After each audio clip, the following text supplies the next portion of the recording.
All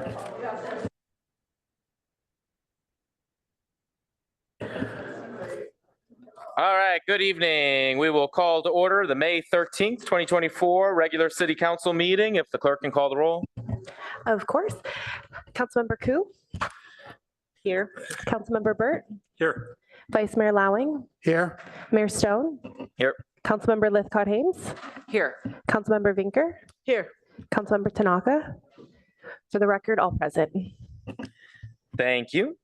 And our first item is a special order of the day, proclamation recognizing public employees and city service accomplishments and acknowledging National Public Service Recognition Week. I've asked Councilmember Lithcott-Hames to read the proclamation recognizing public employees and city service accomplishments, and then we'll turn to Councilmember Koo to read a proclamation for Sandra Blanche. Thank you, Mr. Mayor. This is a proclamation in honor of Public Service Recognition Week, May 5th through 11th, 2024. Whereas Americans are served every single day by public servants at the federal, state, county, and city levels. These unsung heroes do the work that keeps our nation working. And across our nation, public employees take not only jobs, but oaths of office. And whereas many public servants risk their lives each day in service to the people of our communities, as well as provide safety inspections and patrols, maintain our infrastructure, operate our public facilities, and provide the diverse services demanded by the American people with integrity and diligence. And whereas public servants provide the institutional knowledge, experience, and continuity that supports the long-term sustainability of our community assets and organizational history. And whereas here in our city, our staff promotes and sustains the superior quality of life in Palo Alto, and in partnership with our community, delivers cost-effective services in a personal, responsive, and innovative manner.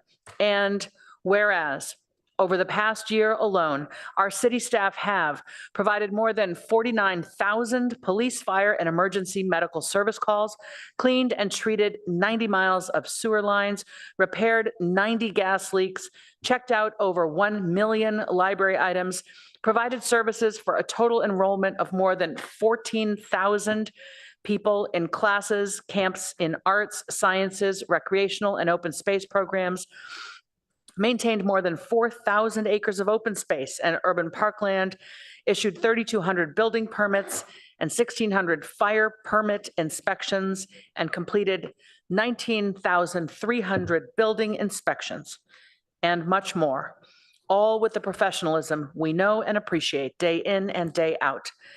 Now, therefore, Greer Stone, the mayor of the city of Palo Alto, does hereby proclaim that May 5th, 2024 to May 11th, 2024 is Public Service Recognition Week. All citizens are encouraged to recognize the accomplishments and contributions of government employees at all levels, federal, state, county, and city, and especially our city of Palo Alto employees.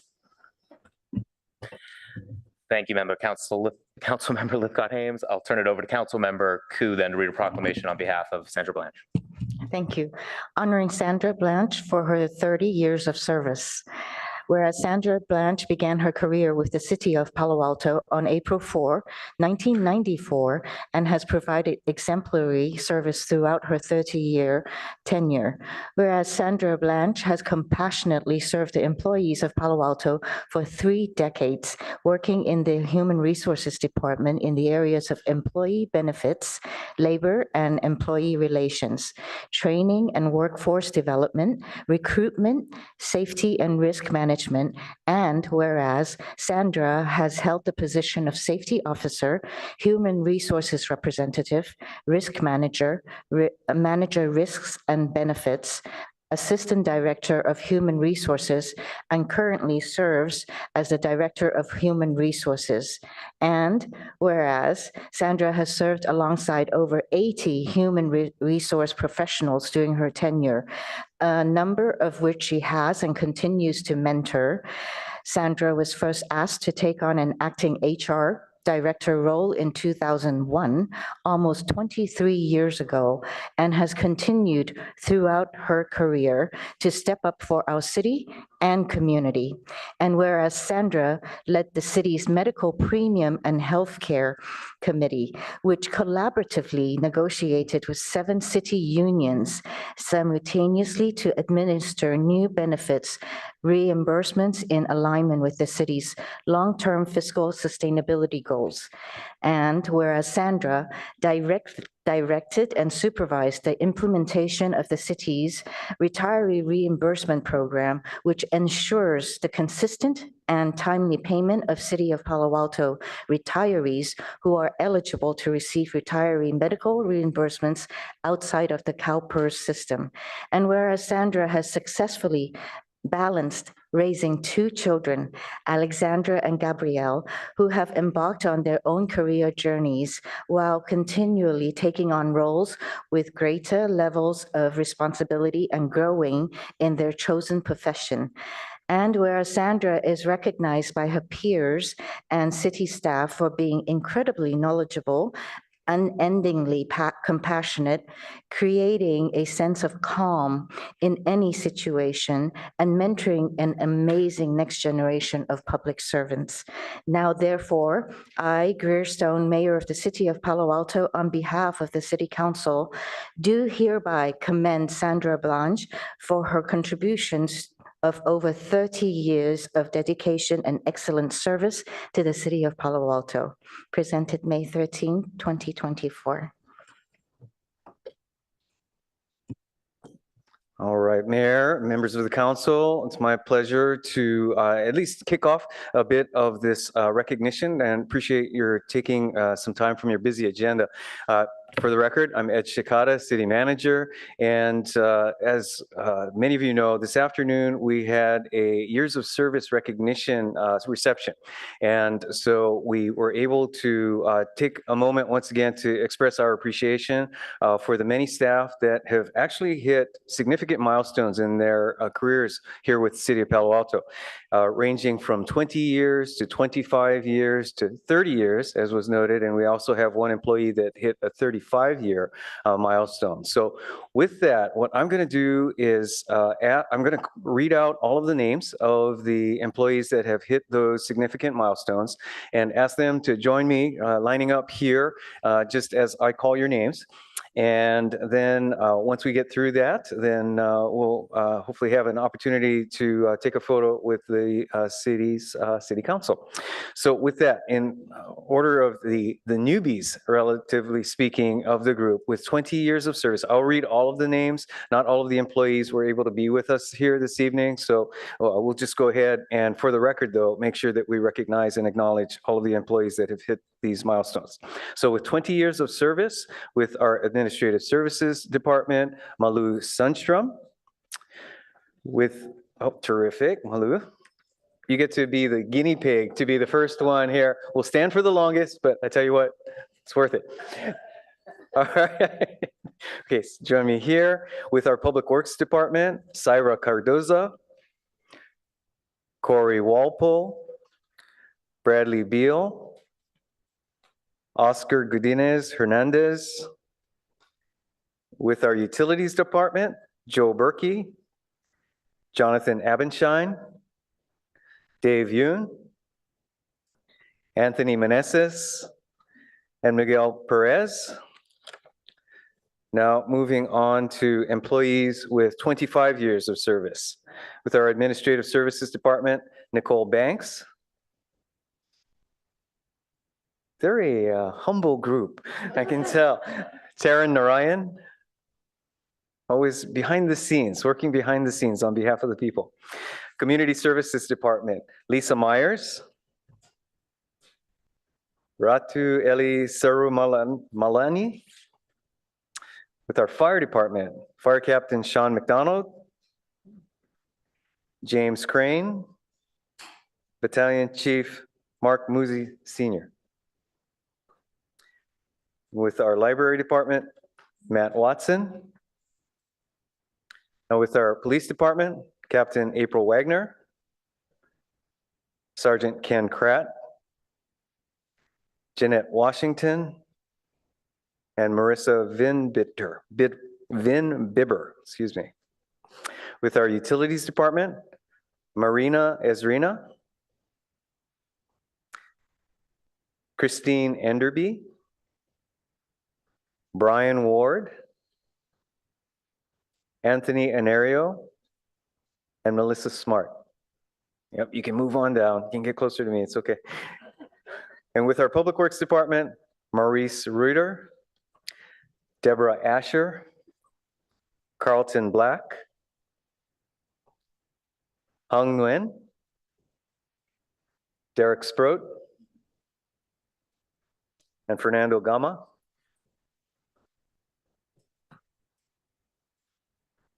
All right, Derek. Thanks for standing by me. All right, then with 30 years of service, as you heard, Sandra Blanche. And with 35 years of service, Jose Jovel. Unfortunately, Jose could not be with us this evening, but here are our honorees. Why don't you face the council?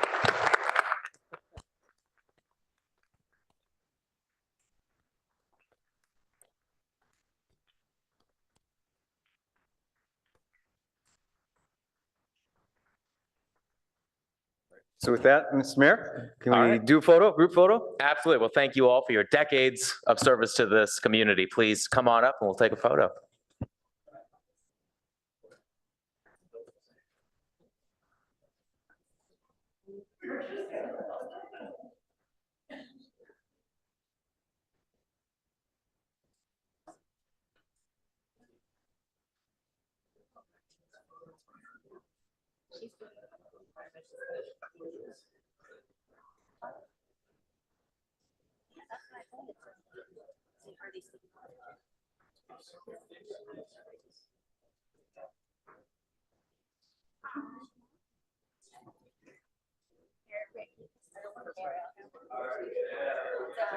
Right here.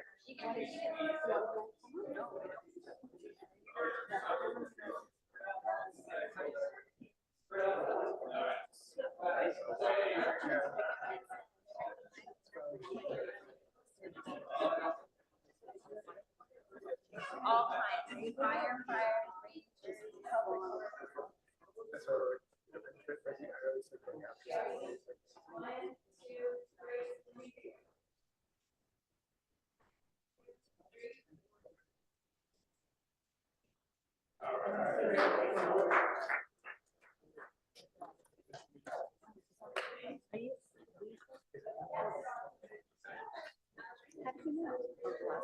Yeah.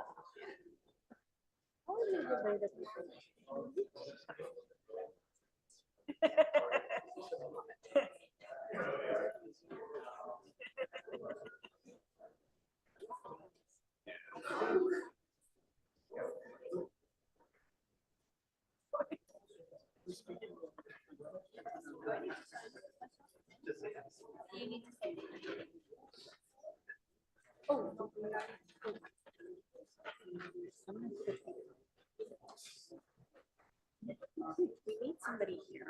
You do? Be nice. Because when they have the camera this way. It's okay, you don't have to center. You don't have to center. I can just put my. Unless you want to. Okay, let's move on now to special order of the day, number 2, proclamation recognizing National Police Week, May 12th to May 18th, and National Peace Officers Memorial Day, which is May 15th, 2024.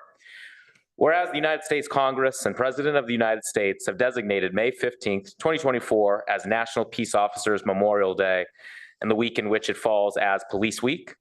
And whereas the members of the Palo Alto Police Department play an essential role in safeguarding the rights and freedoms of its citizens, and whereas it is important that all citizens know and understand the problems, duties, and responsibilities of the police department, and that members of our police department recognize their duty to serve the people by safeguarding life and property, by protecting against violence or disorder, and by protecting the innocent against deception and the weak against oppression or intimidation. And whereas the Palo Alto Police Department has grown to be a modern and progressive law enforcement agency, which unceasingly provides a vital public service. Whereas the city of Palo Alto asks all citizens to join in honoring the police officers, past and present, who, by their faithful and loyal devotion to their responsibilities, have rendered a dedication service to their communities, and in doing so have established for themselves an enviable and enduring reputation for preserving the rights and security of all citizens. Now, therefore, I, Greer Stone, Mayor of the City of Palo Alto, on behalf of the entire City Council, do hereby proclaim the week of May 12th to the 18th, 2024 as Police Week, and urge all citizens of Palo Alto to observe Wednesday, May 15th, 2024 as Peace Officers Memorial Day in honor of those peace officers who, through their courageous deeds, have lost their lives or have become disabled in the performance of duty. All right, thank you. I think we have Chief Bender to accept the proclamation, and would you like to say a few words? Thank you, Mayor Stone, Council. Good evening. Today's and this week's a wonderful week to honor both women and men who serve 24/7, 365 in our community and do so with respect and integrity and professionalism. And as their chief, I'm so grateful for the sacrifices that they make both at home and in this community. And on Wednesday at Cogswell Plaza, we'll be honoring at 9 a.m. the 3 Palo Alto officers who gave their lives in the line of duty, Officer Cole, Officer Clifton, and Officer Bersinga. I hope that the council and those in the community will come out on Wednesday to support us Wednesday morning. Thank you. Great, thank you, Chief. And would you like to come up and accept the proclamation on behalf of the police department? All right, sounds good.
All right, move on to agenda changes, additions, and deletions. City Manager.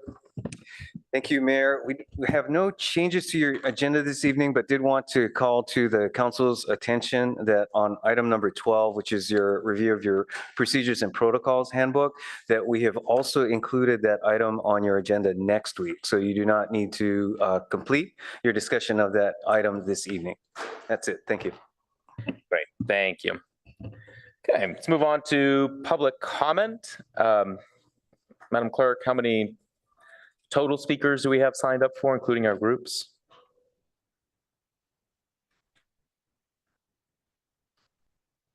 We have a total of 53, including our groups. Oh. And more hands have been raised in Zoom that I have not captured yet. It's over 20. Okay, and how, great. Then we'll do 5 minutes per group, 1 minute per individual speaker.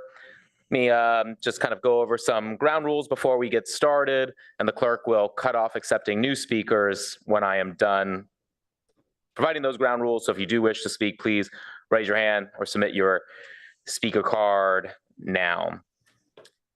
So first and most importantly, the City of Palo Alto values inclusion and tolerance, and we strive to create a safe space for all to express their views. Any intimidation or harassment of anyone in this room will not be tolerated. Second, First Amendment protects an individual's right to express their views in this public space. And while we can implement reasonable time, space, and manner restrictions, we cannot prevent a speaker from expressing their views, no matter how much we may disagree with it. If a speaker is saying something that you disagree with or you find troubling, you are welcome to excuse yourself from the room until after the person has finished their comments. We won't tolerate members of the public interrupting a speaker. Everyone is guaranteed their time to speak, but your time is limited to your 1 minute of public comment. Please withhold all your commentary both during and after someone is speaking. We ask that you do not clap or make other verbal remarks, as they may make people feel uncomfortable in expressing their views. And finally, we ask that you honor people's personal space and right to express themselves. Please respect each other and respect the forum we have created here for people to share their perspectives. And with that, we will go, I'll turn it over to you, Madam Clerk. Thank you. Our first speaker is Rick F.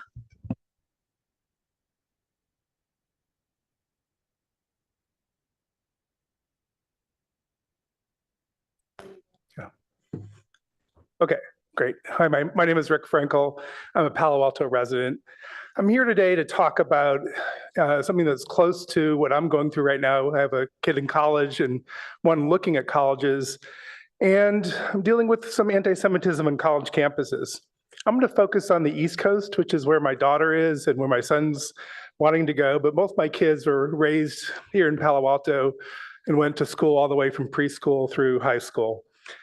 So my daughter, as I said, is a junior at an East Coast college right now, and she's experienced a lot of stress due to anti-Semitism. Since October 7th, her peers have called her a colonialist, told her that Israel has no right to exist, and then last week told her that, you know, Jews had every right to be protested because they control all the money and power. And luckily, in that last instant, there was a professor there to set the record straight and explain why that was wrong. But you know, that professor wasn't there every time she has to walk down the street, trying to pass through, you know, encampments that are chanting things that are pretty horrible at her. Or when her roommates stop talking to her because, you know, being hateful towards Jews happens to be in vogue right now, at least in some college campuses. So it's been a very trying and emotional time for her. My son's been looking at colleges, and one of the places that we were going to go to was Columbia. And I'm going to show a quick video because you may have heard of what happened to Columbia, but I think this video kind of shows what has been going on there. Stop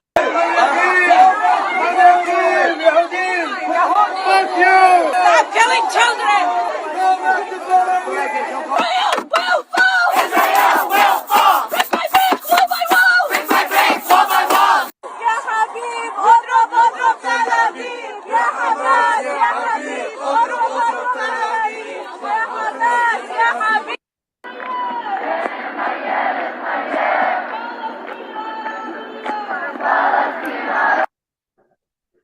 Mother was in your place. I wish my mother was in your place. I wish I was a mother.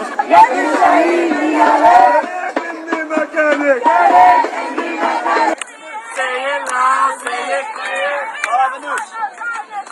We don't want no silence here.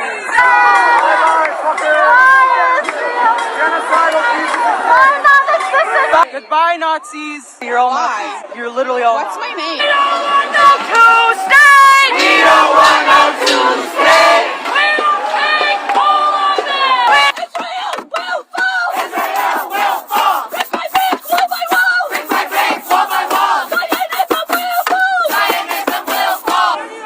7th of October is going to be education. You're gonna see. I'm gonna do just like they did on the soldiers October 7th. Good. You see how many soldiers we got? Yo, y'all gotta smoke. Yes, we're all Hamas. Go back to Poland. Get the hell out of here. We are. All right. So I think you can see how, you know, first of all, I don't have any problem with peaceful protest. But you can see how that sort of behavior crosses the line. And, you know, while my daughter is not going to Columbia, she's at another school that has very similar kinds of protests. And we didn't really calculate that into what we'd have to deal with when looking at colleges. But I want to make a couple observations about this video. First, you saw there were a lot of chants for going back to Poland. Well, my relatives happen to be from Poland. Very few Jews actually do come from there. There's many throughout the diaspora from Iraq or Yemen or Ethiopia. And why Poland for these chants? Because it's trying to evoke the Holocaust. Go back to where the Nazis butchered you. You also hear a lot of chants, you know, from the river to the sea. You hear those in Palo Alto too. These are not innocent chants. You heard in this one, they said, we don't want no two states, we want all of it. And again, what that's referring to and what other chants like that are referring to, it's not pushing for a two-state solution, which I think many Jews and Israelis would agree with, but it's pushing to have all of the land to be Palestinian. And I could go through other examples. At Stanford recently, and other schools throughout the country, you hear chants for globalizing the Intifada. Now, the Intifada was a very violent period of time where lots of Jews were killed by suicide bombings and other bombings. Globalizing the Intifada means bringing violence to college campuses and to all of us here. And then you'll see a lot of calls for, you'll see examples of burning the flag. I think that I'm bringing this up because you see anti-Semitism around here in college campuses. And I just think we should all keep our eyes open to prevent such scapegoating and targeting from happening here. Respectful protests are good. Thank you. Our next speaker is Adele, followed by Lori M.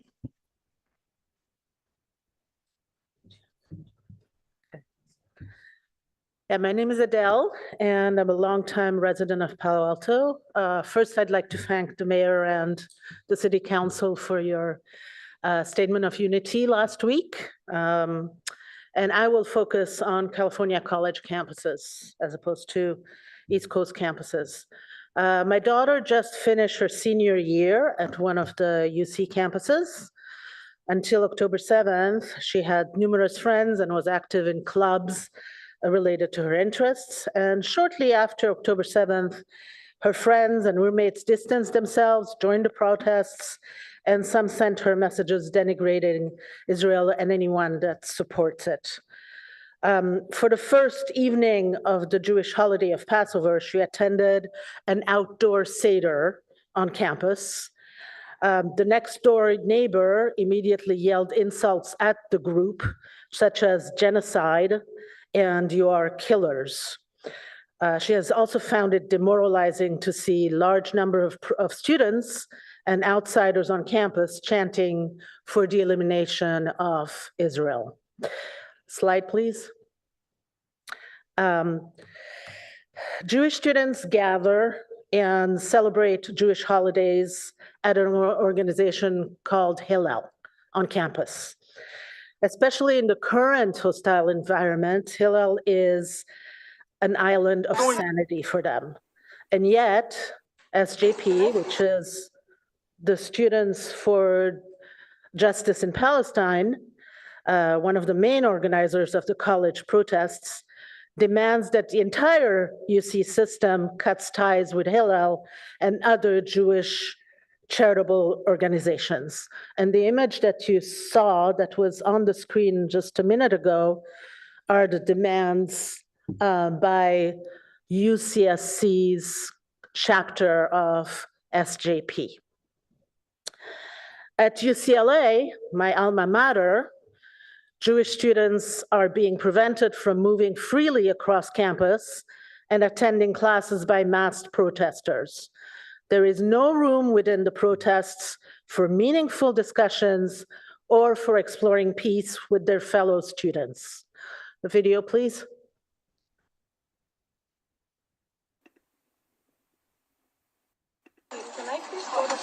We're going this way. You guys have closed the entrance. We are UCLA students. I have my ID right here. I'm being blocked off, not by the security guard, but by you two. You three. Oh, look, they're making their burr while I'm going this way. Excuse me. This is what they do. Everybody, look at this. Look at this. I'm a UCLA student. I deserve to go here. We pay tuition. This is our school. And they're not letting me walk in. My class is over there. I want to use that entrance. Well, I can't take it. Will you let me go in? This could be over in a second. Just let me and my friends go in to class. We're not engaging in that. Then you can move. Will you move? We're not engaging in that. Okay, we're going. We're going. I'm going in. I have my hands up. I'm not hurting them. I'm not hurting them. That's what they do. That's what they do, everybody. You guys are promoting aggression. You guys are promoting hate. We're UCLA students. We deserve to be there. Let's go. Next slide.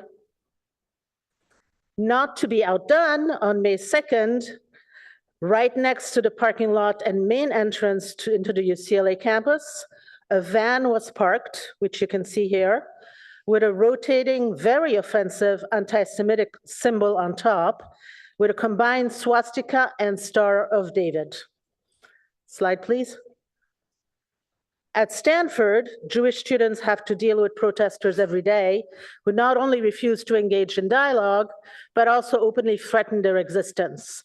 Where else in the US would it be appropriate for someone to wear the Hamas headdress? And finally, in February, at UC Berkeley, hundreds of anti-Israel student protesters chanting Intifada, Intifada, and other slogans broke down the door of UC Berkeley's Zellerbach Playhouse, smashing a window and preventing an Israeli speaker from addressing a small group of Jewish students. The protesters became violent, forcing the Jewish students to evacuate through an underground exit. Several students who were attending were injured, including one who was choked and shoved. All the protests that I mentioned appear to have come out of nowhere. However, even before the confrontations on campus Your started— time is up. Our next speaker is Lori M., followed by Uzma M.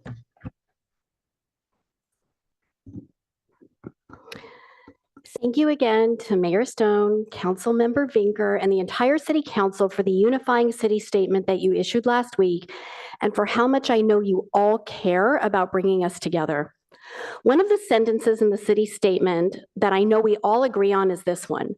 We encourage residents to show civility, compassion, and understanding in support of their neighbors who may be in great pain and suffering. Our Muslim and Palestinian neighbors are in pain. Our Israeli and Jewish neighbors are in pain. I truly believe that anyone who sees what's happening in Israel and Gaza is in pain. But I also know that sometimes you need to tell the people around you what causes you pain, because they may not know it.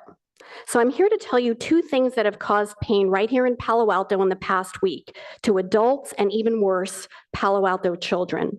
The first is a sign that was outside Pali High at Town and Country last week, and all of you have this in your packets, and I'm going to hold it up for the group to see. Each of you should have a copy of this, and here it is. This is what our students saw last week, a sign glorifying a terrorist group that massacred, raped, beheaded, and kidnapped Bedouin, Druze, Thai, and Israelis, men, women, children, and babies. The sign says, Hamas has the right to exist, Hamas has the right to resist, right across from a high school. Our kids at Pali deserve better than to see this across the street from their school. To whomever made this sign, please don't glorify terrorists. I can't believe I have to say that. To whomever marched alongside this person and didn't say anything, please next time be an upstander and call it out. Do it for our kids. The second thing that caused pain to Palo Alto adults and children are the signs and chanting we've heard and seen in marches through the streets of downtown Palo Alto over the next month. The chant is, from the river to the sea, Palestine will be free. In the spirit of showing civility, compassion, and understanding, I want to let you know what this slogan means so you're really and truly aware of what people are saying, what people are hearing. This slogan calls for the end of the Jewish people living in Israel between the Jordan River and the Mediterranean Sea. That's all of Israel. But don't take my word for it. Listen to the Hamas charter, which says, Hamas rejects any alternative to the full and complete liberation of Palestine from the river to the sea. Listen to the Secretary General of Hezbollah. Palestine from the sea to the river is the property of Arabs and Palestinians. Listen to the Iranian president, who stated in November that the only solution to this war is the establishment of the Palestinian state from the river to the sea. Listen to Osama bin Laden, who said borders must be opened by force to obtain all the necessary requirements to liberate Palestine from the river to the sea. Listen to Saddam Hussein, who said, long live Palestine, free and Arab from the sea to the river. He also said Palestine is Arab and must be liberated from the river to the sea. When Hamas and Hezbollah and Iran and Osama bin Laden and Saddam Hussein all use this slogan to mean the end of Israel and the end of Jews living between the river and the sea, you better believe that's what it means. And don't just listen to them. Listen to the U.S. House of Representatives and House Resolution 883, which you also have in your packet, who voted in an overwhelming bipartisan majority last month, including Nancy Pelosi, Anna Eshoo, and Ro Khanna, that the slogan from the river to the sea, Palestine will be free, is outrightly anti-Semitic, I quote, and should be condemned. This resolution also says, quote, "This slogan is divisive and does a disservice to Israelis, Palestinians, and all those in the region who seek peace." All those in the region who seek peace. It says this slogan perpetuates hatred against the state of Israel and the Jewish people. Now, I want to be clear. There is nothing anti-Semitic about advocating for Palestinians to have their own state. I advocate for that. But calling for the elimination of Israel is anti-Semitic. And somehow Hamas, Osama bin Laden, Hezbollah, and Saddam Hussein, and the US House of Representatives all agree that this slogan means the end of Israel, and that is anti-Semitic. So now you know what this slogan means. In the spirit of our city statement, to everyone listening, please think about Palo Alto. Please use your freedom of speech to promote love and unity. Please find a way to share your message in a way that supports safety and belonging for all of us in Palo Alto, not hate. We need to do better for our kids. Thank you. Our next speaker is Uzma M, followed by Christina G.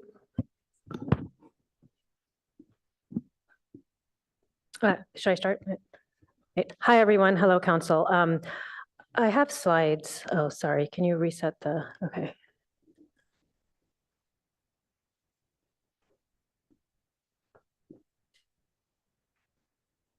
Okay, great. I'm going to take you through the reality of what's happening right now in the world, locally, and in the US. An introspection on college campus protests, systemic bias and racism, and how it affects us here. What real racism and hate looks like. Next slide. Let's start with the University of Mississippi, otherwise known as Ole Miss. A shocking video revealed a white student counter-protester making monkey noises at a peaceful Black pro-Palestine protester. Just let that sink in, absorb that, feel it in your bones. Moving on to UCLA, next slide, our state over here. The New York Times actually did an excellent video story on this. Counter-protester physically attacked peaceful pro-Palestine protesters, beating them with sticks, using chemical sprays and launching fireworks and weapons. They attacked journalists, and one journalist said she was shocked that she was a target. She was thrown to the ground, repeatedly punched in the upper abdomen for nearly a minute. It took the police hours to get there. Why? Why is it when the situation reversed, it takes some minutes? Why is it that it took hours? Can you see that that hurts us? This hurts our community. This is systemic racism, and it shows. I have to spend a minute on UCLA Hillel's response, because Hillel, which is the mainstay Jewish organization, they really knocked it out of the park in the most beautiful statement. I'm in the next slide. It's too long of a statement, but I just want to say what they said. It is our friends on the other side of the barricade who in this moment we disagree with, but respect as fellow students. They were physically hurt. What an unbelievable model of just the amazing generation we have. Up next, Dartmouth College. A Jewish professor at Dartmouth was thrown to the ground by police. The cops were brutal to me, she stated. They hurt me, and she's now been banned to campus for being part of a peaceful pro-Palestine encampment. Her name is Professor Annalise Orlick of Dartmouth College, and she's a Jewish professor. She stated that she didn't want this genocide in her name. She stated that there were Buddhist, Christian, Muslim, and Jewish chaplains at their protest. There were students singing. I'm at the, a couple slides forward now. I'm trying to go fast. I don't have a lot of time, sorry. The cousin of Mayor Kahane, Rabbi Mayor, who's, I believe, a rabbi that has advocated for the ethnic cleansing of Palestinians, Reuven Kahane drove his car into a Columbia, near Columbia University, into pro-Palestine protesters. So physical violence, attacks, real danger here. ASU, next slide, Arizona State University, postdoctorate research scholar Jonathan Yodelman verbally attacked a Muslim woman in hijab. I can go on and on. Something similar happened at Stanford just on Mother's Day. Verbal attacks calling us terrorists for speaking out for Palestinian human rights. I'm literally shaking. I haven't been able to sleep for weeks. My son is at a college that has had police brutality. I wasn't able to sleep for weeks when he was, going through this. They are being attacked physically for calling for an end to slaughter, calling for an end to the denial of basic human rights for Palestinians. This cannot go on. Next slide. Despite all of this negativity, I want to bring to your attention UT Austin Truman Scholars is my alma mater, by the way. And just so you know, the Truman Scholar is a super prestigious scholarship. The Truman Scholar this year went to Jewish student Elijah Kallenberg, who's been part of the pro-Palestinian protests at UT. He stated, quote, "I lost family in the Holocaust. I understand what I'm doing is just. I am standing with my Palestinian brothers and sisters for a very noble cause, and I view them as my family." Next slide. Let's not forget what they're actually protesting for. Or against. Christine Amanpour, a well-known international reporter, recently stated her soul is gone. A precision strike hit a group of children inside a refugee camp, 10 more children. What's really happening in these encampments, next slide, Jewish prayer services, Muslim prayer services, meaningful dialogue, 24-hour programming for kids, family-friendly. In fact, we just did something similar on Sunday with my new friend Leah, who's Jewish, where we're having dialogue, talking to each other, having a lot of civil conversations. Palo Alto needs to do more. They need to acknowledge that there is a systematic racist problem right now. Why aren't you making a noise for everything that's happened to our communities, the hurt, the pain, the violence? Please start by acknowledging that. Start by there's a problem. Show up to our events when we invite you. Please get to know us. Get to know our multi-faith, the people that are supporting us. Your time is up. Thank you. Our next speaker is Christina G.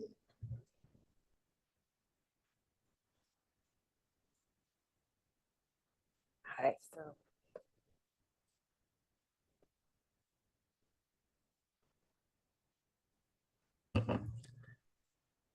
Sorry, before we continue on with this next presentation, Clerk has informed me of just that there are some graphic images in the next presentation. So I do want to provide a trigger warning for those watching that there are graphic images of children being dug out of rubble, as well as children having some very graphic head wounds. So that makes you uncomfortable. This would be a good time to turn away.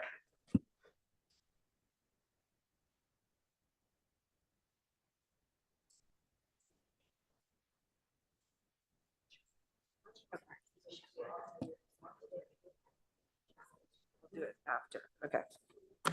Yeah, I'll tell you when. Okay, thank you so much, Greer, for that warning. And it is correct, there's lots of graphic things happening in Gaza.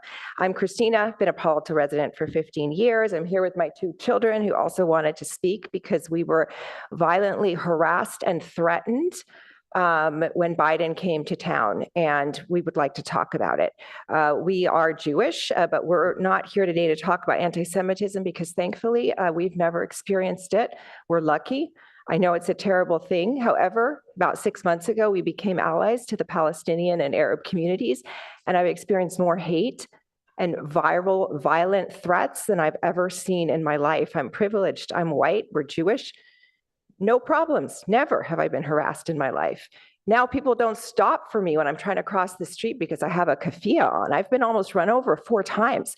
My kids were threatened with death the day before yesterday on Embarcadero and Middlefield Road. I know what it's like to live a normal life without harassment, and I have never, ever in my life experienced what I have experienced. My grandma was in a concentration camp. She was Slavic. During World War II, my whole life, I wondered how people could let it take place. Went to Berkeley, went to Harvard Law School. We all shook our heads at those Europeans that just let the Jews be taken. We would have laid our bodies on the tracks, right? That's what we would have done when genocide was taking place. But here we are. Every day we're reading the images, 35,000 people dead, 70% women and children, funded with our money. This is genocide, plain and simple. It's been found by many people to be plausible genocide, but the real experts here, which is the Federal District Court of the Northern District of California and the ICJ, the world's highest court, we have a moral imperative to speak up. So yeah, I'm going to show you what haunts me and my family every day and why we're out there when we would rather, honestly, be drinking margaritas, really. Why are we out there? We're not out there going from the river to the sea because it's fun to be in the heat on a Saturday or a Sunday. No, that's not why. We're out there because of this. And I had told my children they could leave the room if they wanted to. They both said they didn't because you know what? If it offends you that children are watching this, but it doesn't offend you that children are going through this, then your moral compass is off. So please go ahead and show the video.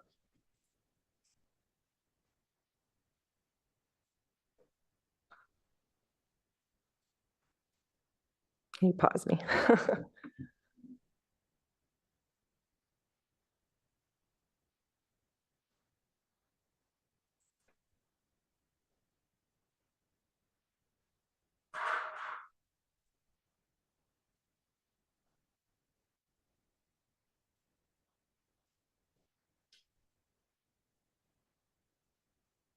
It's okay.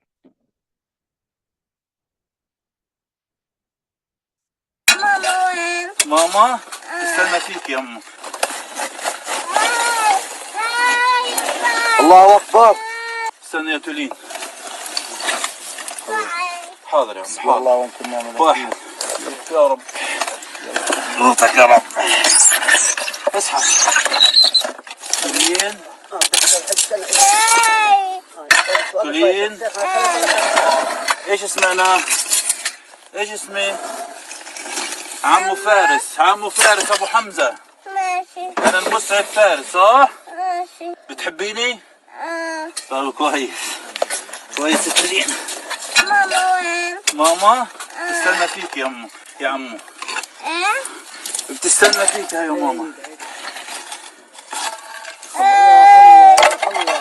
خليك يا عمو خليك. خليك يا عمو. امس العمود على راسي.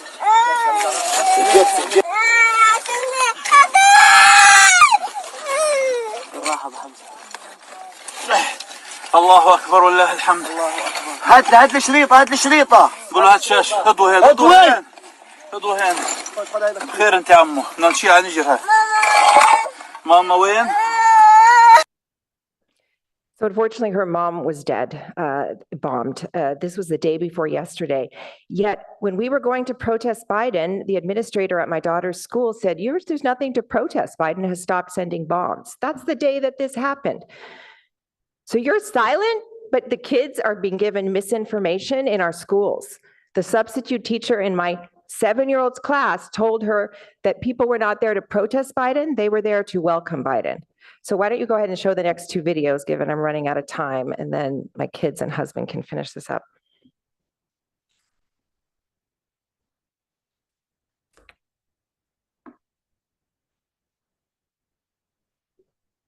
Support terrorism. Zoom in on your face. So he's saying you support terrorism because you were eating at Goss with this keffiyeh on, and my friend had Arabic writing on her shirt. He said, you support terrorism, and he filmed our children. Next one.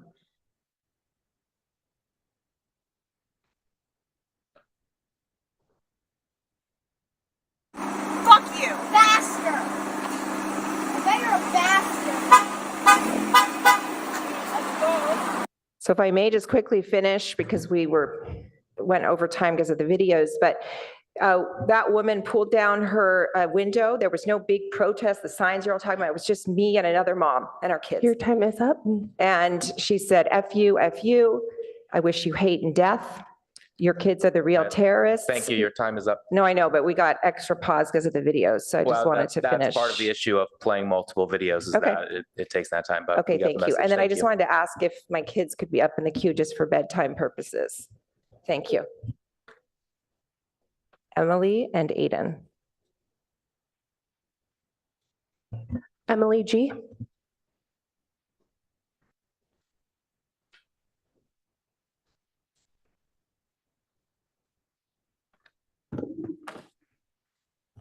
My name is Emily, and I want to tell you a little bit about myself before we get into the real speech. I am 7 years old, and I go to Addison Elementary. My favorite color is lavender purple. My favorite subject in school is reading, and I also love art. I'm very creative. I'm from lots of places. I am Jewish, and I have a Muslim great-great-grandfather. I'm also Ukrainian, Russian, Irish, Scottish, and Dutch. Now let's get into the speech. I have friends at school who are Palestinian, and I've heard about all the killing in Gaza, and I hate it. I went protesting the other day when a woman in a car said, F you, F you. you're the terrorist here. That's why she also said, I wish you death and hate, and she recorded us and made me very mad. That's Anna. Our next speaker is Aiden G.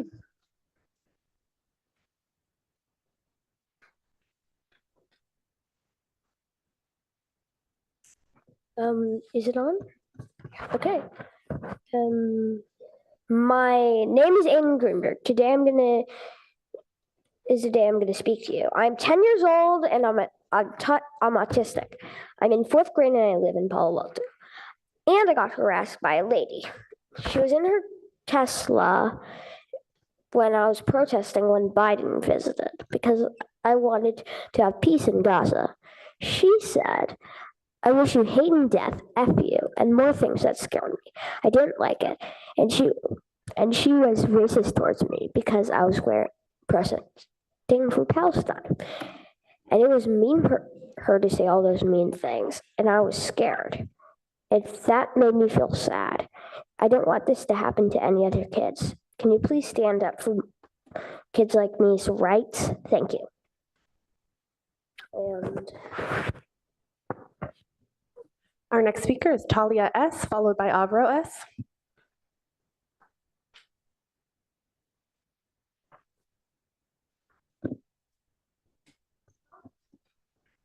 I think we had slides.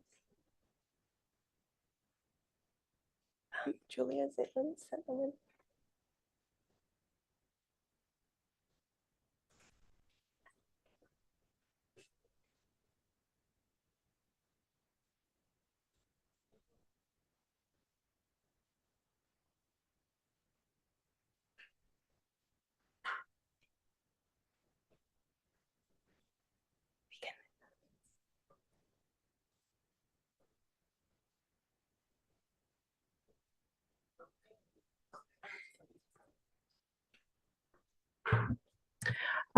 Moving on to Jonathan. 1 minute. Am I on? Thank you. In January of this year, Representative Ilhan Omar introduced an attempt to block United States sales of arms to Saudi Arabia, citing human rights concerns in their war with the Houthis. The Houthis are a terrorist organization that have attacked commercial shipping in the ocean next to them and have sent missiles into Israel. I'd like to know why there's never been a resolution proposed to the City Council in regards to actions taken by Saudi Arabia and other Arab countries against other Arabs. Why is it only Israel where a resolution is attempted to be proposed for a ceasefire? Why has there never been a ceasefire request for any other conflict in the Middle East except this one? Thank you. Our next speaker is Lisa M., followed by Noel S.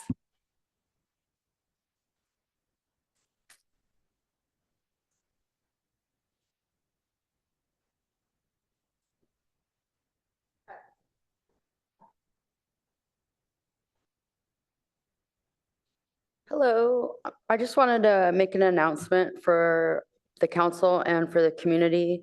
On Wednesday, May 22nd, from 10 a.m. to 12 p.m. at the Opportunity Service Center at 33 Encina, right down the street here in Palo Alto.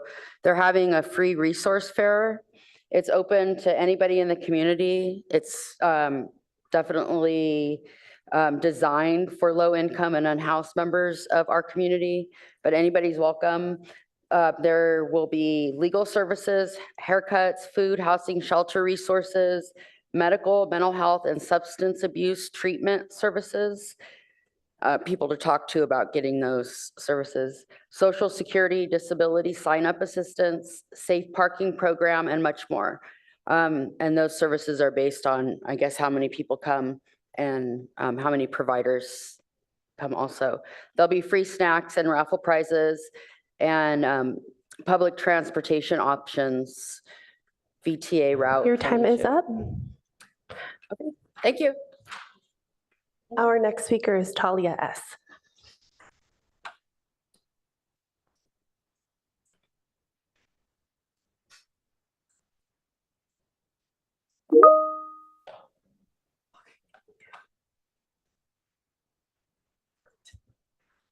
Okay, we are moving to Noel S.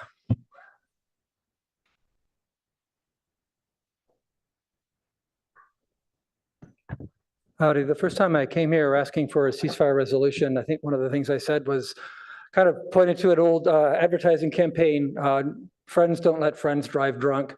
And I think real friends of Israel would be demanding a ceasefire resolution, would be cutting off the money, would be cutting off the weapons. Israel is digging a really, really, really deep hole for itself, a really deep hole. We see what's happening on campuses. They've lost the respect of the world. And you know, I think what we're seeing on campus, unfortunately, I think a lot of Jewish students who have grown up thinking that Israel is a part of their identity are finding out, unfortunately, what the truth is about Israel. Many of them probably haven't faced up to the fact that it is a racist apartheid state. And that's got to be very traumatic for them. Others are experiencing real anti-Semitism, and that's horrible. But I think for the most part, it's just going through a crisis of finding out the Your truth time is up. about what they have associated themselves with. Our next speaker is Deborah G, followed by Sarit S. All right, moving to Sarit S, followed by Elaine E.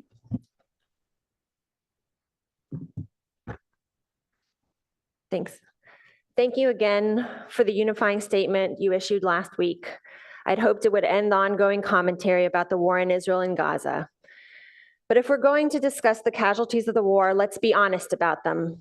4 days ago, without a press release, the UN Office for Coordination of Humanitarian Affairs reduced the reported number of women and children casualties in Gaza by 50%. Let that sink in. They reduced it by 50%. Of course, every lost life is a tragedy. War is ugly. But Israel did not start this war, Hamas did, and Hamas puts Palestinians in harm's way. Today is Israel's Memorial Day for fallen soldiers and victims of terrorist acts. There are no big sales events. There's just acute shared pain. The people who sacrificed their lives for our freedom are not someone else's kids. They are ours. No one wants this war to end more than Israel does. Thank you. Our next speaker is Elaine E.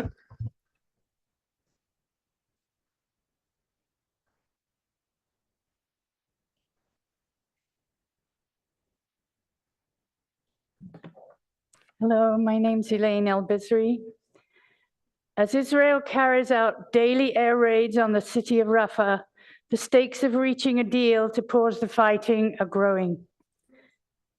By the end of April, 85 cities and communities had passed resolutions calling for a ceasefire.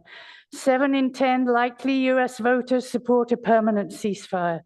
Students taking great risks, making their demands very clear. This increasing awareness of US responsibility as Israel pursues its destructive policies can be a huge shift for change and an end of genocide. But our community continues in fear of debate and uncomfortable conversations. Local resolutions can raise awareness about the war. They can help educate communities about what is happening in Palestine and Israel. Our continued silence implies Palo Alto's support for condoning genocide. Thank you. Our next speaker is now Talia S., followed by Avro S. Good evening, council members. I hope you're doing well. My name is Talia Shuby, and I am a junior at Gunn High School. I'm here today as a representative of the Palo Alto Student Climate Coalition, or PASC.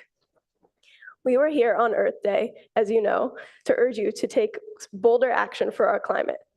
We are here today, once again, to remind you that though Earth Month has passed, it is critical that the city remains committed to its sustainability and climate goals. Next slide, please. Alongside about 100 other community members, many of whom were students, PASC gathered on April 19th outside of City Hall to rally for climate justice.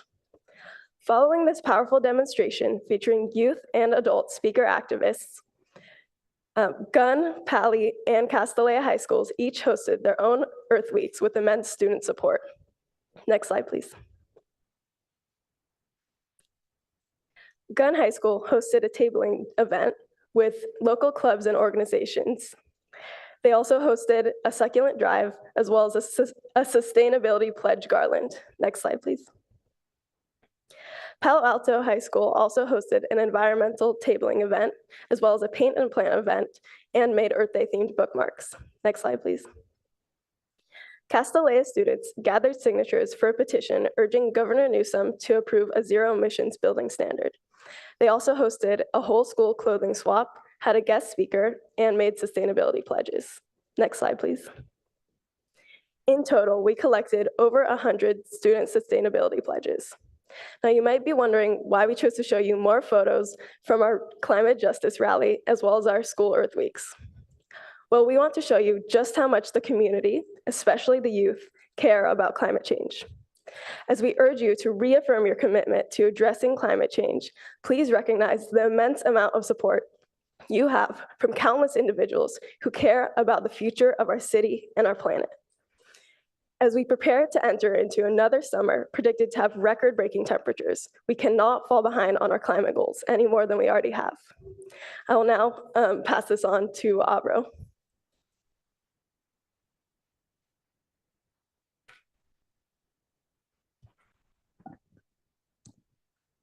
Thank you, Talia, and greetings to the council members. My name is Avro Shah, and I'm a freshman at Pali.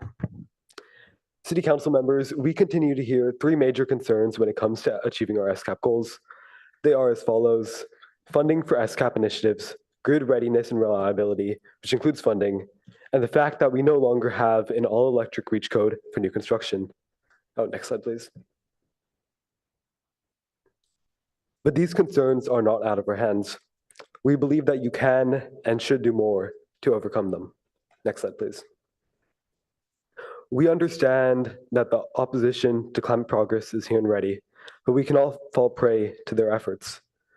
Corrupt and greedy groups like the American Gas Association will continue to work against us. They lobby in support of natural gas, branding it as clean and calling it one of the primary drivers for achieving environmental progress, as stated in an amicus brief to the lawsuit that led to the repeal of Berkeley's all-electric requirements. But we've all seen the orange skies and the houses destroyed by fallen trees as a result of climate change-fueled events. And we know that we must act now, we must be bold, we must not be afraid or back down, and we must show that we can fight back. Next slide, please. Next slide. To reiterate our primary request, we must set a concrete timeline for one margin implementation. We must institute a strict energy efficiency building code as soon as possible before the council goes on hiatus, and especially before harmful gas appliances are installed in new construction across our city. We cannot let this set us back any more than it already has. Furthermore, we ask that you set an end-of-life mandate for furnaces and water heaters by 2026. This, aligning with Bakhmut's timeline, will further prepare us for a community transition to electric. Additionally, we must remember that transportation is Palo Alto's highest source of greenhouse gas emissions. To make our city more bikeable, we advocate for the approval of more projects such as the El Camino bike lanes, and we also urge you to incentivize e-bikes to lower emissions from SOVs. Lastly, we need a stronger public awareness campaign for the heat pump water heaters. We need to make it as easy as possible for residents to replace their gas-powered water heaters with heat pumps before they break. There are resources, but people must be aware of them. Next slide, please. PASC is here to provide any support possible to get on track towards achieving 80 by 30. Next slide, please. We require new and bolder action to reclaim our place as a trailblazer of sustainability and climate progress, as we have shown the community and especially the youth of Palo Alto care. We can simply not afford to have any more setbacks. We implore you to move faster and to take the appropriate steps and measures to ensure that we can meet our SCAP goals. We care about our future, and you should too. Thank you.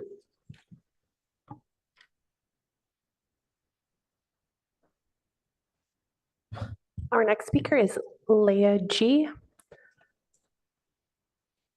Hello, my name is Leah, and I'm a Palo Alto resident. I'm also a member of Jewish Voice for Peace. I'm here to speak out against anti-Palestinian attacks on community members and to demand greater protection for Palestinian solidarity protesters.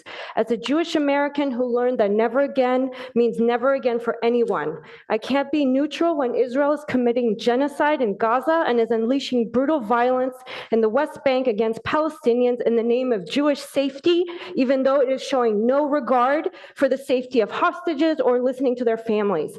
I can't be neutral when US politicians and the media are calling all protesters anti-Semitic and claiming that all criticism of Israel is anti-Semitic. It is not anti-Semitic to denounce racist attacks against Palestinian solidarity protesters and to demand human rights for all.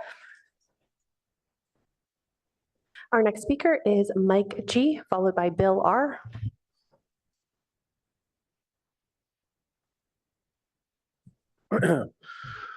Hi, I'm a 15-year Palo Alto resident and property taxpayer. Last week, after months of discourse, the city issued a proclamation calling for empathy and understanding around the Gaza conflict. On Friday, as schools were closed due to President Biden's visit, my family came out to demonstrate in favor of a ceasefire to show solidarity towards the families of my kids' PAUSD classmates whose relatives are in an active conflict zone right now. On at least 3 occasions on Friday, my Jewish American children were verbally attacked and threatened by Palo Alto residents and passersby. When we called PAPD, the officer was very friendly, but said because the harassers did not say specifically, "I plan to kill you," there was no crime and nothing could be done. I'm concerned the lack of a firm stance, even though other communities have deemed it, quote, within their purview, is now emboldening this kind of behavior and creating an unsafe environment for Palo Alto residents. I urge the council to adopt a stronger stance on the ceasefire topic. Thank you. Our next speaker is Mike R, followed by Zane.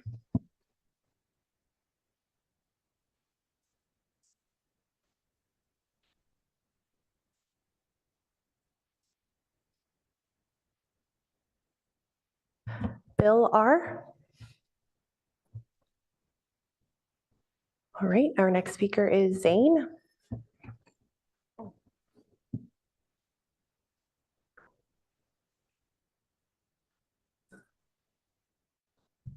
I'd like to comment briefly to compliment the utility department employees that completed the paving on Amherst Street.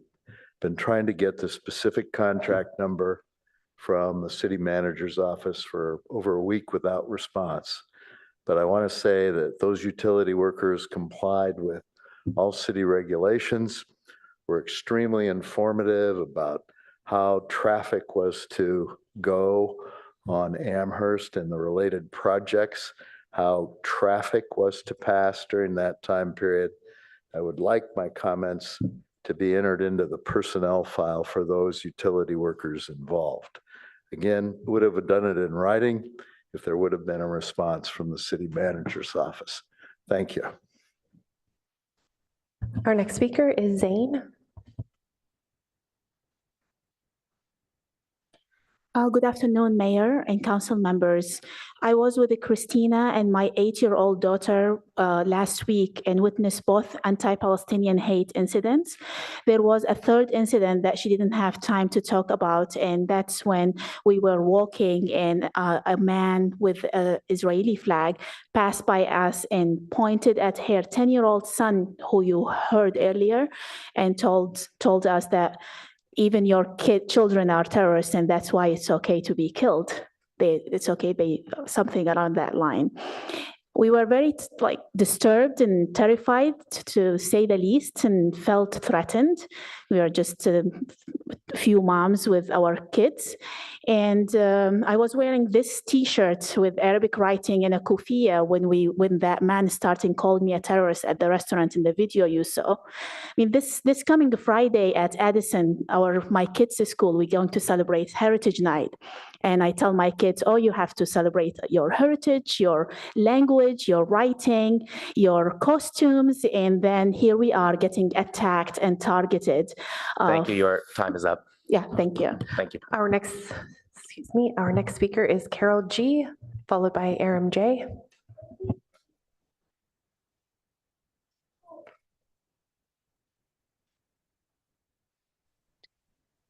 Hi, everybody. I'm Carol Garston. I am the producer of Third Thursday, California Avenue.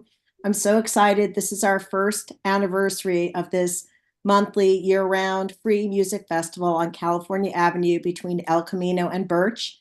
And if you want to know what's happening, we'll have 4 local bands playing, a photo booth, Zumba, line dancing, community art sharing, anniversary cake ceremony, kids play area, engagement with California Avenue design team. Select businesses are open late. We have commemorative anniversary pins and special offers by some businesses. It's going to be a super fun night on Cal Ave.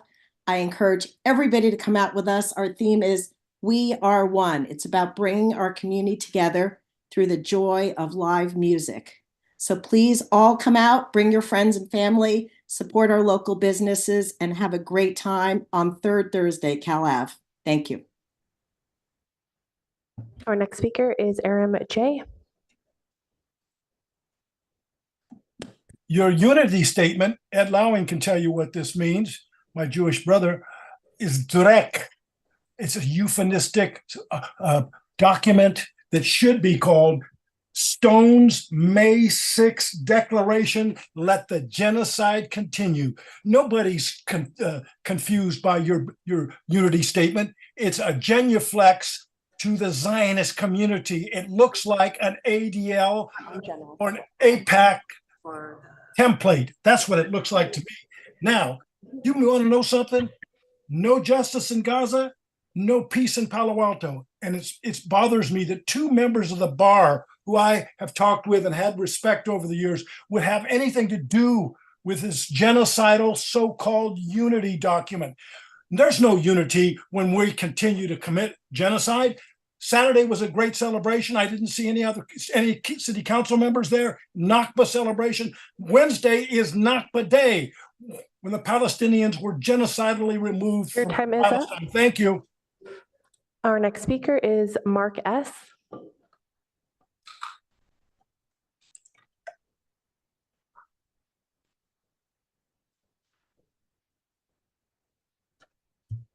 I lowered my hand. Thank you. Our next speaker is then Azadeh M.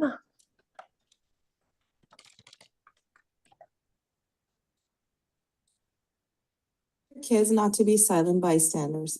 If they see someone being wrong, they need to stand up and voice the injustice. We teach this to our kids, yet the city itself is a silent bystander on the issue of ceasefire.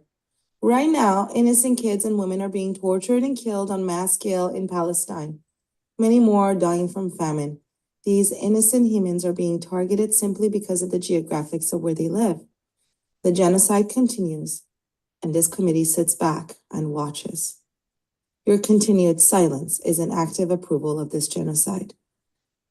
Through your inaction, you're telling the world that race and religion matter, that Palestinian lives do not matter, that Muslim lives do not matter, and that Palestinian kids and women are dispensable. This is the message we're hearing from your silence. If you want that changed, be an upstander, pass a resolution for ceasefire, show the voiceless in Gaza that you see them, you feel their pain, and that their lives matter.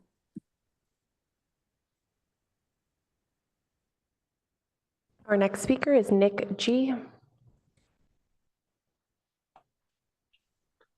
All I'm hearing is a bunch of ooga boogas and oy vey. I don't care what happens in the Middle East, and white people shouldn't either. We need to focus on what is happening here in America. We are being flooded with non-whites and terrorists by the Jews who are in control.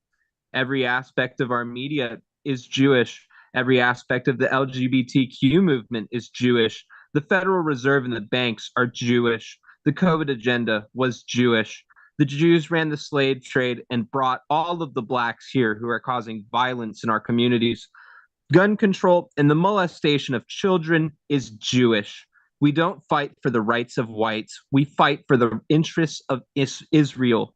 And we do this because Jews pump our politicians' pockets full of shekels. Go to gtvflyers.com for more info. Hail Hitler, send the niggers back to Africa, gas the Jews, white power, nigger, nigger, nigger, nigger, nigger, nigger, nigger, nigger, nigger, nigger. I want to apologize to the public who had to hear that ignorant speaker's rants. His views don't reflect that of this city, this council, or our greater community. Unfortunately, First Amendment requires us to give these vile commenters a space to express their views, and so we're unable to cut them off before their time is through, no matter how badly I may want to. So I'm sorry for all of us who had to hear that. Given the hour, we still have a few more speakers, but we're 20 minutes past. We have a really large agenda. I'm going to push the rest of the Zoom comments to the end of the meeting. They'll have their 1 minute at that time. Apologies, but we are significantly past our time. So again, sorry for to the public for having to hear that. All right, let's move on now to council member questions, comments, and announcements. Councilmember Koo. Thank you, Mayor Stone. I have a question, and I would like to find out what is planned for the expanded outreach efforts to keep the community informed about the various technical studies and project updates, including the outreach initiative to gather feedback and comments from the resident community, especially those that will be greatly affected and impacted by the Great Separation Project. Per the April 29, 2024 staff report, those were in the next steps. And I would like to ask that staff make sure that they visit the sites where the partial and full takings of property, measure and place markers indicating how much of the people's properties will be taken. I look forward to finding out. Thank you, as does the community.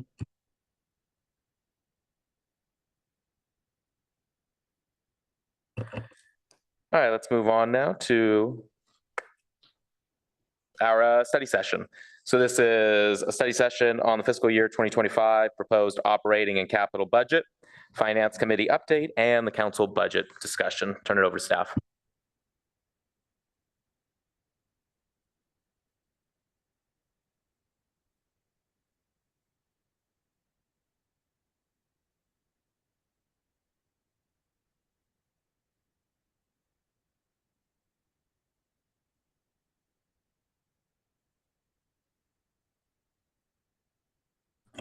Mr. Mayor, we just need a minute to get staff in place.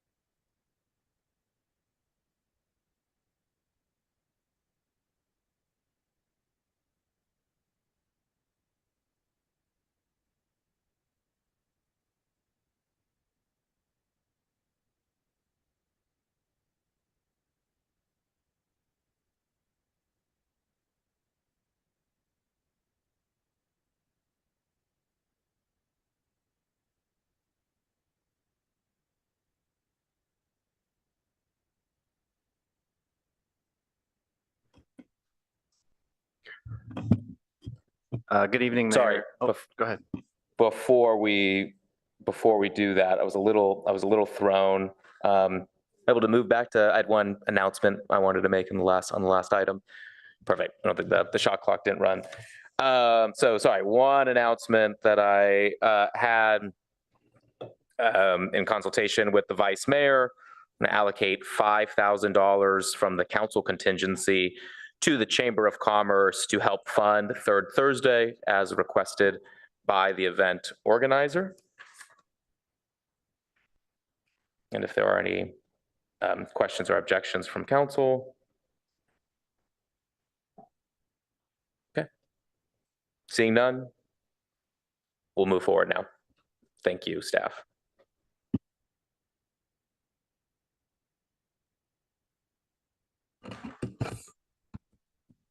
Good evening, Mayor, Council, members of the public. Thank you so much. I'm pleased to be here. I first want to thank the committee members from Finance Committee. I had the pleasure of working with them last week, and It was a great body of work, and I'm super excited to recap tonight. So first, if I can have next slide, please. For members of the public, what I want to first go through is a couple of slides to recap where we are and then go into the committee body of work. So budget conversations and calendars. So last week on Monday, council received the budget, transmitted some summary remarks to the committee. And on Tuesday and Wednesday, Finance Committee had 2 full days of workshop. So tonight we're bringing back to you a summary of those items for some feedback before we go into committee's wrap-up session. Next slide. So we'll spend a couple of slides recapping the proposed budget just for members of the public to track where we are. And then we'll go into the parking lot items, which is a summary of the committee's work product as of today.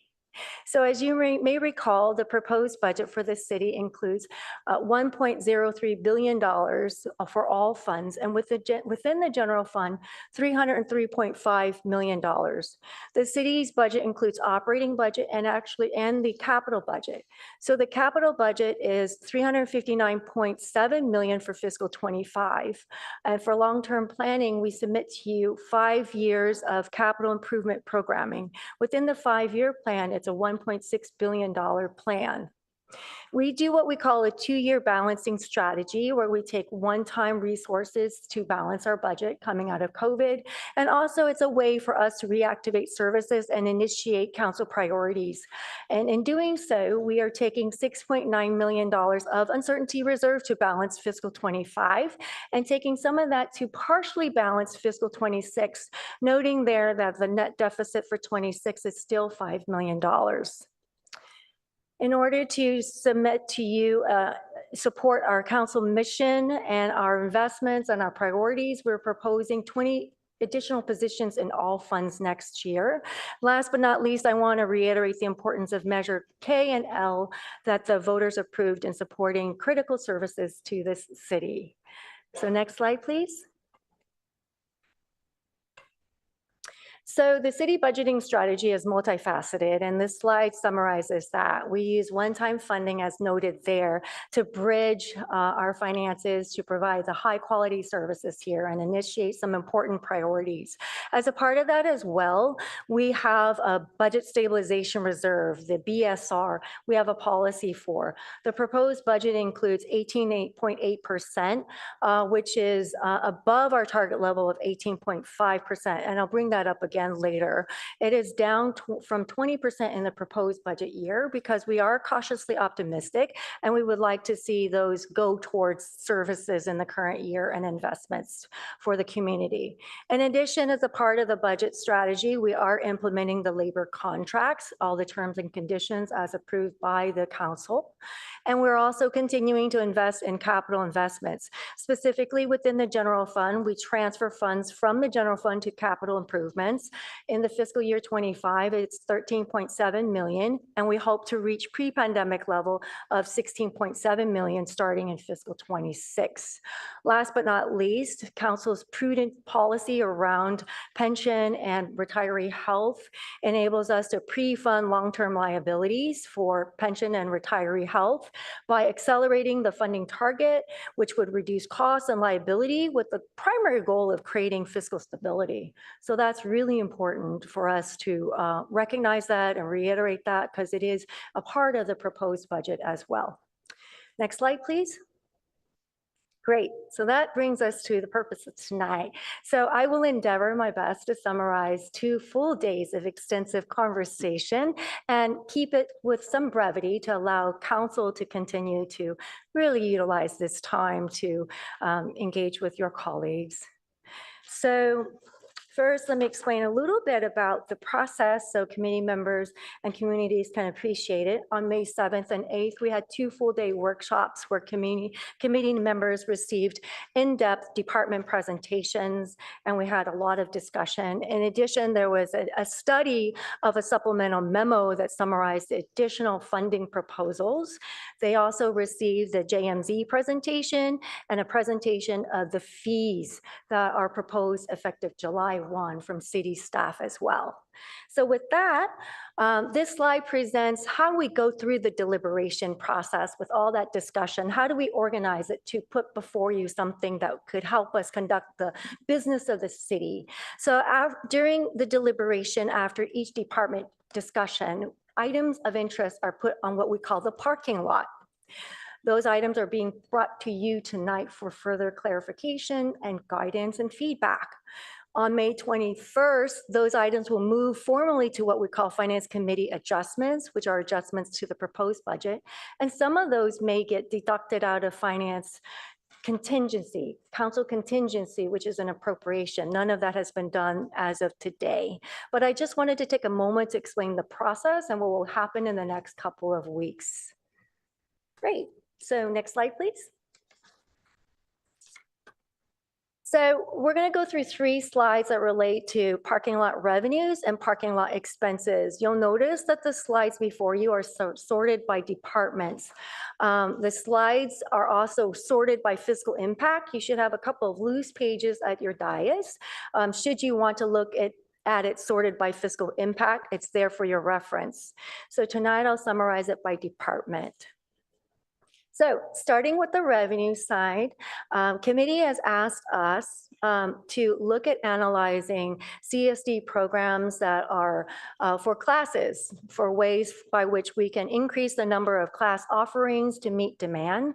We don't anticipate this will have much of a fiscal impact because it's revenue and expenses that offset each other.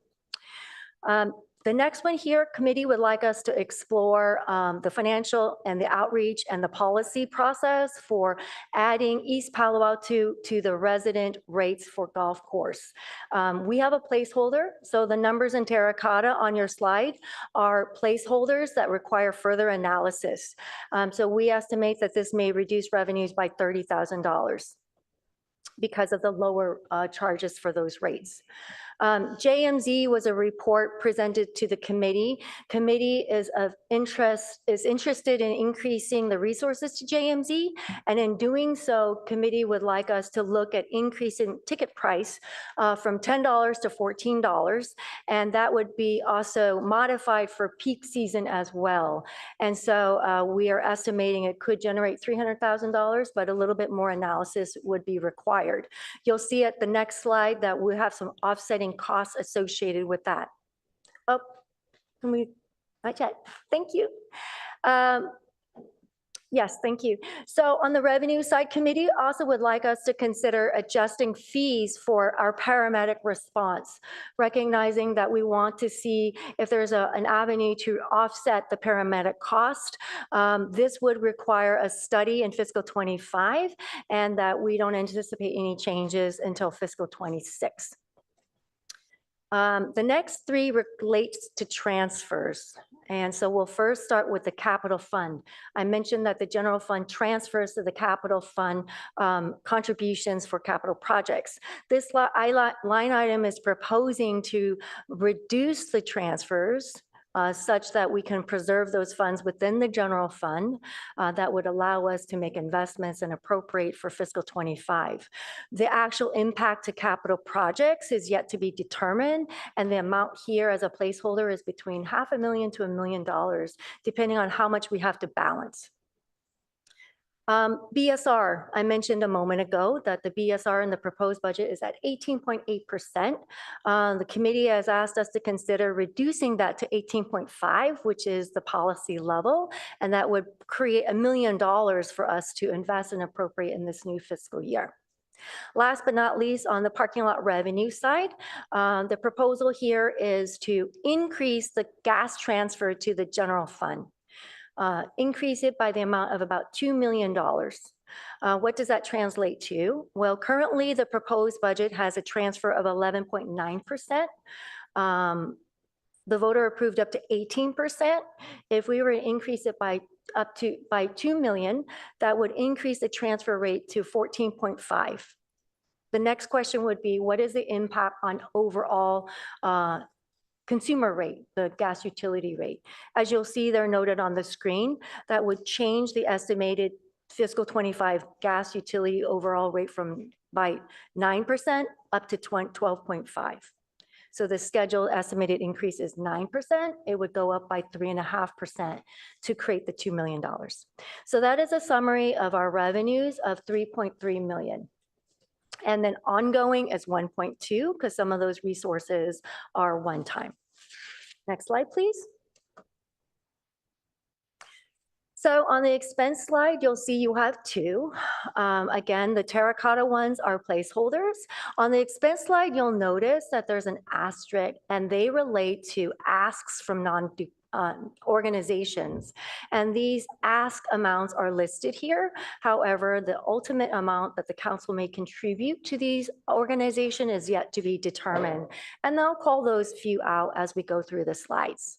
So starting with the CSD or Community Services Department, the JMZ, in order to support additional investments, this would increase the staffing level, converting some part-time positions, plus adding a couple of other positions as well. In addition, it would include a contract for a new ticketing system. So fiscal 25 would be 630,000 and ongoing it would be 946,000. And the reason is because that first year, we only have half of a year of staffing conversion and new hires, but the ongoing would be a whole year. We have a request here of $11,000 from Environmental Volunteer Foothill Nature Preserve Program of $11,000 for the nonprofit work. Analyzing the CSD revenue generating item, I mentioned that we will look at that. Staff does not see that there will be a fiscal impact there from a net perspective. Likely it will come through looking at our process, our procurement, or maybe even our purchasing authority. And so we'll bring that back to you with the goal of increasing programming to our community based on demand itself. The next two relate to fire. So first one relates to fire emergency medical response or paramedic service. So here committee was very interested in two different models. One was a model through activation through staffing. Staffing could be civilian and staffing could be sworn positions, or quick activation through third-party contract. We put $500,000 there, keeping in mind it will be more than that. If we go to solicit, we would have to put together a scope of work and see what the market will yield after we do the solicitation. If we were to do it through staffing, it would require either civilian or sworn position, which is also through negotiations as well. So committee is interested in us activating the paramedic response and increasing the number of units for that purpose. As it relates to Fire Engine 62, you may recall in your proposed budget, there is an appropriation to upstaff Fire Station 62. However, that is with existing staff through overtime. Committee has asked us to increase this through 3 sworn positions. And so we have a placeholder of $60,000 for the difference between overtime versus 3 new headcounts. We're going to need to refine that number further because of the nuances of backfilling and so forth as it relates to 3 sworn positions. Moving on to HR, our focus on organizational resilience. Here we have a position requested for organizational development and safety. Committee was interested in this as it relates to the retention component of our talent, while the second line item relates to the attraction. So as the committee reviewed the additional funding request, there was a request for digital marketing platform and services. That ask was $250,000. Committee would like us to look at a pilot program, and so staff has put a placeholder of $50,000 here, and we would need to analyze it further to understand what a pilot program for digital marketing for recruitment would entail. Moving on to library, there is a desire to support teens. This is the proposal of 1 librarian focused on library teen services. Moving on to the Office of Transportation, we have 2 items. PATMA made a presentation to Finance Committee outside of Budget Committee. This was previous to this. And in doing so, PATMA has also submitted a request, and before you is a consideration to increase PATMA to $400,000 a year. That would increase the appropriation in the proposed budget by $200,000 to PATMA. As you may recall, Palo Alto Link, a valued service within our community, the third-party outside agency funding will expire. The proposed budget included $900,000 of appropriation. What committee has asked us is to reduce the funding from general fund for PA Link by $450,000. And that could be achieved by revenues and expenses, particularly looking at altering the fare structure or changing the program itself on the service side. So ultimately, the idea is to continue the program, but maybe reduce the financial impact by about $450,000. There is also a request here to provide additional investments for Public Service Street 311 requests to support the catch-up and keep-up services within our city as a high-quality service city. Last but not least on this page is the request from the Utility Department to support the SCAP priority. Utility Department has asked for one position that would be funded by the Electric Fund, specifically a position called the Program Customer Service Support, and that's before you, and there's no general fund impact because that's 100% funded by the utility itself, the Electric Fund. So next slide, please. So this is the next slide related to expense. Again, the asterisks note the request from those agencies, and the terracotta are placeholder numbers that need further analysis. So starting at the top, we have two within the non-department. One relates to Ability Path Matching Grant. There is a memo that requests $250,000 from this organization, and it is before you for consideration. Also, there's been a lot of discussion around HISRAP. And so the committee has asked the council to consider a new category in HISRAP, particularly focused around citywide special events and programming. And so on this parking lot, this category would have $230,000. $30,000 already pre-exists in the budget for neighbors abroad. And so the net increase is really $200,000. We've listed there before you 3 agencies for consideration. Their asks for UNAF, for Third Thursday, and Magical Bridge. Now we'll move on to the CIP. The CIP items, the item before you is $1 million to fund the Roth Building rehabilitation. In the supplemental memo, there is a letter from the Palo Alto Museum relating to this request. California Ave and Ramona Street relate to economic development, and also our SCAP as well. So as a council 2024 priority, council wants the committee and the staff to work with Cal Ave merchants to activate some quick high priority improvements. And so before you is $450,000 appropriation for such things as signage, furniture, planters, paving. Now the $450,000 are those immediate investments. This does not relate to ongoing maintenance or the other long-term costs or visions related to that. Cal Ave street design, Ramona Street, car-free street design. What's before you is the consulting piece of it. City staff would work with a consultant to do outreach and engagement with the stakeholders in this business district to envision the design, the feasibility, and the implementation of what a car-free streetscape along Ramona would entail. Again, we are not sure how much that consultant contract cost would be. This work would be undertaken in fiscal 25, and we would come back to you based on the results of that work. Now we'll move into CIP as it relates to CSD. So there was a lot of discussion around artificial turf, and committee would like staff to study the conversion of artificial turf to grass up to 4 fields. And in doing so, staff would propose that we would take appropriation from the CIP within the budget already for parks and to fund this study. And we would bring the work product of that study back to the committee for further, and for the council for further consideration.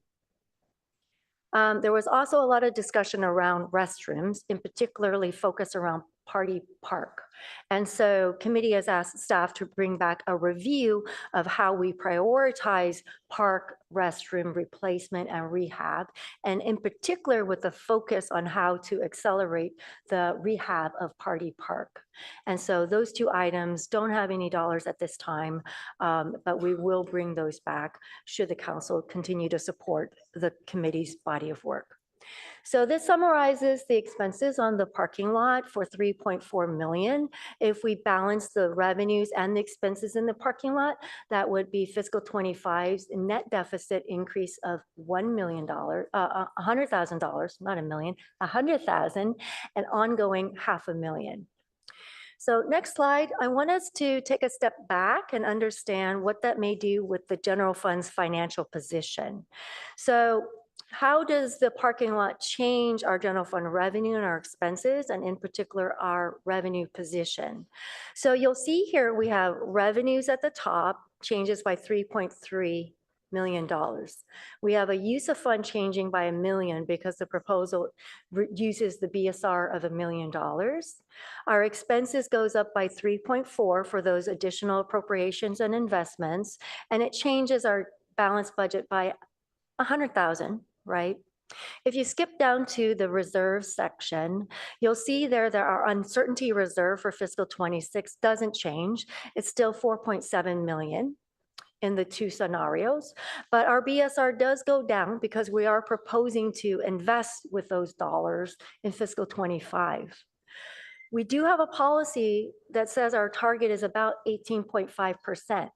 Should council maintain that policy, we would need to balance another $700,000, because you'll see there at 54 million, and with the higher appropriation level in this budget, the BSR is at 18.3, right? So in order to get to 18.5, we would need to set aside another $700,000 to reach that BSR level. Okay, next slide. That summarizes briefly the committee's work over the last 2 days. Again, I thank them so much for their time and commitment to this effort. And at this junction, I invite the community to stay engaged and be informed. Our next meeting is this Wednesday, May 15th, where we'll have an informational session with the community, followed by a budget wrap-up on the 21st with our colleagues on the Finance Committee. In closing, on our last slide, we here as staff are here to answer any questions you might have, clarify anything that we've brought forward in the parking lot or in the budget itself, and ask for further direction as your colleagues enter wrap up on May 21st. So thank you so much. Great, thank you. That was a very helpful summary and presentation. It's a study session, so there'll be no action items, and with study sessions, we do public comment at the end, so we'll come back around for public comment, but we'll return to the dais for, is there a report out from the Finance Committee? Okay, I'll turn to Chair Burt.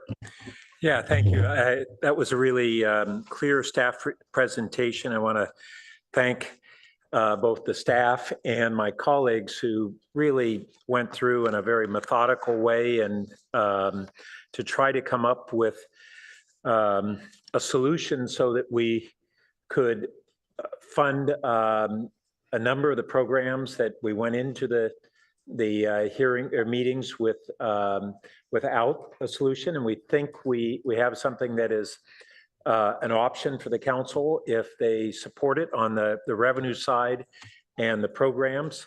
Couple of high level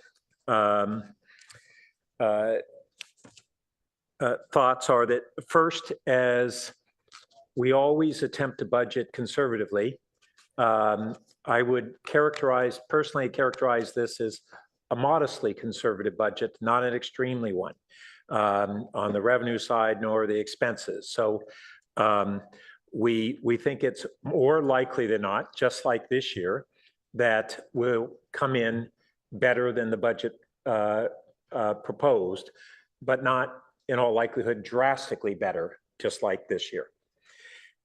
And then just a note that measures K and L are not fully included in this budget. Measure K, we put an implementation staggering so that it's fiscal year 26 before we get the full $9 million a year for Measure K. Measure L, as you see, the voters had approved actually that we would be authorized to go right back up to the 18.8% or 18% transfer. We're still proposing that we moderate that and this year go to 14.5% and then anticipate that next year we'd go to what was the voter authorized 18% transfer. And we looked at bringing the BSR to the, we were eyeballing it at 18.5%, but because of the kind of the way the accounting does, when we got done, it was at an 18.3. So that's something we're going to need to have council feedback on. And then just, there are several of these items that we don't yet have staff estimates on the costs. And so we all need to bear that in mind. They're working, we gave them kind of some new approaches that we wanted to take, but they're doing work real time to try to assign dollars to them or at least narrow the range of dollars before we get back to the budget, the finance committee, and then finally to the council as a whole. And as we go through this and colleagues who aren't on the committee have questions and comments, you're welcome to, for any of the questions on the reasoning of the committee, direct them toward us. For technical and other questions, staff hopefully will be able to answer those as they were able to answer the vast majority of our questions. So just a couple of notes on some of the individual items for clarification. On the Roth building, that is proposed to be a split of the additional costs that came about from escalating construction costs. As we all know, we've seen hugely increased construction costs, and that occurred over the time frame from which the council had wanted to close the agreement and begin construction, and about a 1.5 year delay for understandable reasons. But nevertheless, that drove up the cost. Reminder is that this is for the hard shell of the building. It's not to build it out as a museum. It's for the building that the city wholly owns as an asset. We had two different items related to fire department emergency response, which we're all hoping to be able to come up with creative solutions on how to restore additional fire services, including that this smaller item of the $60,000 for additional staff versus overtime. We really heard that fire department staffing really hopes that we won't ask them to spread themselves more thin through overtime to meet that additional need. And the special events fund actually is complementary to the HSRIP fund. It's not within it. What we'd seen over the years, the council has looked at wanting to fund certain important collaborations, such as UNAF and Third Thursday and Neighbors Abroad and now a Magical Bridge need, and they didn't fit in the HSRIP funding. And we had talked about, well, do we have simply a separate fund that's a different category that the council has to go through each year and have a budget for it and allocations for it. And so we thought that was a cleaner way to do it. The expansion of the teen library services, one of the things that came out of the committee was just a recognition of how complementary the community services efforts on youth well-being and other community services are with library services, and that the library is really functioning as its own form of community services and work closely together. But as we've been looking for ways that we could really help support teen mental health, we've been very impressed by just how effective the libraries have been at a number of these teen programs. And so that's what that one's about. On the artificial turf, we had a lot of discussion on really the increasing recognition of the public health and environmental issues associated with the synthetic turf today. And staff is working on doing comparisons of both capital and operating costs of a changeover. We have a timing issue because at least the Mayfield fields are questionable about how long we could push out that renovation. So that's an issue.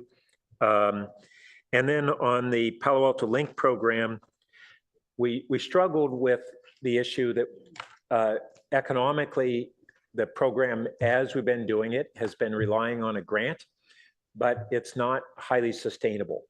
The subsidies per ride are very high, but what we really ended up leaning toward and want to see the council sentiment on this is that the most important part of this program is how do we serve people who actually need this service, that it's a lifeline service for seniors who can't drive or disabled and others, and how do we sculpt the program foremost to serve those needs, as opposed to that the city ends up providing basically a highly subsidized city-funded Uber service for people who choose to use it by discretion, who understandably love it because it's very low cost for an Uber ride or something akin to an Uber pool ride, but that's the reality of what we believe was going on there.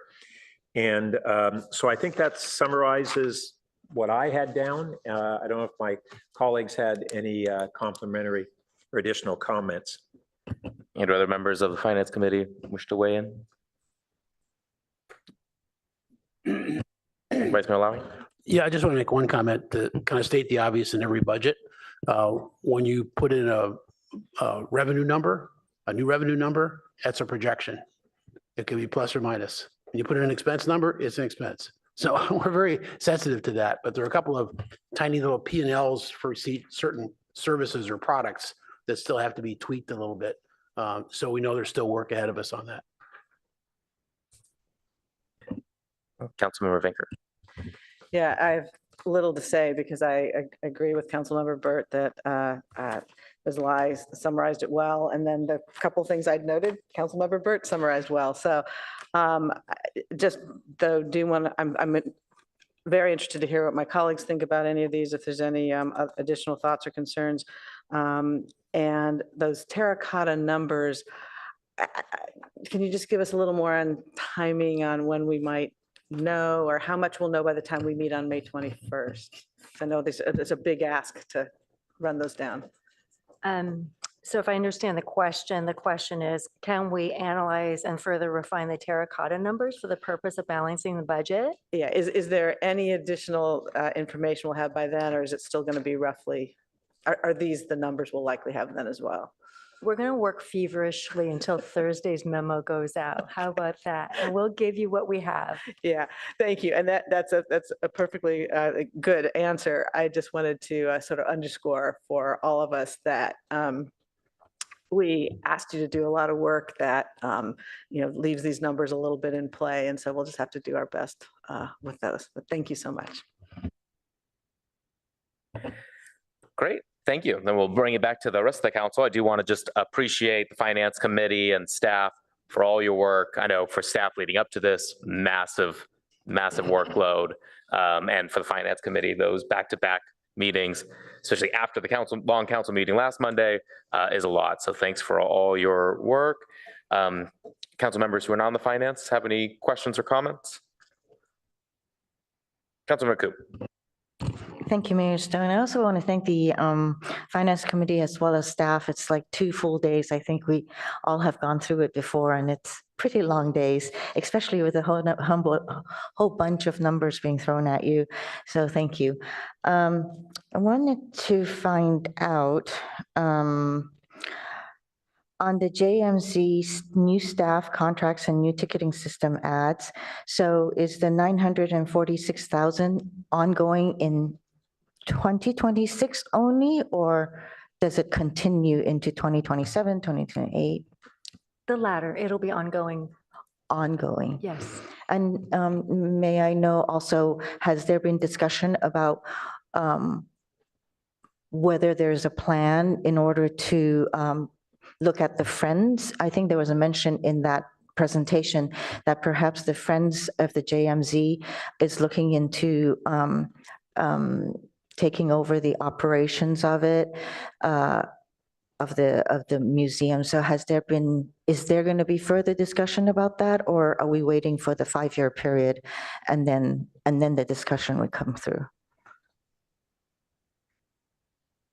I can offer a response. There was not a discussion of Friends. Our understanding is the Friends at this time is not looking at a long-term potential public-private partnership. What they addressed is they have fundraising that they're doing, but that is focused on inclusion and special programs. So it's inclusion for lower income and both Palo Altans and neighbors, as well as certain special projects that they may fund as well. Similar to what we have in the Children's Theater. They don't fund the ongoing operations. They really fund those two things. I know there's a lot of matters that they still need to assess because it has just returned coming out of COVID and the market and so forth. So thank you for that explanation. Then on the, just a process question, how are we going to take it out of the parking lot? Are we taking it out of the parking lot, or is it going to continue on to, I mean, is council going to say what we would like to move forward? So being a study session, the council won't be voting on this tonight, but what the committee and the staff will be doing is listening to the feedback from the council to give us guidance on our next effort, which is still going to have a number of moving parts. So even if the council tonight said X and Y, Z may be an unknown. And so we're going to have to loop back by the time we go back to the finance committee and to make the final recommendations to the council. Thank you. The amending the gas transfer to the general fund, did you say that it was voted, the 18% was voted by voters? Then how does council change it? The council had elected to do a phased implementation of up to the 18%, really because last year we had these unusual spikes in the gas cost, and the council decided to mitigate those costs by not doing the authorized transfer. And then we all have this decision of, okay, we could go all the way up to the 18% this year, but we already have, unfortunately, a year where we have pretty significant utility increases, significantly less than PG&E, but still significant. And so that's what we've struggled on, is how do we balance the general fund projects with wanting to mitigate the impacts of rate increases. Yeah, thank you. I just wanted to make sure the public knows about this and that there was an effort to phase it. As for the BSR, it does concern me that we're reducing it below the 18.5 per hour policy, but it's a one-time, and then once it will go back up to 18.5 after we have the funds, right? It's one of the first priorities is to make it whole again.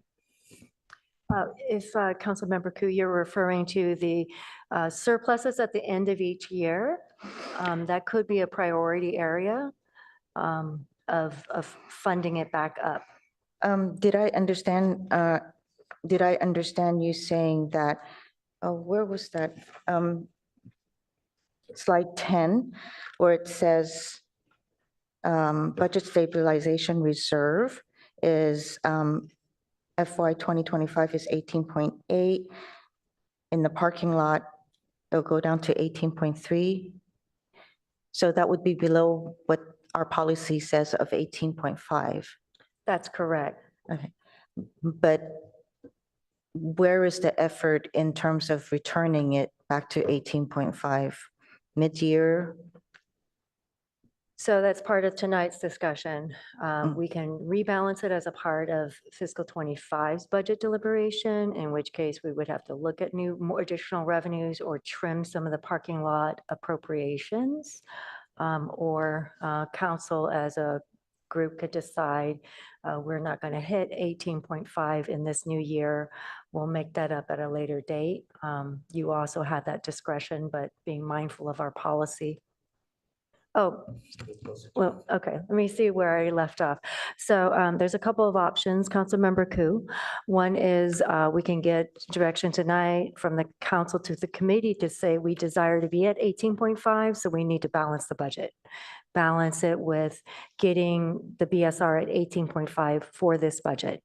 Or you can look at this list and say we desire the parking lot items, recognizing the BSR as 18.3, and we may need to solve it at a later date because it's difficult to move on these parking lot items. While staff, we would desire to have it at 18.5, just wanted to be transparent with the options you have before you.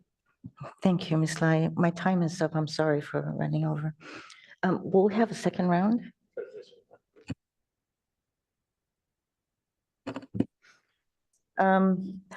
Also on the parks bathroom, I heard that it is that I believe in Canada and Ramos, the bathrooms has been ordered and they're already being made. Boulware somewhere there. Then there's Cubberley Fields. Does that belong to the city of Palo Alto? Or is it Palo Alto Unified School District? And Sure, just to directly answer the question, the location of the proposed restrooms, I believe, are on PAUSD property. And we have staff standing by if you'd like to get more information. okay, I was just trying to understand why is it that city of Palo Alto is doing that bathroom versus, or even half and half, you know, with PAUSD. So that's one question I'd like to. Well, I'll give you a general response, and perhaps not surprising if you think about the process that's involved in the siting, picking a location for any restroom, that this was a result of a community process that identified the best location for the restrooms at Cubberley. And as it happens, these are located on the fields, given that the primary need is for field users. Okay, thank you. I mean, I know they need the bathrooms, right? But I was just kind of wondering why is it that we're doing it, but I appreciate the explanation. I also wanted to say that, you know, I think that in Finance Committee, you were also talking about, you know, coming up with a policy on how these are decided, you know, bathrooms and where they get it. So if anything, I think that I think Canada already has a bathroom. I know Ballpark doesn't have a bathroom.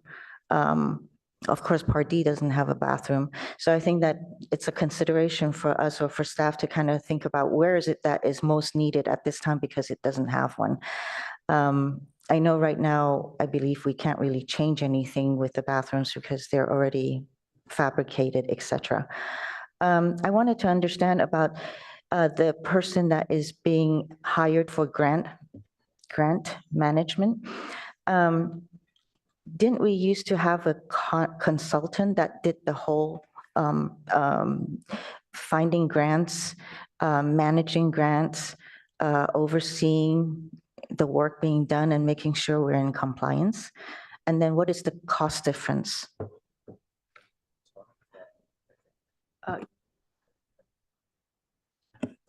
This is an expansion of the duties. We do have a continuing consultant contract for essentially finding the grants and assisting with completing applications. But this is on the staff side to ensure that we're able to meet all grant requirements once those are awarded. Okay, thank you.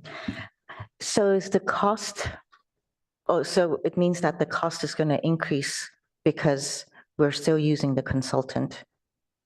Yes, and there's two focus. So the consultant is on the front end to help us identify grants that are applicable and assist in our ability to be successful in a competitive process. This grant analyst is city staff focus on the compliance component. Compliance to the grant requirements, compliance from an accounting perspective, an audit perspective, keeping good records and having good internal controls. I see, I see. So I appreciate the committee and staff, looking into the fire department and making sure that, looking at whether we should do overtime or having the 3 staff members. Naturally, having the 3 persons is a lot more better. It's much better. But I also want to make sure that we're not just thinking about here and now. We have to think also into the future years, how to make sure that we have our safety departments ready for the population growth and the number of housing that's going to be built. So I do think that that is going to warrant a discussion as we move forward. There's the cost perspective, but we do need to make sure that we have, as you say, high quality services for the city. So this is one of the areas, especially because it has to do with life and property. Lastly, I'm very sorry for going so much. Lastly, I'm kind of looking at some of our nonprofits that we contract with. I've said this many times. I think that we also need to look at our nonprofits and the audit that was done and to see whether their services are still warranted and whether they actually serve the people here in Palo Alto. One in particular that I was looking at is I really like to see if Avenidas is still providing the services to all Palo Alto seniors and that including whether it is actually benefiting all the seniors equitably. And with that, I support, the study, although I would like to find out a little bit more about what the study is going to do. Studying the cost of turning the turf to grass, or what kind of grass we're going to use, what kind of soil, how to make it flat. What is it that we're studying? Thank you, Councilmember Paul Harper, Office of Management and Budget. I believe Kristen O'Kane, Director O'Kane's online to add to this, but I believe the study will be to determine whether proceeding with turf replacement is the most cost-effective and viable solution for the city, or whether we should be replacing with grass going forward. So it's going to look at both sides of it to confirm which is the best path forward for the city. If I could expand, the Finance Committee actually identified a series of criteria that they suggested be used in the evaluation. So there would be a number of dimensions to the work that would be coming back. Yes, following up on the city manager. So it's both what are the costs of the capital costs of the change and then the operating costs going forward. And then it's not necessarily what is the most cost effective. It's that consideration along with health and environmental impacts. So you're gonna have to weigh all those things. Thank you. Councilmember Lithcott-Ames. Thank you, Mr. Mayor, and thank you to my colleagues on the Finance Committee. I don't miss the 2 days you put in, but I did enjoy plowing through the numbers last year, and I know how much work it takes, and we all really appreciate you and staff as well. Ms. Lai, it seems like you've done a remarkable job of coming up to speed. So thank you for your presentation. On the expense side, I'm excited to see the upstaffing of Station 62 with the 3 sworn versus the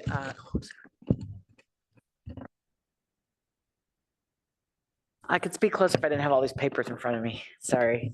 Yes, excited to see the notion that we might upstaff Station 62 with 3 sworn versus overtime. Also love seeing the creation of a citywide special events and programming effort. On the income side, I'm glad to see that we're pushing our vacancy rate assumptions from 3 to 5%, that we're utilizing and accelerating our plans for the gas transfer tax and drawing down the BSR as appropriate.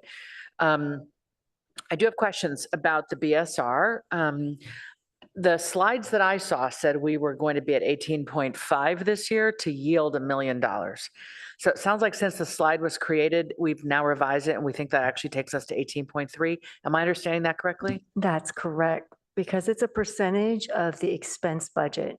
So with $3.4 million of additional investments or expenses, we have to set aside 18.5% of that to maintain our policy level. So the dollars in the BSR will actually go, would have to go up in order to make it retain the 18.5. Okay, thank you. I noticed that we say in the parking lot, we're going to analyze the reduction of capital funding to the tune of $500,000 to $1 million. And those are big numbers. And so I'm just wondering what we're contemplating not funding in the capital budget in order to reduce it by that projected amount. What are some of the examples of what we won't do or will defer in order to pull those dollars into next year's budget? Thank you for the question. It's excellent. I believe the Public Works Director, Eggleston, is here.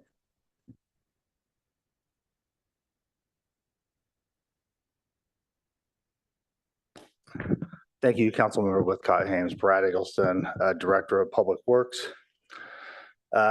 Really, as we discussed with the committee during the budget hearings, we went through a pretty exhaustive process for developing the capital budget, including quite a large number of proposed projects that ultimately did not make it into the budget and the 5-year plan.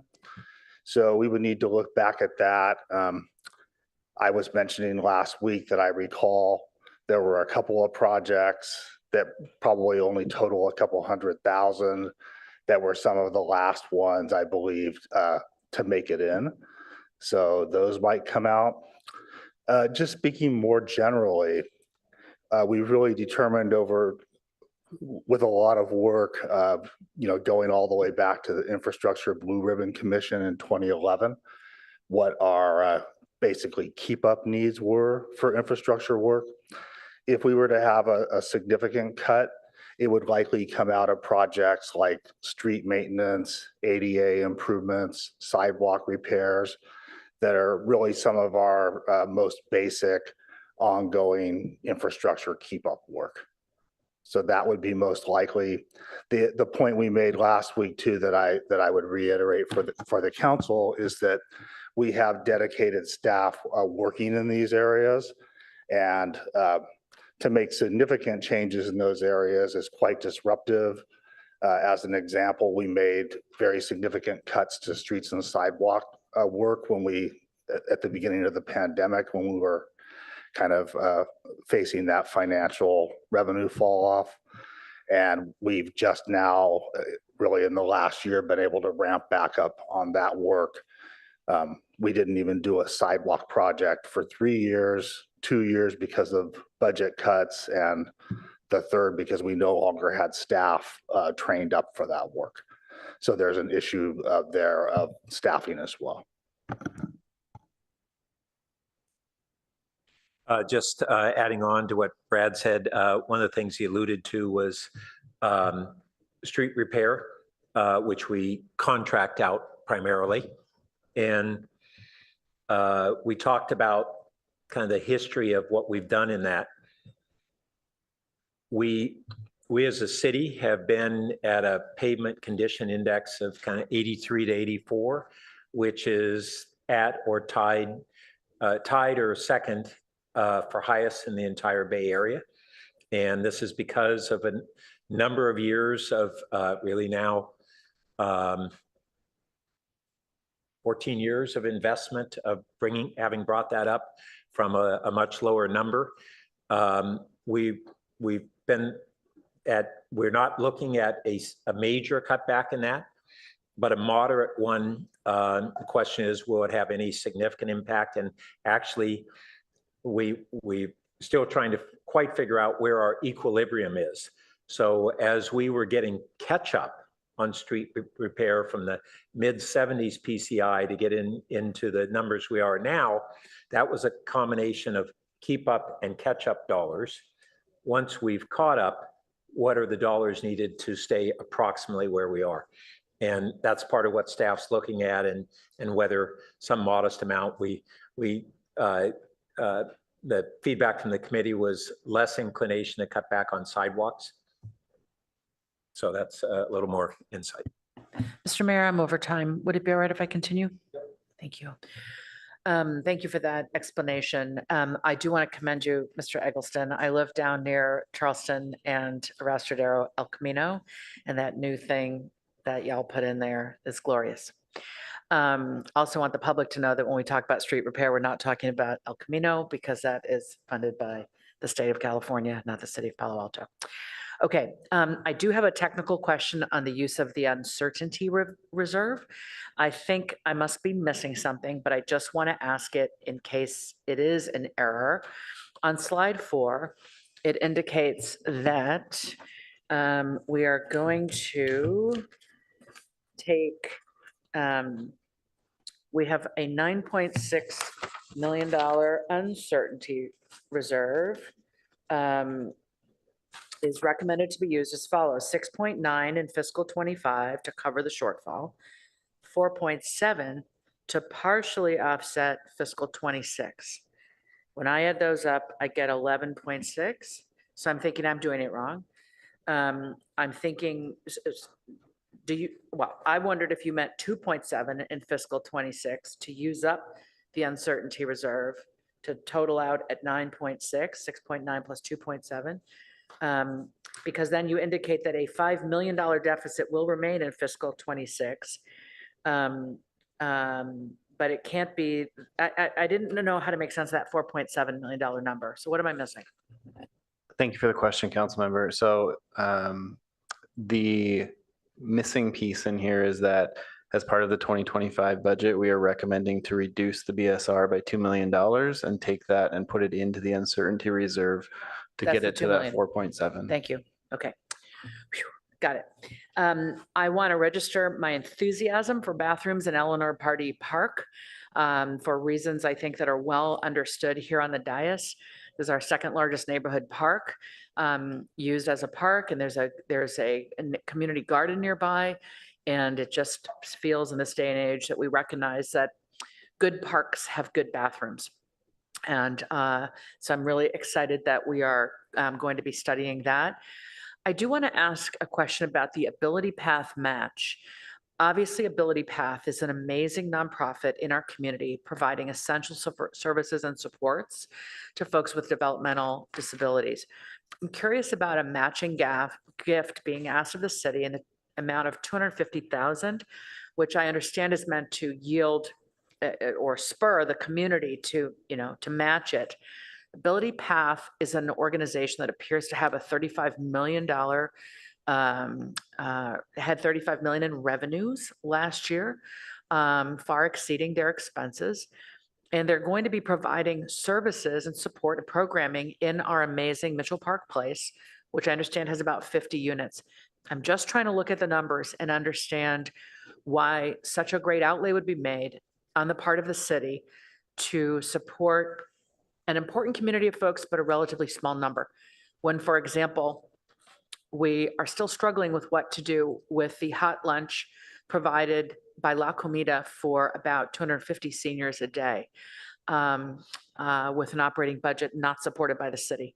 I'm thinking about equity for different populations and would just love to hear more of a rationale for why this fairly large outlay for Ability Path for programming at Mitchell Park Place feels to be the right thing to do, given the various competing priorities we have for sensitive and specific populations.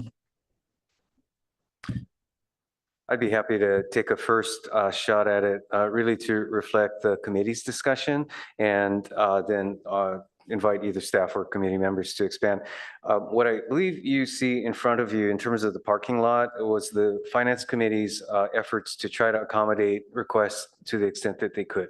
And so in some cases means looking at ways in this particular instance of the third party, as I'll describe them, requests that were received into a new program of special events and programming, and in other cases to try to address those directly. I would note, and without any expectation is probably the right term at this point, our commitment to fully fund those needs. So I think that that reflects the committee's rationale in bringing these items forward. Would also note that the committee had a discussion of how to reconcile these somewhat one-off requests with potentially what other organizations might request, because quite frankly, it's pretty unusual to have community organizations making direct requests into the city's budget. Otherwise, a request such as Ability Paths might come through our CDBG program, or in the case of programs that are more HISRAP like, to come through that program as well. So again, I think we're dealing with a somewhat unusual circumstance in having the volume of requests that we have directly from organizations to the city's budget. I want to add, more specifically, and thanks for the asterisks, we intentionally, very much intentionally as a committee, left a bunch of asterisks on there at the ask. Not that we supported that, especially for what you just did, was make a comment on that to give us direction. So I happen to raise the same issue. I'm not keen on the amount, and I think that might be an entirely different category to be giving capital improvement funds, and it doesn't really fit in his wrap either, but it's closer to his wrap than it is for budget. But we intentionally left those here in the parking lot, not that we couldn't work them or will work them, but we want to get your feedback on the requests like this one. So it worked. Thank you. Now I feel like I'm on the finance committee, which is so exciting. Okay, all right, thank you for that. I'd like to ask about the History Museum. I understand the budget isn't up to date with the realistic number, so now an additional $1 million is needed from the city. Could staff share what percentage of this shell building is more or less being funded by the city versus our community partners?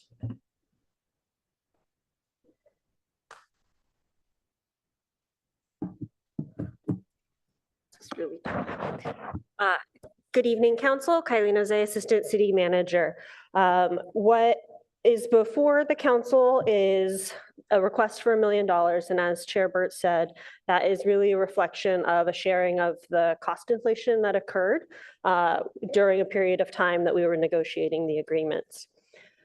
The budget itself right now, the project, is not necessarily scheduled to exceed budget. What this would do is actually change the terms of the tenant work letter. So the tenant work letter currently stipulates that the city would contribute a certain level of funding to the capital build out, as the chair referenced, what we call a warm shell. So something that can be moved into, but it's not a fully built out museum. So the exhibits are not going to be there. And what this would do is change the allocation of the HUD funding grant and swap out for some general fund funds if the committee or the council obviously were to choose to go down this path.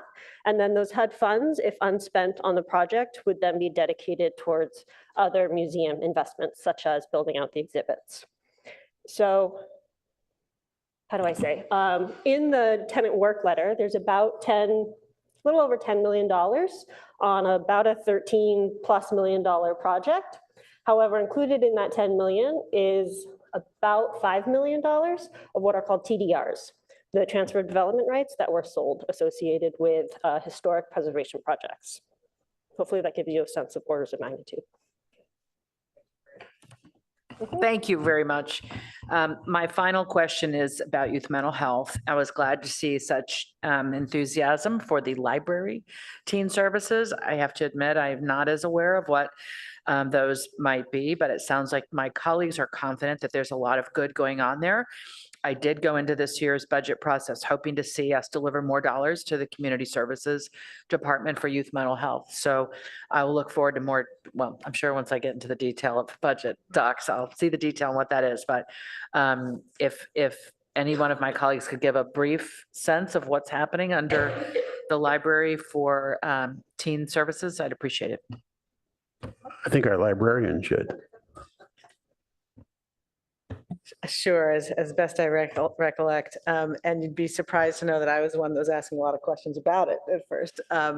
So apparently, we have an extraordinary number of teen users who come after school to the library, but we do not have a librarian who can sort of meet their needs and develop programming specifically for them and provide the services that are, that we have the ready audience, we have a place, but we do not have someone who can provide the support right now. So the thought was that this person could do that because the other librarians are full out doing other things at this point. So that's a short version, and Gayatri, if she's around, give you a very robust version as she did to the Finance Committee. And our city librarian is available to respond to that question if you'd like. Okay, thank you. Go ahead, Gayatri. Good evening, Gayatri Kant, Library Services Director. Thank you so much for the question. It's always a great opportunity to talk about the library, so here I am. What we wanted to talk about is the library, at least if you just talk even just about Mitchell Park Library, we have about 150 to 200 teens after school. So we first get the middle school group, and then as they're leaving, then the high school teens come in and use the library heavily. There is a separate teen area for teens to hang out. We also have a teen advisory board that has 30 members, and we do have a teen librarian now, but it is one teen services librarian for all the 5 libraries. And the main reason that we had proposed this position is to also emphasize on the need for more collection support. In this day and age of misinformation everywhere, the library really remains as what Councilmember Burt very aptly said, the truth zone, where there's information that's available for anybody in the community to access. And these materials are selected by librarians that have a master's degree and are trained to do the selection. The second important piece is for the librarians to also have a reader's advisory with our teens. There are many that come in, and we truly function as a sanctuary for many. And there is such a great opportunity for us to do one-on-one consultation and help them find the best material that will provide information for their need. Last, of course, not least, we have many programs that the library hosts. But in addition to that, we also mentor teens who are actually wanting to put their own programs. And so that involves lots of information, lots of training and mentoring. And we also work with CSD for sure, but also other organizations in the area to provide service. There's a lot that we can do. And as I was saying, this opportunity would just really help us expand in this direction. Thank you. The last thing that I'll offer my colleagues on finance is if you can see your way to finding that $225,000 for the Fire Explorer program. I'm delighted our chief put this in his request. This is a way to create a pipeline in our own city and nearby cities for people as young as 6th grade through age 20 who are considering fire and emergency medical services as a career. It's a wonderful program. We used to have it in the past. We discontinued it. It's a great way to signal to youth in our city that, hey, you don't just have to be a software engineer. Like, there's nothing wrong with that, but you could also be a firefighter and really have a career you could be very proud of. And this is a fairly inexpensive way to begin to build that pipeline. All right, that's it for me. Thanks for tolerating my lengthy set of questions. Councilmember Tanaka, and just a reminder to council, we're almost an hour over schedule. So just as a heads up. So starting on the revenue, maybe at a high level, the BSR is there for handling revenue shocks. And COVID's over. COVID's been over for a few years. We actually have a growth in revenue, so that we don't have a massive drop in revenue. So I think it's inappropriate to be rating our budget stabilization reserve at this time. It doesn't make sense to me. And then in terms of the idea of raising the increase from 9% to 12.5% for the gas utility rate, inflation is about 3 to 4%. So 12.5% is way past that. So I don't think that's appropriate. I think our residents, the people of our city, have already had a lot of rate increases. I know people say, well, PG&E is more still, but my perspective is we paid a lot into our utilities. We own our utilities, and we don't rent it, so we should have a lower rate. And I think this kind of increase is insensitive to the people, especially people here who are barely in our city. And then the JMZ ticket price increase from $10 to $14, which is a 40% increase, right? So that's like 10x the rate of inflation. I think that really makes this inaccessible to people, young families who are struggling to be here in our city. And there are people here who are struggling. I realize that there's a perception that everyone here is rich in our city, but that is not true. And then I see this, and I find it really bizarre because when I see revenue, I think we make money, but this is, no, we're losing money because we're going to be, I guess, giving discounts to people from other cities for our golf course, which I find really bizarre, especially when we're losing money. That makes no sense. I mean, it's a golf course is a little bit of a luxury thing. It's not like an essential. And yet this is on our revenue thing. So that makes no sense. So definitely don't support that.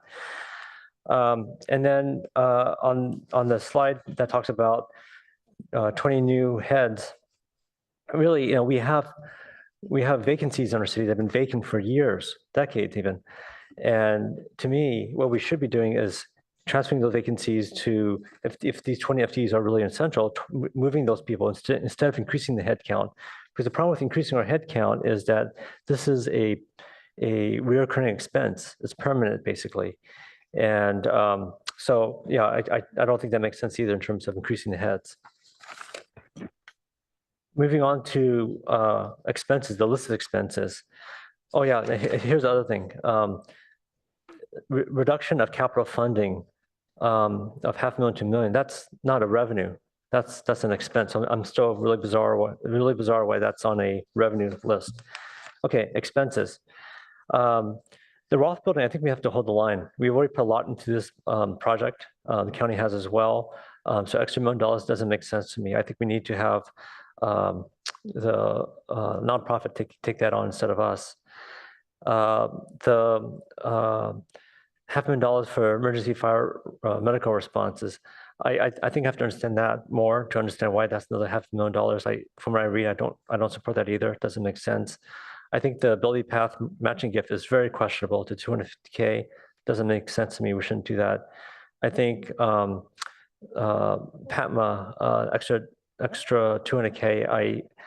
I love the mission. It's hard to justify at this point, especially given that a lot of people are still working from home. So it doesn't make sense.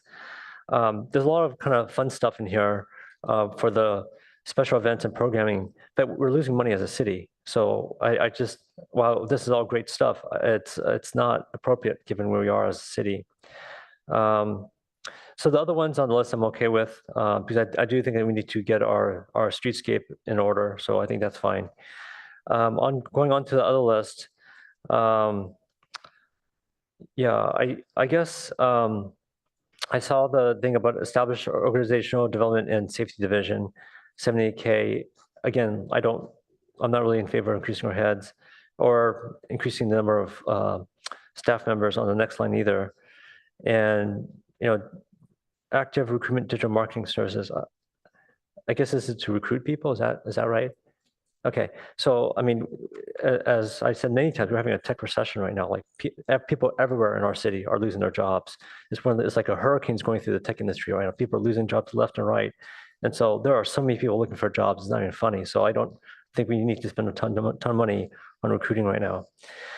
And then I agree on my colleague's comment on the PA link. I know it's incredibly popular, but it's expensive unless we have another funding source. I can't see us spending another $450K on this, trying to figure out how to just review other approaches.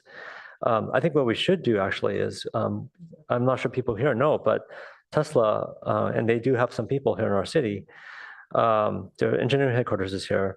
They're trying to roll out a taxi service. And so to me, like they're here, the R&D center is here. We see all the self-driving cars here from Tesla. So to me, I think we should try to partner up with them, offer them ability to test out their vehicles in our city. And maybe it could be a win-win for both of us, both for Tesla and for us. And we could have a way to fund this service that's very popular. Okay, and then let's see here. Yeah, the last one is bathrooms. In general, I'm not opposed to having them, but I read there's a lot of controversy. People aren't happy, people are worried, this and that. And so when there's all this controversy, I just don't think we should move forward, especially when we have budget issues. So I would be in favor of the places where people are objecting or have really big concerns. I think we should just pause the project and resolve the issues. And then maybe when we have more money and there's less controversy, we just move forward. Okay, that's all I had. Thank you. Most of my questions have been asked and answered, but a few new ones kind of came up. One, I'm curious, can we, for the abilities path request, I know not appropriate, maybe through his wrap, does CDBG possibly apply to the abilities path request? It might be for Deputy Director Cotton Gaines if she's on. Yeah, you have to ask. Well, I think, quite frankly, Mayor, it may be premature to make a determination on that because CDBG as a federal program has its own rules and application process. So we'd want to both understand what's being proposed as well as, effectively in that context, it would be on the organization's initiative to apply. Well, I mean, I think it'd be nice to be able to understand, kind of moving forward, understand not having the answer tonight, but maybe moving forward, better understanding, are there what is the likelihood of grant opportunities that they could pursue CDBG or others rather than it coming from the city? So if we could have a better understanding of that moving forward. I know we got like environmental volunteers here asking for 11,000 and others within the parking lot. Did all groups that asked for funding get included within the parking lot, or were some not included?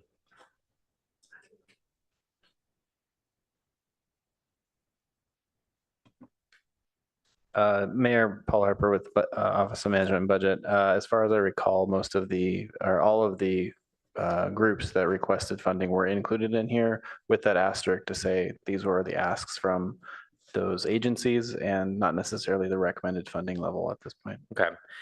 I think a lot of these, I mean, Third Thursday, I think we need to be able to move to a more stable partnership and not the kind of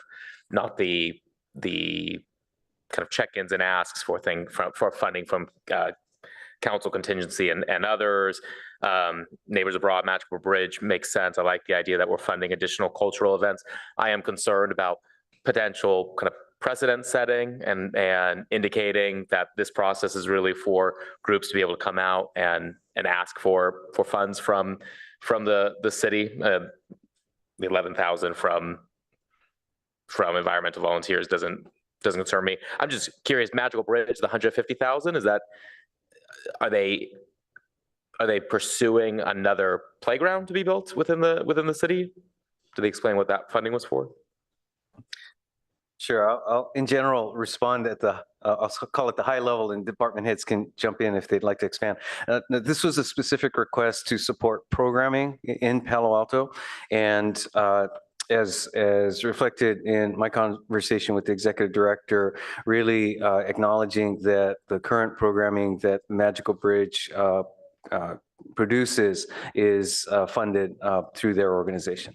Great, thank you. I don't need more context. I was just kind of curious. Yeah, and quick, please, because we are pretty late. The context for that is that it is an inclusionary programming, one of the only funds that we have for programming for disabled youth and adults and inclusionary approaches. Great, thank you. So just kind of following up on Party Park bathrooms, understand the desire for the study. I'm curious, I mean, how much does adding a bathroom typically cost within a park? And I'm sure there's a range, but what is that range?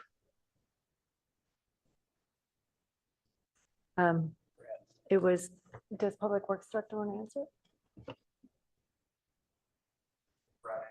And Public Works, typically for most of them, it's on the order of $500,000.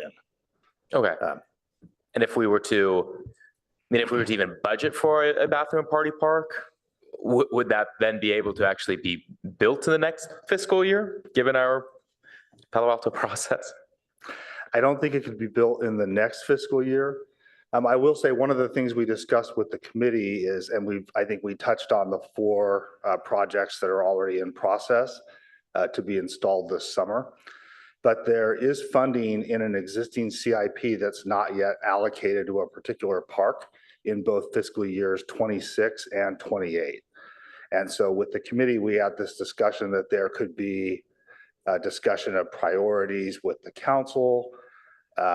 And I believe the community services director said that they could begin some outreach about Party Park this fall.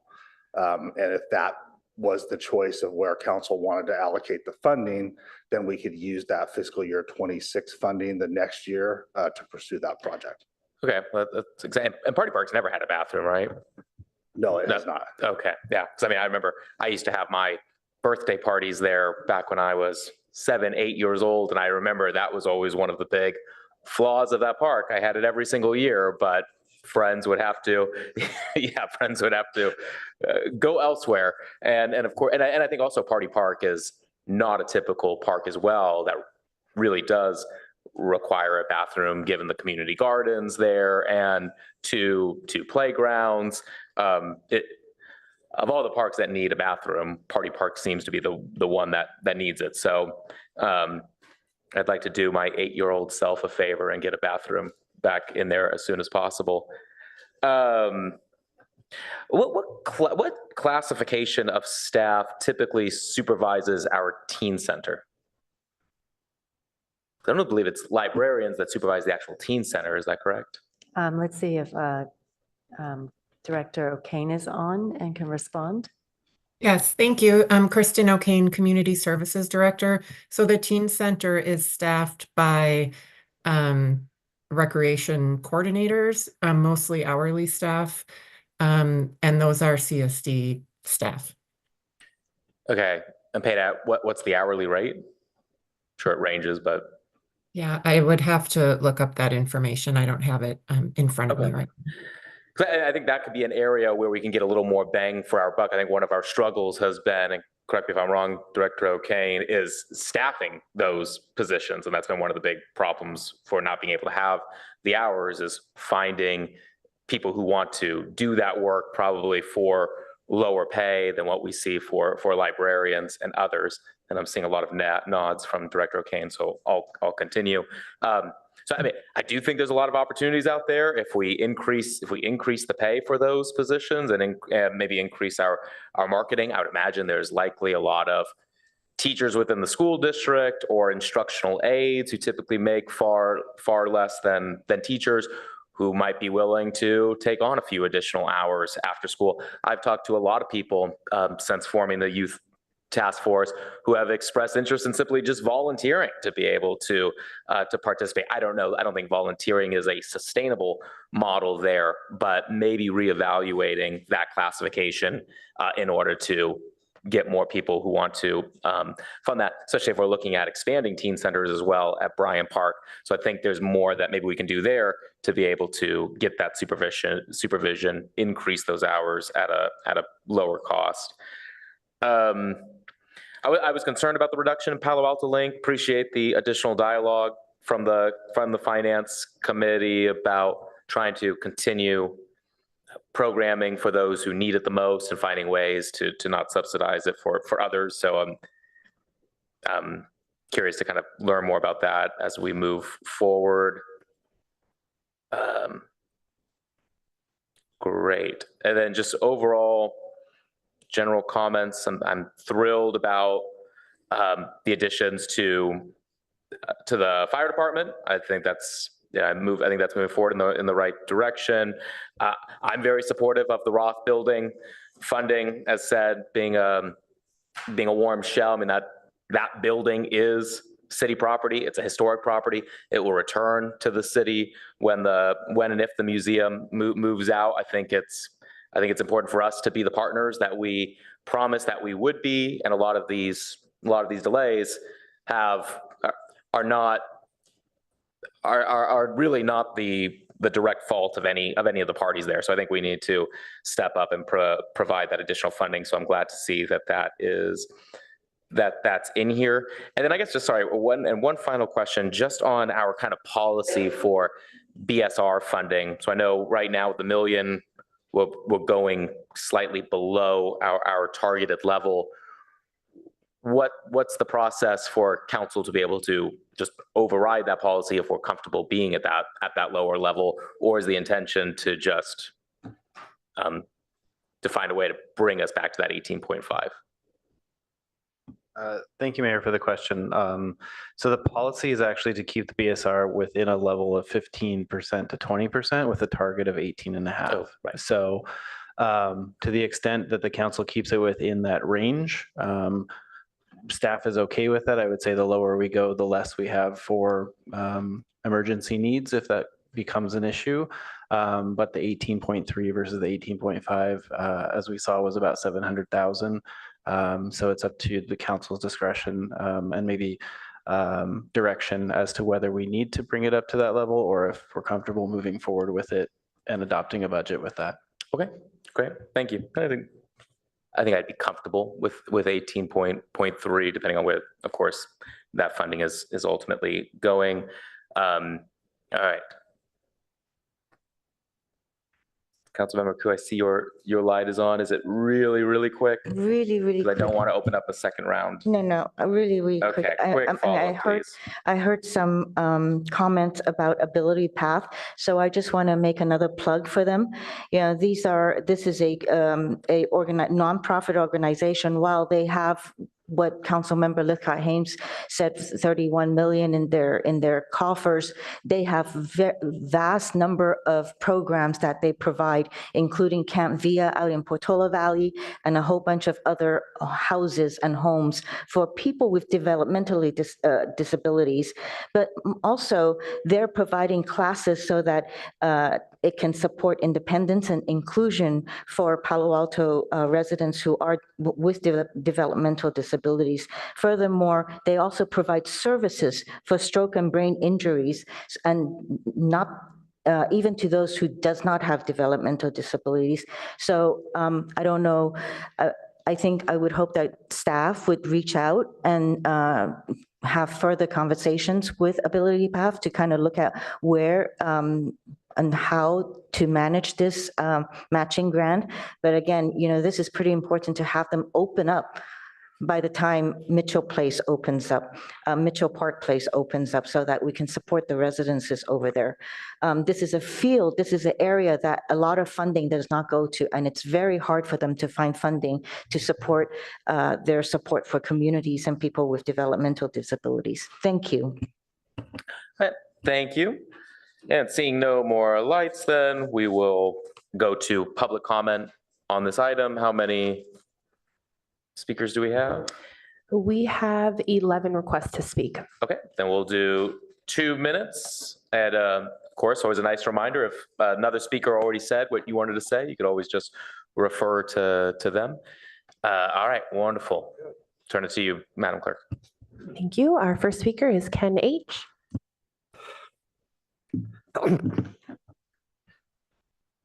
We ready? Good evening. I'm going to give it a try again. I attended the Finance Committee's meetings. I was there the morning of the first night and the afternoon of the second day, and I listened to the YouTubes, and so I want to share my, I'm sorry. So I want to share my thoughts. I want to refer to page 484 on the non-departmental budget summary and ask you to delete the Coverly lease payments, or at a minimum, put it in the parking lot because we're not getting our bang for our buck. We're paying over $3 million. In fact, there was a handout that showed that of the vouchers we paid in the last 4 years, the highest amount, not including the public health bill, the public safety building, was to the Unified School District. Gym A and B has been closed for 2 years. It's still closed, but we're paying for it. The other part, and that's on page 484, the other part, and this is sort of related to Councilmember Koo, related to Coverly repairs, Coverly roof replacements, HVACs. This is money that we're paying that belongs to the school district, and we shouldn't have to pay for that. So, and then finally, on that same page, 344, there is no money for the future development of Coverly. And I keep saying this over and over again, failing to plan or planning to fail is, sorry to say that's right. Failing to plan is planning to fail, You should have heard Mr. Williams today at the council, at the county, and Supervisor Chavez talk about the future of our budgets. Thank you. Our next speaker is Bill R.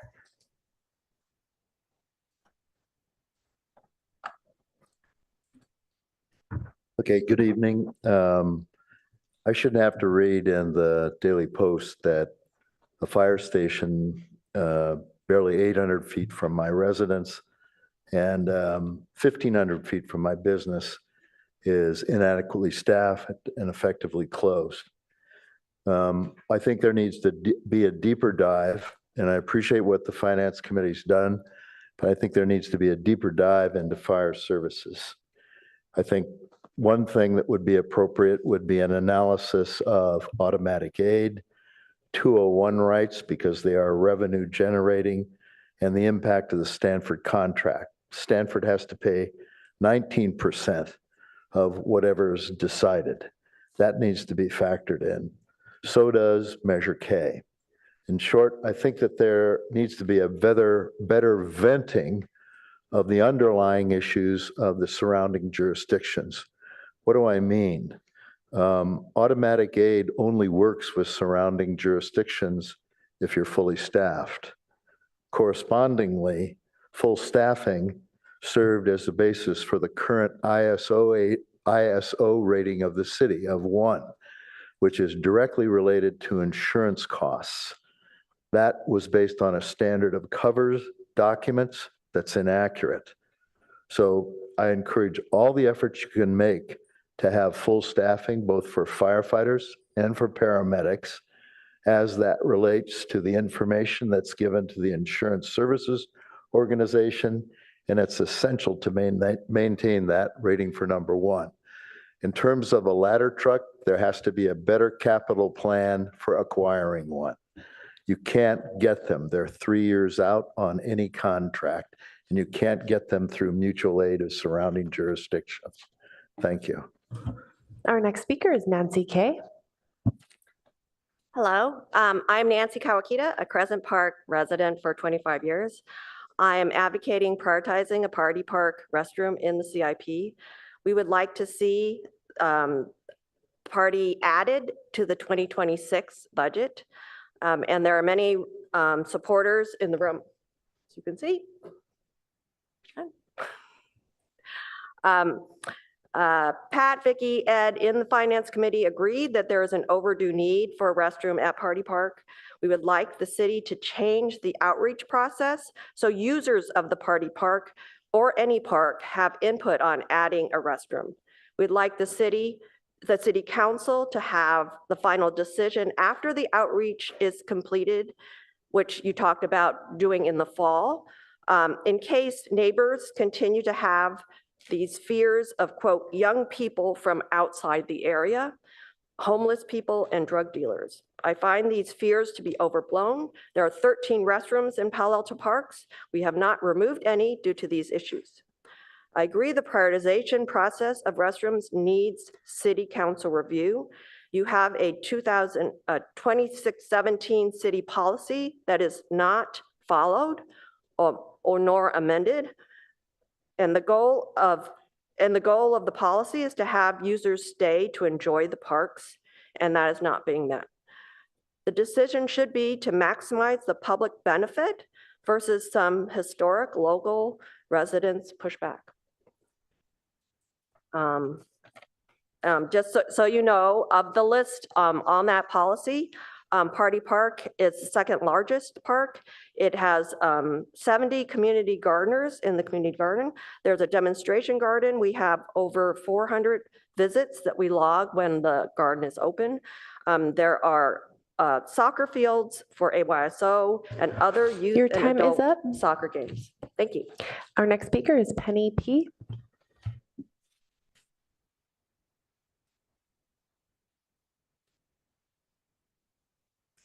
I'm Penny Proctor, and I've lived in Palo Alto for 61 years and been a community gardener for 36 years.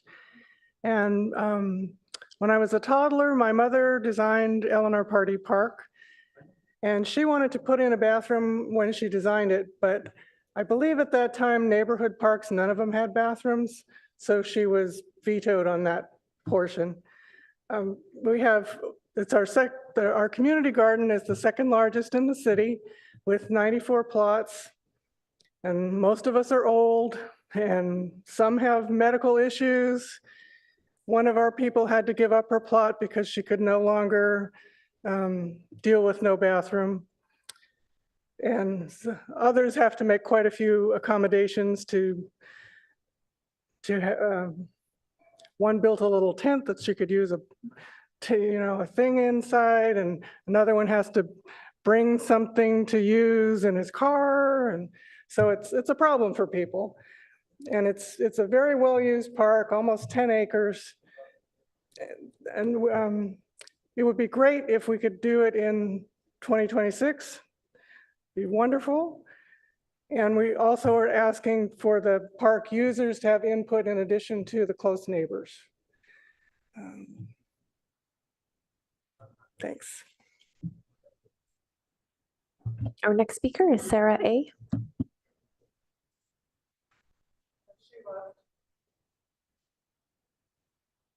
Moving on to Fred B.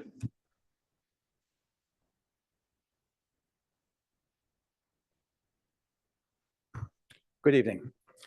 A first alarm residential house fire in College Terrace was reported via 911 at about 6:30 p.m. on March 20th. Fire Station 2 on Hanover Street is not far away. It houses both a fire engine and an EMS vehicle. The ambulance was dispatched to the fire and arrived 4 minutes after the initial call. But why not the engine with its fire suppression equipment? Because we have learned this week that the city's cost reduction measures via cross-staffing vehicles with its 6 full-time firehouse locations has extended even further, to the point that Station 2, the fire engine no longer leaves the station to go to a fire because only 2 firefighters are staffed there and you need 3 to deploy a fire engine. How long has this been going on? The press also reports today that the Mitchell Park Fire Station has been without a fire truck for 3 years. Fortunately, no one was hurt at the Hanover fire. A resident, an ex-Marine, walking in the area spotted the fire and ran to the site. Wisely queried an occupant trying to put out the spreading fire with a garden hose, and then entered the building and brought out the 90-plus-year-old woman before any emergency vehicles arrived, and incorrectly was attributed to personnel on vehicle SQ62 in the incident report. Suppression equipment did come after EMS and several minutes later from Station 6 on campus. But reducing cross-staffing to no staffing for fire engines is playing with fire, and we should not do that.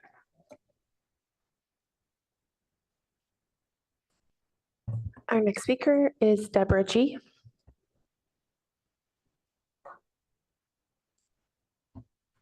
Moving on to our next speaker, Lucas G.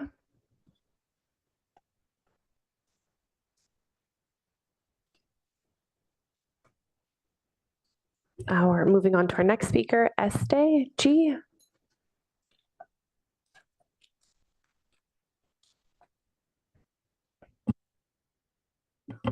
On to our next, Aram J.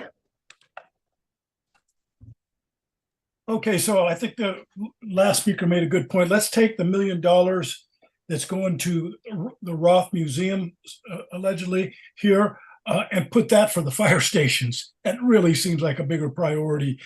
We can have the public partners continue to fund the museum until we get there. I'd also like to fund a cultural event, a Nakba Day, which occurred at the City Hall this Saturday in the King Plaza. Outstanding event. We get lots of Holocaust remembrance days. Let's equalize things and have a Nakba Day. That's the day that the Palestinian genocide began. It's still continuing. That was in May of 1948, very close to Ed Lowling's birthday. I think Ed's April of 1948, and I'm in December of 48. In any event, that would be a very important thing. Pursuant to the California Public Records Act, I'd like to know whether Palo Alto does it, and I'm sorry that I'm ignorant on this, any business or portfolio, any investments with the state of Israel, because I don't know the answer to that, and whether that applies to military manufacturers who do business with the state of Israel, who we invested. I want that public record information so we can, if we do have that, we can have a robust conversation about whether we want to divest.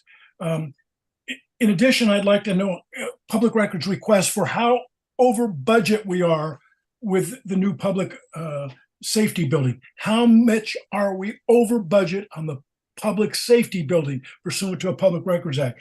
And then in reference to the question that the mayor was asking, what are they paying the rec coordinators for the libraries? Is it less than you'd get at McDonald's, or is it more? That's simple information that should have been obtained and still could be for tonight's meeting. Okay, that's it for me tonight. Thank you. Our next speaker is Judy S.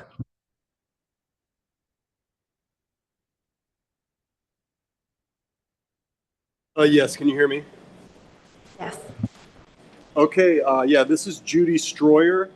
I'm calling about the budget issue. I think you need to take away some of the money that you're putting into the guilt trip holidays for the one small hat religion, and maybe move that over to some park elements that I think people failed to bring up. It may have been on their mind, but let me just remind you that things should be equal for everybody, and they shouldn't be based on skin color or any kind of guilt trip or stuff like that.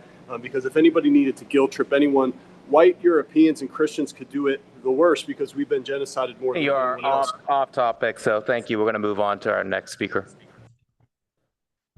Our next speaker is Brenton T.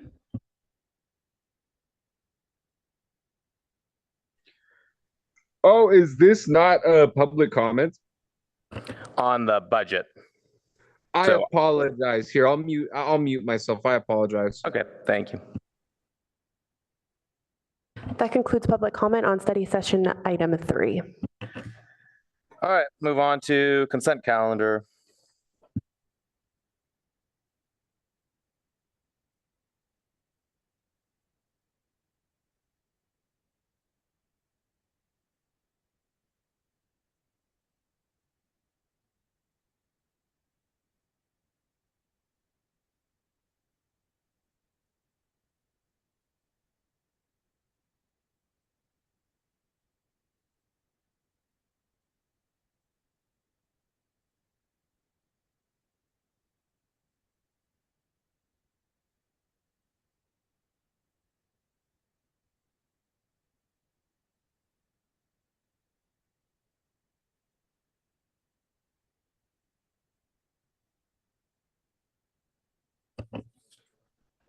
Okay, we have a motion to move the consent calendar. So move. All second. Second. Sorry. Second by Councilman Lithcott-Hames. Any no or motions to request a pool? Councilman Koo? I'd like to see if I can pull number 9. That's on the Historic Resources Board. And if I don't have any support on pulling it, then I will register a no vote, please. Councilman Tanaka? No on 7 and 8.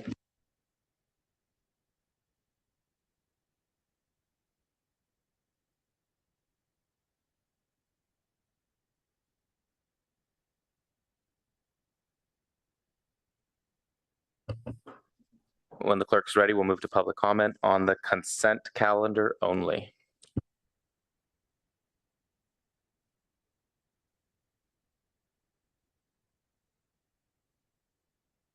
Our first speaker is Herb B.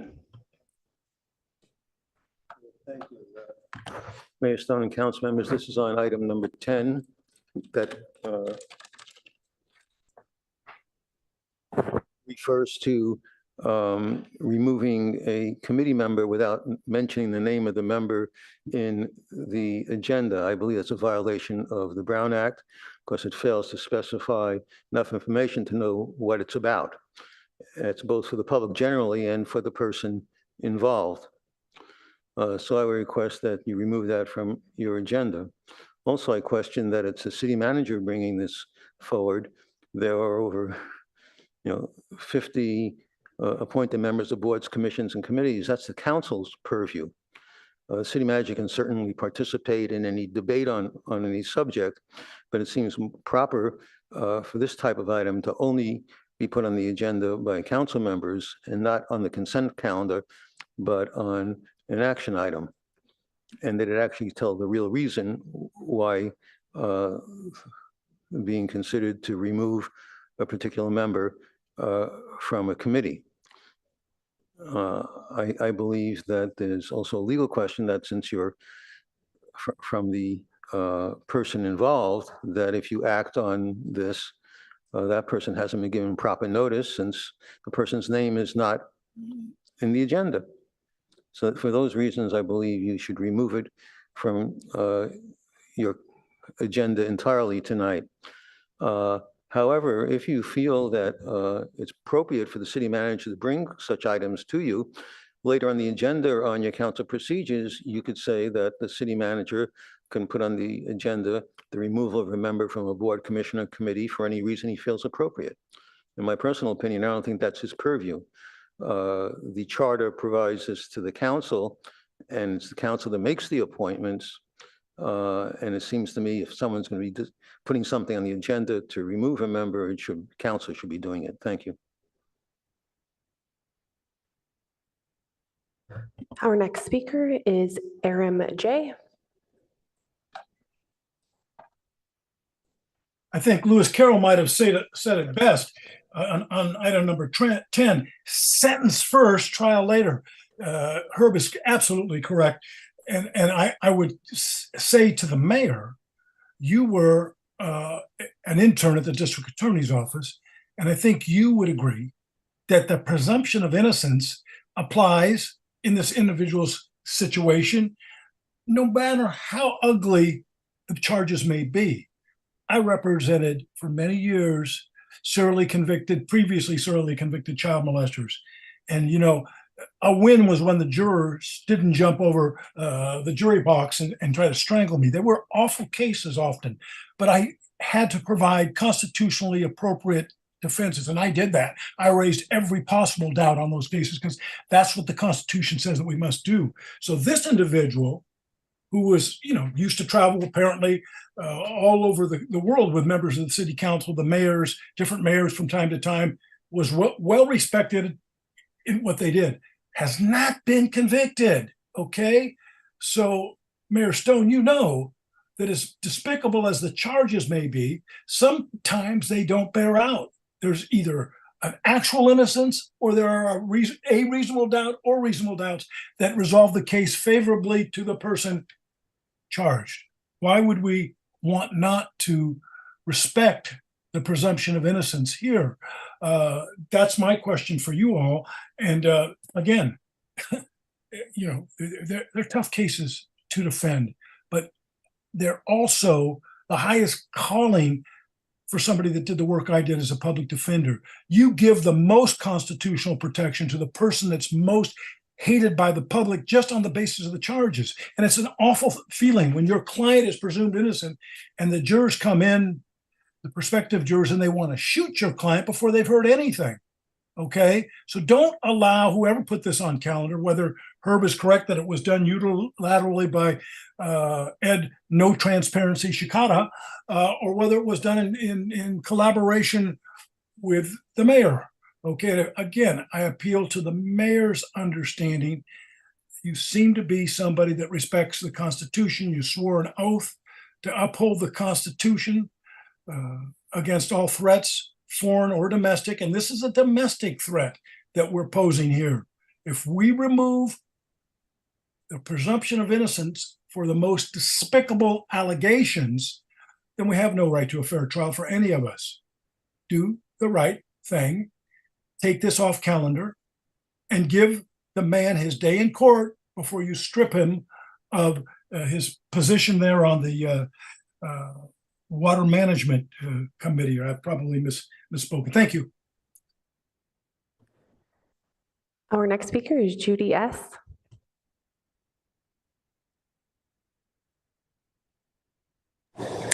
Yes, hello there, Judy Stroyer. I want to say I agree with the bald Jewish boomer who spoke first. You're off topic, Judy. We're going to move. Excuse me. Move on. Do not restrict my. That concludes public comment on consent calendar items 4 through 10. Thank you. With that, we're going to move on now to our city manager comments. You might want to get comments from. Sorry. We need to have our vote first, and then I'll turn back to city clerk. Alrighty.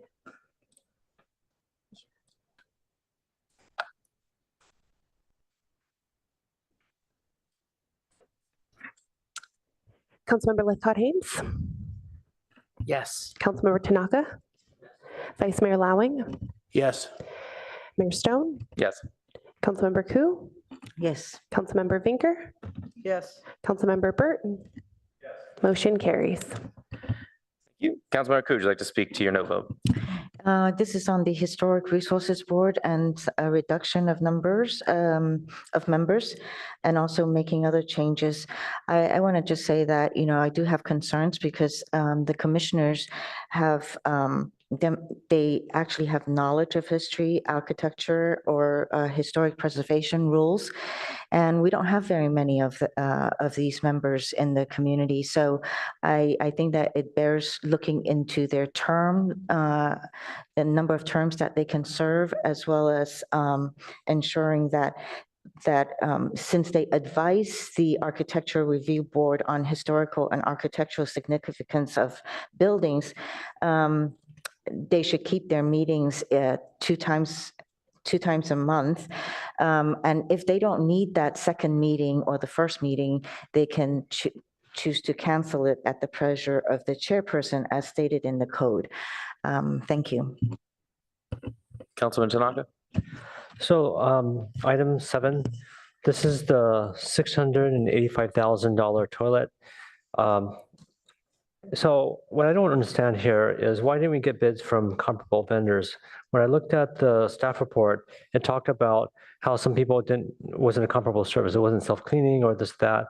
But when I did a quick Google search and I looked at, what are alternatives? There's Sanitronics, it claims high hygiene, vandal resistant, ergonomic controls, fresh scent cleaning cycles. There's IP Toilet, modular self-cleaning, remote monitoring, eco-friendly waste treatment. Goes on and on. There's a bunch of these people actually. And they all actually talk about how theirs is better and cheaper than the people we picked. And at a time when we have these budget deficit, it doesn't make sense that we didn't really shop around. So I don't understand why we didn't solicit bids from some of these other vendors versus this really, really expensive toilet. On item 8, rental registry. It is crazy expensive. It's the one we picked, the bid we picked is double the lowest bid. So that's $443,000. And we have about 11,000 rental units. Probably not everyone's going to register, but let's say it's something like that. This works out to almost $40 per registration. $40 for registration of a rental unit. This seems insanely expensive for what they're doing. So it doesn't make sense. Thanks. Now to city manager comments. Thank you, Mayor. I'll make this very quick given the time. Thank you, City Clerk. Let's go to the next slide, please. All right, just a few, as was noted last week, the month of May actually includes a number of notable celebrations and landmarks at various cultural dimensions. Here is one referencing Asian American, Native Hawaiian, and Pacific Islander Heritage Month. There are several programs ongoing through the city. A number of them are reflected here and information provided on our website, both at our calendar as well as here through a shortcut bit.ly address, AANHPI Heritage. Make sure that they spelled it correctly. Next slide, please. Also note this week is Bike to Work Day, and this is also Bike to Work Month, and Bike to Wherever Days occurs through Saturday of this week. We have 5, I believe it is, Energizer stations around town on Thursday morning, identified here downtown, California Avenue, Wilkie Way, El Palo Alto Park, and Stanford Research Park, areas that community members can gain resources as well as a number of interesting both information and opportunities to chat with folks for how to make most effective use of your commute. Next slide, please. Also noting this week, as was noted in among our public speakers, we have Third Thursday, but noting in addition to the Third Thursday music, there will be a design workshop or table set up from city staff and our consultants in order to get community feedback on some of the California Avenue urban design concepts that are being discussed and have been initially vetted with merchants along California Avenue. That's this Thursday, May 16th from 6 p.m. to 8 p.m. Next slide, please. Then this Saturday, 9 a.m. to noon is National River Cleanup Day. And this is a very popular event. We have activities occurring at Matadero Creek as well as Adobe Creek here in Palo Alto, as well as ability to connect community members with other events happening throughout the county and beyond. So please check out our website, paloalto.org, cityofpaloalto.org/National River Cleanup. Next slide, please. Then finally, just spend a moment here looking over your upcoming agendas. As was noted earlier, this next week on May 20th, you will have part 2 on your procedures and protocols document. And in addition, you'll have a study session related to AANHPI experiences in town. And I would only note among the upcoming items here that, as I mentioned last week, June 18th, which is a Tuesday, given that you do have a full docket of agendas from now through the end of June. We have started to build out the agenda, and we have a number of items for you planned on the 18th. And with that, Mr. Mayor, that concludes my comments. Thank you. And with that, we are to our break. So let's take a 10-minute break. We'll be back at 9 o'clock.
On to now our action items. Item 11 is 2501 Embarcadero Way. Turn it over to staff for your presentation. Great. Thank you, Mayor. Good evening, City Council. Jonathan Late, Director for Planning and Development Services. Claire Raybold, our Principal Planner, will make the presentation. Good evening, council members. Claire Raybold, Principal Planner.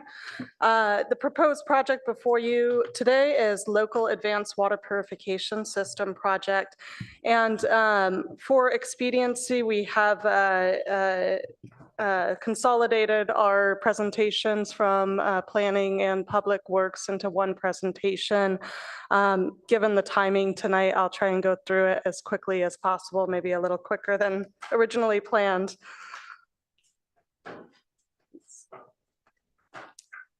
So I won't go through the whole background. It's provided in the staff report. I will note that I did have a quick error to fix. The council approved the recycled water salinity reduction policy in 2015. So I'm just going to breeze through that background. Oops. The project is located within the boundaries of the Regional Water Quality Control Plant, and it's south of the Palo Alto Airport and within the Baylands, but west of the natural areas of the Baylands and east of office uses. The project improves the recycled water quality from the Regional Water Quality Control Plant by lowering salt content. And that higher quality recycled water decreases potable water demand for irrigation uses. Quick overview of the project. There's a new reverse osmosis permeate storage tank, an open air canopy structure that contains the treatment equipment, an electrical building just in front of that canopy structure, and associated landscaping and paving and site work. There are several agency partners that have been working with us on this project. The U.S. Bureau of Reclamation has provided a grant for $12.8 million. Valley Water contributed $16 million to the project. And there's a California Clean Water SFR loan, and Mountain View will be repaying that loan. Total cost is $63.6 million, none of which will be paid by the city of Palo Alto. The PTC reviewed and made recommendations on the project. They recommended approval and asked us to investigate utilizing, reducing the color temperature of the lighting. They also recommended revising planting to be 100% native.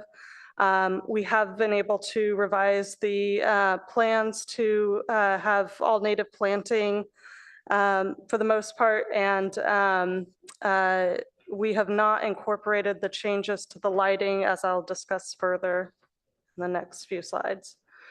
The ARB recommended approval of the project with several recommendations. The recommendations on this slide have been addressed. We've added a condition of approval in the record of land use action to reduce the timing that the motion censored lighting would be on. We've extended the sound wall to meet the existing chain link fence. Tree plantings have been increased adjacent the reverse osmosis tank. And the proposed screen that's shown in this picture has been extended, so it's not only on the front north side of the building, but also the east and west side of the building. There were two recommendations that have not been incorporated into the design. The first was related to the color temperature of the lighting being changed to 3,000 kelvins. This change has not been made due to concerns for worker safety. There's a memorandum in the staff report outlining the concerns that Public Works staff had based on their engineer's advice. They have limited the locations of the lighting. They've also shielded the lighting. Based on earlier feedback from the Architectural Review Board, they also reduced the color temperature from 5,000 kelvins to 4,000 kelvins. And the design also incorporates provisions for timers and motion sensors. And the added canopies that they've added would further reduce and shield the lighting. The ARB also recommended that staff explore the potential relocation of the RO system tank, and this change was explored, but revisions were not made because they need the space for maneuvering trucks and fire access. There's also a design enhancement exception requested for a wall that exceeds the 8-foot maximum height requirement. The wall is measured from the north side. The grade on the south side is raised slightly because of the flood zone. So the wall screens the equipment from the public right-of-way, and it also serves as a sound wall. In November 2019, in taking discretionary actions to further pursue this project, Council adopted an EIR addendum to the previously adopted City of Palo Alto Recycled Water Project EIR, which covered the details of the proposed development before you tonight. So next steps, we are finalizing the planning entitlement process tonight. And Public Works staff is also working with a loan agreement with Mountain View and amended recycled water agreement with Mountain View. In fall, there will be an invitation for bids. We hope to start construction in early 2025 and complete construction in summer 2027. And the recommendation before you tonight is to approve the record of land use action, approving the request for site and design review, as well as the requested design enhancement exception based on findings and subject to conditions of approval. We also have several Public Works staff here tonight. Diego Martinez Garcia is the project manager with me at the table tonight. Tom Kapuscinski is a senior engineer. We also have Karin North online and Brad Eagleston, the director. We also have Jamie Allen in council chambers tonight. He is the plant manager. And with that, I will turn it back to you. Thank you. All right, we'll go out to public comment before returning to the dais. This is public comment only on item 11.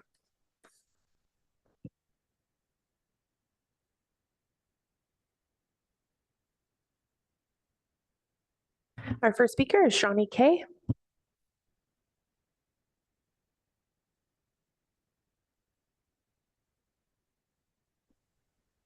Good evening, Mayor Stone and City Council members. My name is Shani Kleinhaus. I speak tonight as a resident on behalf of the Santa Clara Valley Audubon Society and the Sierra Club. I am on the PRC, but do not speak for the PRC.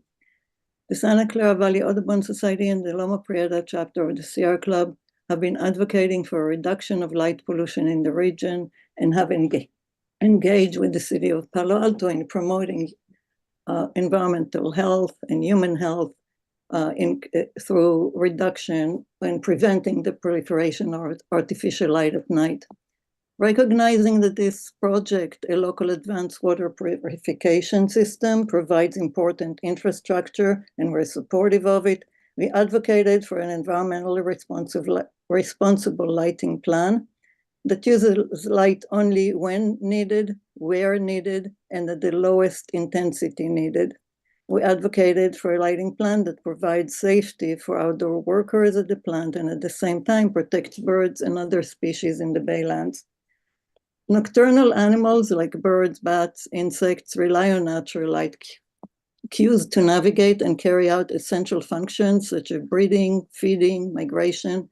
Birds are especially vulnerable since they migrate at night and are attracted by light, especially light in the blue spectrum. Lights with lower color temperatures and typically below 3000 Kelvin have warmer color and have been shown to be less impactful and harmful to the environment. less impactful on natural behaviors and activities of nocturnal animals, and also less harmful to the health of night workers, of people who work the night shifts. The ARB discussed the issue and recommended that the correlated color temperature be kept below 3000 Kelvin, which is what we suggested. And it seems like staff has done a lot to reduce the amount of light with timers and canopies and so on. But we still feel that it would be better if the recommendation for lighting correlated color temperature below 3000 Kelvin was accepted by council. And the standards that fit in, that are used for all industrial facilities, no matter where they are, as one solution fits all, may not be the best environmental best practice for us near the Baylands or in the Baylands. Thank you so much. We have no other requests to speak. That concludes public comment on action item 11. You return it back to the dais for questions, comments, motions. Councilmember Burt. Thank you. Just two small ones. First, I'll just say that I'm really glad this is moving forward, and I think the design has had a lot of thoughtful components added to it. Small question where we're talking about using native plants. This is something that's come up in the past. Native plants is a broader definition of California natives. Are these plants intended to be plants indigenous to our region, and more specifically to the lowlands adjacent to the bay, which is where this would be located? Thank you. Good night. Diego Martinez Garcia, engineer, Public Works. Yes, Councilmember Burt, the plans were based on the North Bayshore palette from the city of Mountain View, that it's part of the same Baylands area. There are a couple of two species that we weren't able to include as native plants. One is a vine growing on the walls because we couldn't find a native, but the rest of the vegetation belongs to that list. Good, thank you. And then on the lighting, I saw the staff response, and I assume that, well, first, what hours of the day would the plant operate? Well, the plant itself, the original plant, water quality control plant, operates 24 hours, 7 days per week. But for this facility, even though we're operating pretty much all day and all night, our runs occur twice per day, like once in the day and once at night. So we typically should see staff once per night. Okay.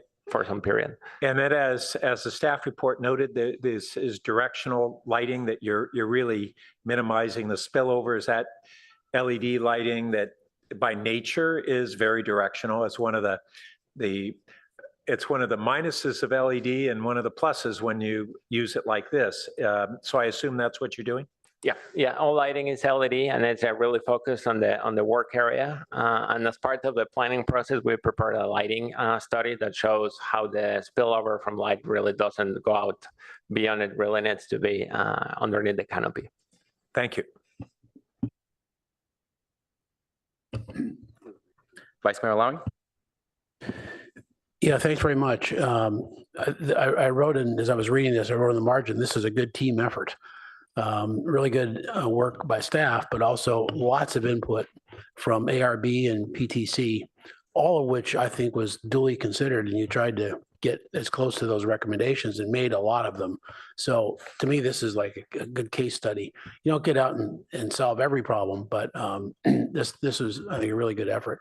And you made adjustment to the trees, you made adjustment to that vine on the wall. Councilmember Burt asked the right question about, is it regional, not just California? I'm glad he asked that. And you have addressed the lighting as best as you can with the timers and the analysis of the location of the tank. So I think you did a very good job of analysis, and basically have gotten as close as you can. to take care of the critters as well as the humans. So I'm quite satisfied with where we are. Councilman Baker? Thank you, Mayor, and thank you, Ms. Raybold, for the presentation, and thanks to all staff, Mr. Director Late and others. I read the report with interest. I actually didn't have any questions when I was done with it because I thought it was quite well done, and you recaptured it here well. Like Councilmember Byrd, I'm delighted to see this moving along. I appreciate the adjustments you've made. And like Councilmember Lowing, I agree it's a good team effort. And I didn't see any other lights on it over there. So if you will entertain a motion, I will move the staff recommendation on this. Great, thank you. Is there a second? Second. So to speak to your motion, No, I don't need to say anything further. Vice Mayor Lowry? I'm good. Any other questions or discussion then on the motion? Councilman Tanaka? Quick question. I know in the past for the plant, we split the capital cost up fixed to each of the neighboring cities. Have you fixed that yet? Is it now done based on usage, or is it still fixed among all the cities? Well, this project is only for recycled water, so the capital difference between partners is very different from the rest of the projects. And this is mainly Mountain View is paying for it currently with the contributions of Valley Water and USBR. And for the rest of the capital project, I'll have Brad Eagleson to respond. Yeah, just quickly. Brad Eggleston, Director of Public Works again, and Councilmember Tanaka, this is a recurring question we've addressed. As we've described, we're doing an update to the long-range facilities plan that's going to look into recommendations for this issue you're raising. We're planning to bring the consulting contract for that effort to council before your summer break.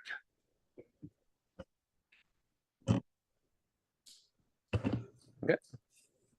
See no other lights. The clerk can call the vote.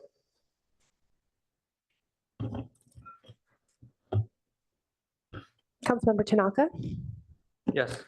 Councilmember Lithcott-Haynes, Yes. Mayor Stone, Yes. Councilmember Vinker, Yes. Councilmember Koo, Yes. Vice Mayor Lowing, Yes. Councilmember Burt. Yes.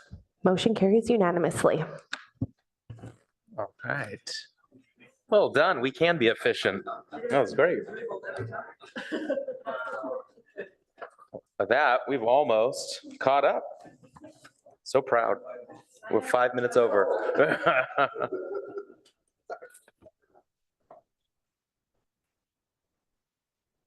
All right, moving on to item 12, discussion and direction regarding the City Council procedures and protocols handbook. This is our annual discussion as recommended by the Policy and Services Committee. Turn it over to staff.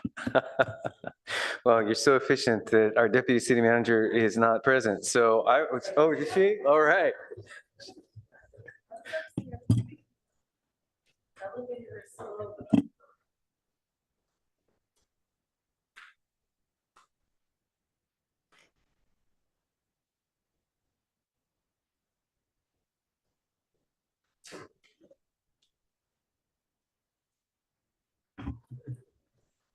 Good evening, everyone. Chantel Cotton Gaines, Deputy City Manager.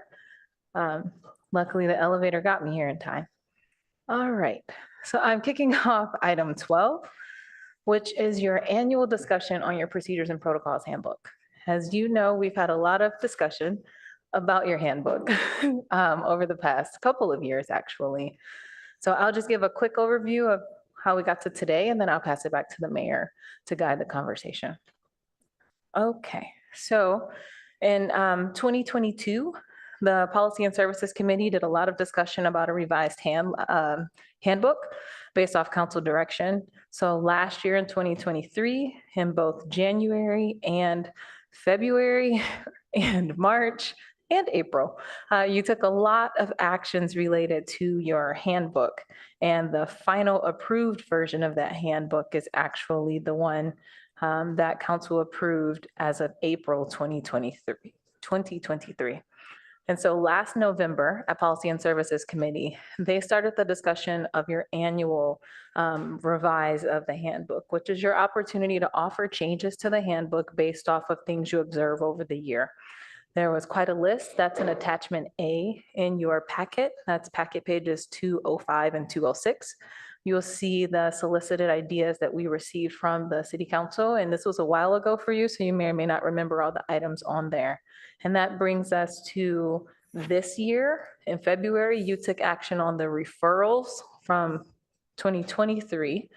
And then this is our discussion of those suggestions that went to Policy and Services in November. So if just to orient you of where we are, you do not have to act on all of the ideas that are suggested in attachment A. It is an opportunity for council to bring up and further discuss the ideas that were suggested both by the city council and staff. So with that, we will take any questions after, and the mayor, you can guide the conversation from here. Thank you. Great, thank you. And yeah, I think Deputy City Manager Cotton Gaines laid out nicely kind of what the plan is. As a reminder, we are going to have, this item is going to be continued as well into next week. So we don't need to get through it all tonight. There are some that we view as a little more time sensitive. Let's move those forward. But I think attachment A is a good place, but let's not be afraid to go off that as well, especially for maybe council members who didn't have a chance to make suggestions back in the fall. So let's go to public comment on this. And as a notice to the public as well, since this item is being continued next week, we will not take additional public comment next week on this item. So this is the one opportunity to speak to item 12. All right, turn it over to you, Madam Clerk. No hands are raised and there are no requests to speak. Great, thank you. Then we'll close public testimony on item 12, bring it back to the dais. And who'd like to start us off? Vice Mayor Lowing. Thank you. I just want to mention a couple of things. I think you very successfully recorded the old P&S committee input and the new, and also that time back in November where you asked for suggested changes from all council members. One thing that's come up informally, excuse me, bad time to get that, that's come up informally, but a number of times that I think should be added to the list is another review of commission appointments based on what we've gone through in the last 2 years. It's been very difficult to get through them. We've had to delay appointments and keep people on that were off just to kind of fill the slots. So that's something I think we need to pick up again, and I would suggest we add it to the list. And probably just as a referral to P&S. So that's the one thing I would say. The second thing I would say is that on the people who responded the first time in your document, page 205, Vinker, Lowing, and Lithcott-Hames, we all talked about eliminating call-in on general public comment. So that seems to me, at least, to be a high priority item that maybe we want to take up tonight. So those are my 2 points.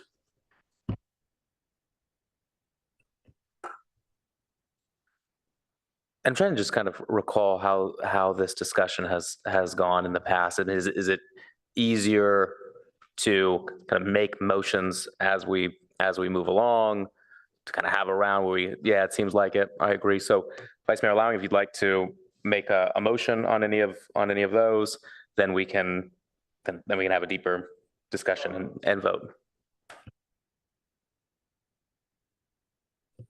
Some kind of straw votes and see if there's any type of general consensus, and then we can kind of move forward with a deeper discussion if there is. So is there, sorry, so the first one, the first one was to take another look, a new look at how we're doing the commission appointments, because the determination 2.5 years ago now was to go to all at one time of year for all commissions. And to my mind, that's not been working in my 2 years. Okay. Is there kind of general? Yes. Well, let's take a look at it. I'd more specifically just recommend we do it split into 2 times a year. and we can. Oh, get just that go back to fixed. how it was? Pardon me? Just go back to how it was, basically. I don't know if that's exactly how it was. Yeah, I think it was. Maybe either way. Yeah, so to have a more clear direction to say twice a year. I'm okay with that. If PNS wants to chew on it as well, I'm okay with that too, but it seems that's quite logical. I mean, this has been a real problem. I mean, we're even, and look at it this time, like 4 different times we're voting on people, you know, from weeks ago when some of us interviewed, so. Okay, let's try to keep our comments, because otherwise I think we can get really lost into each item. So maybe just real quick, kind of, we like it, we not, if there's any clarifying questions, and then we can come back to a motion and then do a deeper dive if necessary. Councilmember Koo? I just wanted to ask if it's something that we should have Madam Clerk be involved, the clerk's office, since they're doing all the recruitments, and they can give us a suggested time of the year when the recruitment and interviews should take place. Councilmember Vinger? Yeah, I like the twice a year idea, and was just going to suggest that we refer it to PNS to think about how we would transition to that. And I love the idea of input from the clerk's office. I'm generally supportive of this idea as well. It seems like there's general support, so if you want to just make a motion and then we'll move forward. I'm happy just to move to go back to twice a year at a time to be worked out by the city clerk and present that back to council. Second. If I might suggest to really move this forward, we could just have straw votes, raise a hand, and then have them all accumulated at the end and vote officially at one time. I think that's how we've done things like this in the past, rather than go 20 different votes. Okay, I'm just concerned about a massive motion at the end that we would then have to break up several times. Yeah, maybe we could, I don't know, we could put them in a, if there's, I think most of these are going to be unanimous, but maybe we could put them in those 2 buckets. Well, maybe what we could do is kind of do the straw polls per council member who can kind of speak to them and then see. So, okay, but let's finish this one since we now have a motion, and then we'll move to kind of more that process per individual council member. So I have a motion and a second, yes? Mr. Mayor, I think we'd like to suggest that as you're taking this issue on, you also include some flexibility on the work plans and the timing of work plans coming to the council. I believe that has been a complication that actually flows from the dates that commissioners are appointed and seated and then ready to talk about work plans. So if you could include that as a part of your motion, staff would be able to do some follow-up and bring it back. Commission work plans, correct? Is that acceptable? Yep, fine. Okay, great. And one more procedural thing. This is in the Board and Commission handbook, so we'll make sure that that ties together, but for the follow-up conversation related to policy and services. So just wanted to share that. Okay. All right, well, we have the motion on screen. I'm gonna clear the lights. Are there any questions or comments on this motion?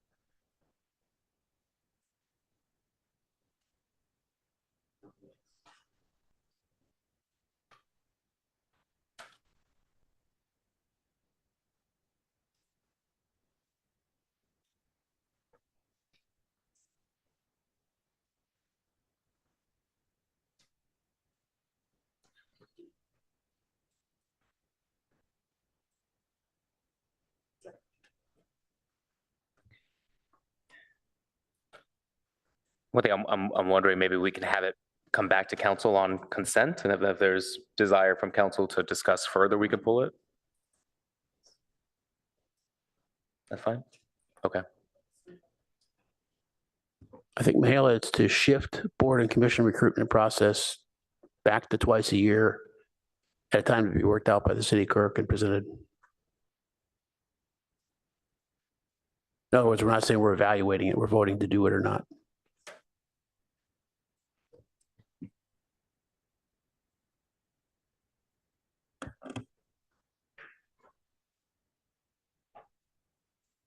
If I might suggest adding their recruitment process and commission work plans. Nope. after process, add and commission work plans. Schedule.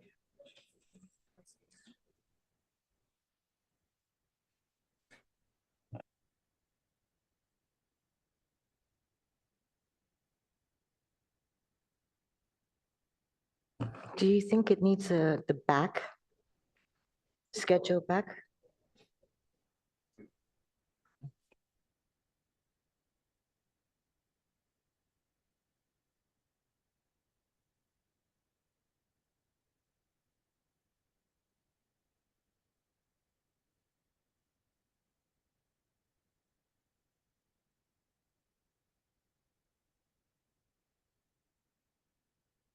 Just as long as we understand the obvious, which is we're not asking for work plans twice a year.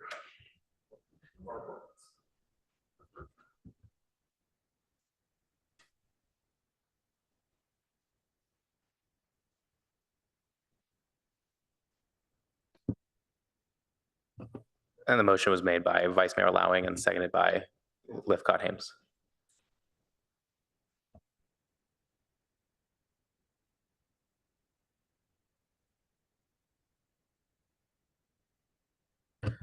Motion look good?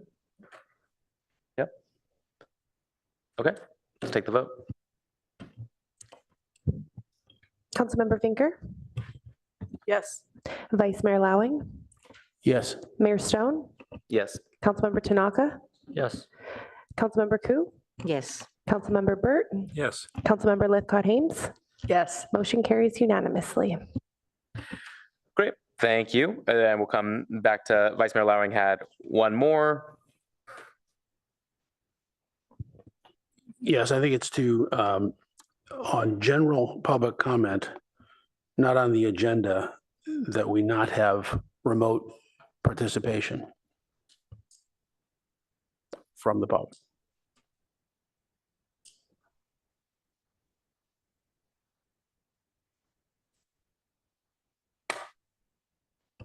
Councilmember Burt. Yeah, did you see the staff reference to the ramification of that? Yes. So, okay, so we wouldn't be able to allow the streamline noticing for AB 2449? Molly can probably comment. So on further thought on that, we think that council actually could follow a procedure where if you did have a council member who wanted to access that streamline, you could change the rule on Zoom public comment to allow it for all parts of the agenda just for that meeting. So you could have that flexibility, I think, to still use that Well, streamline. I'm glad you say that. That sort of insight, if when we have something written in the staff report and you have additional information, it'd be great to just lay that out at the beginning. Okay? Councilmember Ku. I hesitate on this. I know we have a lot of bad actors out there using the virtual format in order to do public comments and saying absolutely disgusting things. But also we do have a lot of people in our community that wants to participate and might not be able to. And we finally found a way where they can actually be included in the meeting and they might have something to say. So I do have concerns that we're just excluding a group of people from our community that are not going to be able to comment this way. They might be homebound children, so that's just my comment. Councilmember Lithcott Hames. Thank you, Mr. Mayor. I agree. It certainly a balancing of various priorities. It is wonderful that Zoom allows the public to participate from wherever they may be. This is not something I think we routinely did before the pandemic. And now we've got these Zoom bombers who are spewing a white supremacist bile. And, I'm just constantly reminded this is a workplace for staff. It is a workplace for us as well. And members of the community have to hear it. And I think on balance, I'd like to try to quell this behavior a little bit by just making it harder for somebody to do that kind of thing. They want to show up here in person and do it, that's their right. But I think these technological advancements have had some unintended consequences, and I would be in favor of this restriction. Councilman Tanaka. With everything, there's also good and bad. And while I understand the issues that remote participation brings, I think there's mainly good. I think we hear more voices, more diverse voices. I think we benefit from their perspective. So I think we should continue it. I realize it's tough sometimes, but I don't think I could support the idea of banning people. And I appreciate Vice Mayor allowing bringing this forward, and other council members too. I support it. I think tonight was a good example. Probably over close to an hour of public comment time. It is taking a lot of time up in general public comment away from the actual action items that we need to be able to get through. It's becoming a challenge to be able to get through our lengthy agendas, and we are leaving the option for Zoom for really the important work that we're doing every night, which is what's actually agendized for us to be able to get through our lengthy list of council priorities. So I support this.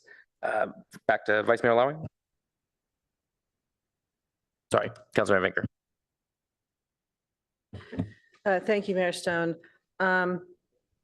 I'm really torn over this because I want to afford people who have, mobility issues, driving after dark, other reasons that it's difficult to come here, a robust opportunity to comment. However, it's a balance. And we saw tonight what's on the other side of that scale.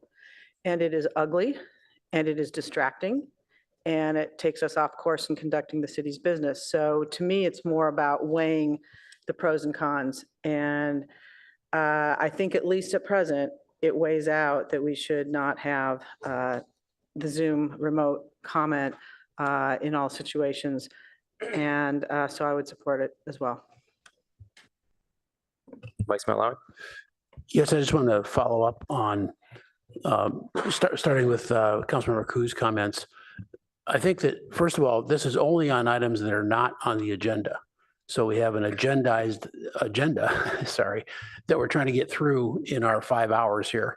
And so some reduction in verbal comments on items that are not on the agenda is not necessarily bad. But I primarily want to point out that there are a lot of ways that residents can get to us, and they do. Many people actually send us a letter in advance, and I read every one of them, and then they come here and they read it from the speaker as well. So I don't feel the need to hear that twice to be able to make a decision. So that's just one example. And there are office hours and telephone numbers, and there's all kinds of ways that folks can get at us. So I don't feel like this is blackballing people who want to talk with us. And in that regard, if somebody said, I can't get around, would you come to a coffee shop and sit down? The answer is yes. So I don't feel it's just, it's a huge restriction. It is some restriction compared to what we're on right now, but it's not the pandemic. And when that item that they want to speak to turns into an agenda item, they can get back on Zoom. So that's my feeling. Councilmember Burt. Yeah, following up on that, for 130 years, people came in person. 3 years ago, we changed it so that we had a hybrid approach. We're retaining that for everything except for the non-agendized items.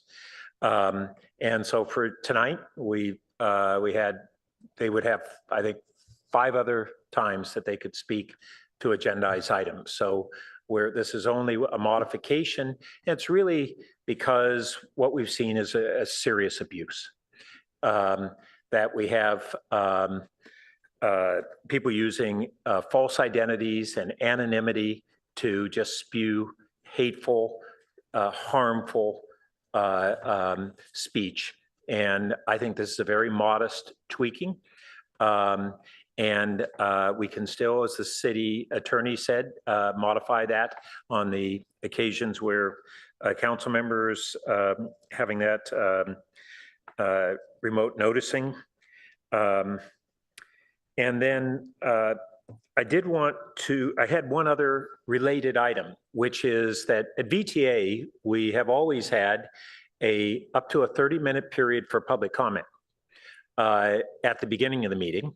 And some cities have restricted their amount of public comment. I'm kind of surprised on that. But what a VTA says that we'll have 30 minutes at the outset. And if on occasion we have people who, more people that can speak in that period, then we have an additional time at the end of the meeting.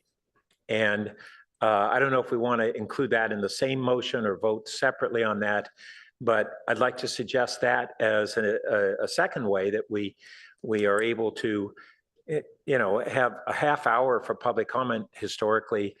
That really has been typically more than adequate. And I wanted to offer that one up too.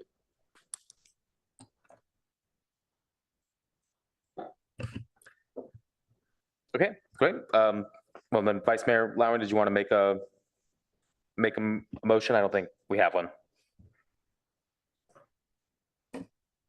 I thought we did. Did we not? Was there?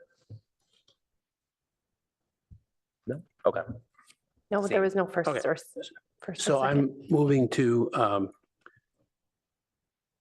not allow call in for public comments for items that are not on the agenda. And I'll second if Vice Mayor will include the additional modification that Councilmember Burt included, which would be we'll take public comment for anything not on the agenda for 30 minutes, and after 30 minutes, we'll move public comment to the end of the agenda. Yes, because that's in fact what I also said on page 205. Perfect. That right now we actually do say that in our handbook, and we're not following it. Agreed. Okay. Any other discussion?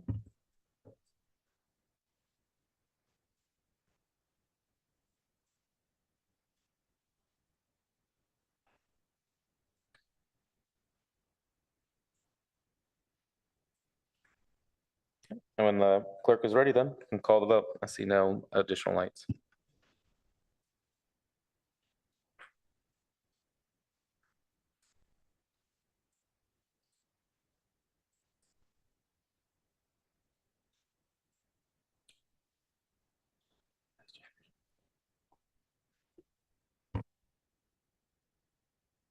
And then move additional public comment to the end of the agenda.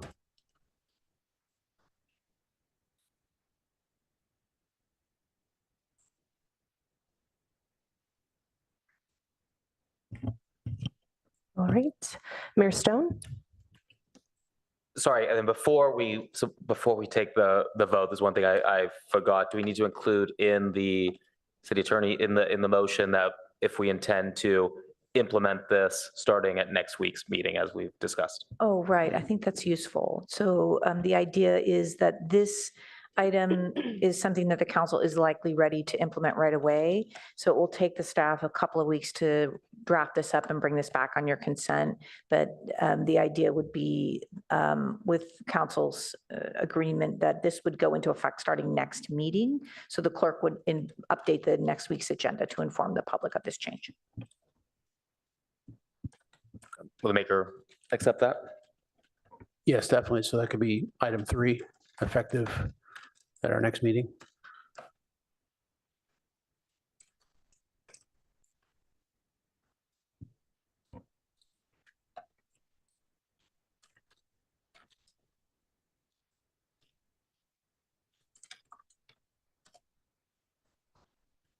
And sorry, I didn't see Councilmember Tanaka.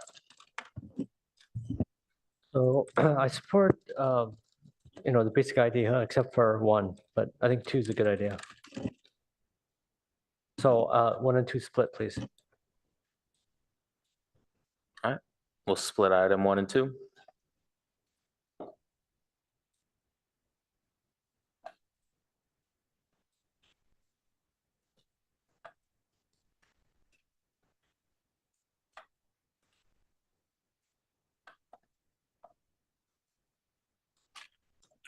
I think there's a little spell check error on implanted.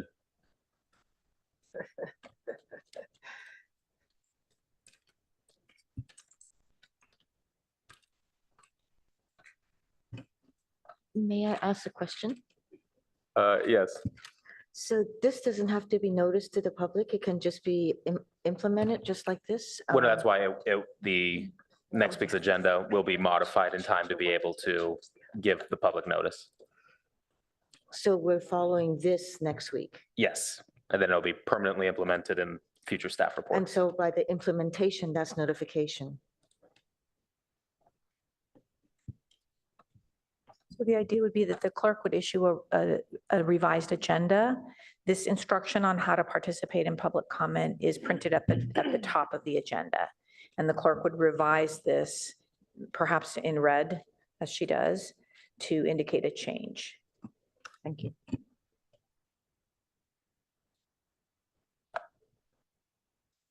Okay. Let's take the vote.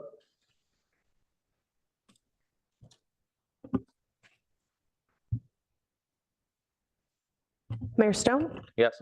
Councilmember Burt, Yes. Councilmember Vinker, Yes. Councilmember Lithcott Haynes, Yes. Councilmember Ku, On one, no. Oh, the top one. voting on the first motion. So no for Councilmember Ku. Councilmember Tanaka, No. Vice Mayor Lowing, Yes. motion carries 5-2. Thank you. When you're ready, we'll do the second part. Councilmember Lithcott Haynes. Yes. Councilmember Vinker, Yes. Councilmember Tanaka, Yes. Councilmember Burt, Yes. Vice Mayor Lowing, Yes. Mayor Stone, Yes.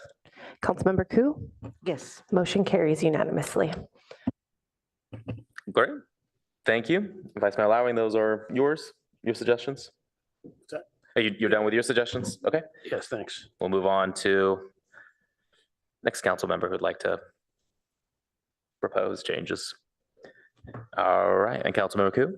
And again, as a reminder, we don't need to get through this all tonight. Maybe we'll do one more depending on the time and try to stick as close as we can to now our agenda. So maybe another 20 minutes. Okay, 20? Another 10?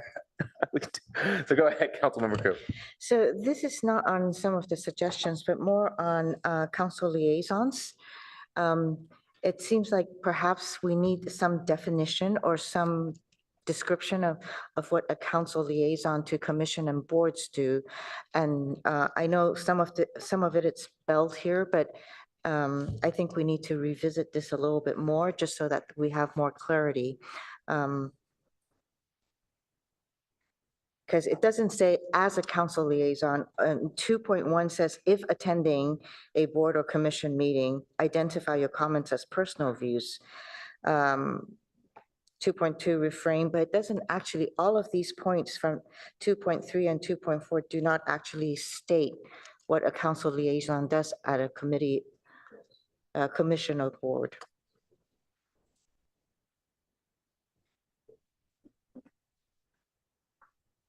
If I can provide a little bit of information just to help with the conversation.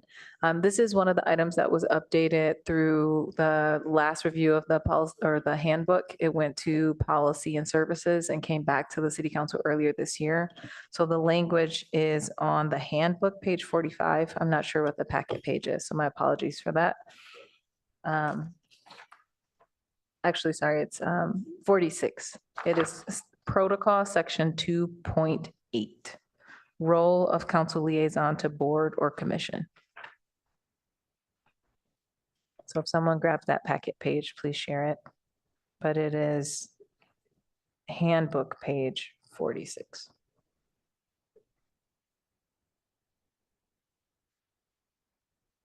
Okay, so then I don't know if it needs further definition, but it does state pretty clearly that is to share prior council discussions. So although, and to share council directions as a whole, not as an individual. And so I think that I'm not quite sure if we need clearer language here because obviously there may be some confusion that I see or heard. But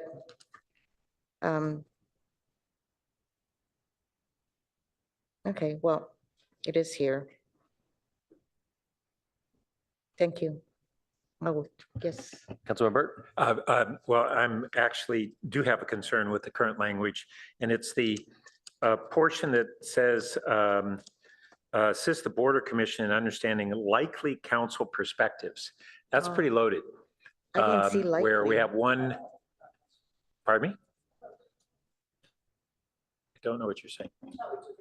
Oh, You did. oh, So well then I'm sorry, the one that we have in our drawers is not the correct one. Sorry about that. Yeah, so this is packet page 267. Thank you, Madam Clerk. I can read that line if that helps while folks are turning to that page. The role of the council liaison to Border Commission is to Great. be, yeah, I see it. Got it. Looks good. I was Throw away the one filibustering, that was in I our was filibustering you to get to that page. There you go. It's like, I didn't see the likely. Thank you. Councilmember Ku, were there others? No, this is it. Thank Okay. you. Councilmember Burt. Thank you. So I have a number that are in the packet and then a couple others. So first I'll bring up a couple related to consent. When we have either a council member who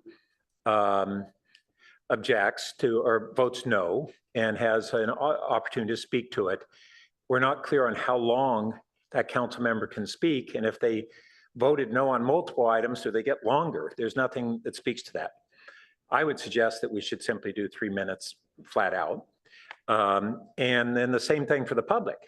If a member of the public is speaking on the consent, do they get to spend 3 minutes on each consent item? And they've often asked that, and we've kind of hoofed it.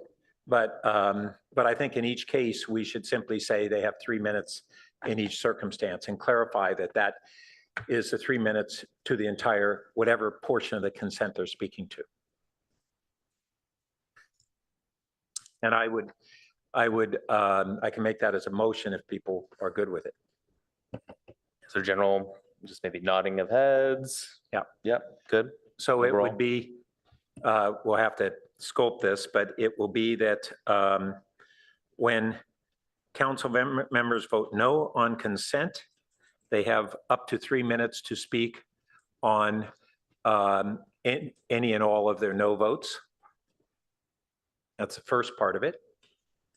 And then a second part would be when members of the public speak to consent, they have up to the mayor's allotted time, 3 minutes or less, to speak to any and all consent items that they're speaking to.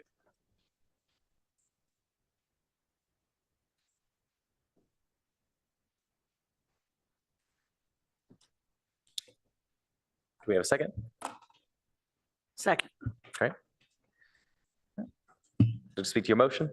Nope. Speak to the second? No? Councilman Snaki, your light is on. Is that for the motion? It is. So, yeah, I don't agree with this because sometimes there's like 40, 50 items, especially in the year. And if there's more items, it doesn't make sense that it's flat. It should be proportioned to the number of items. So I can agree with this motion.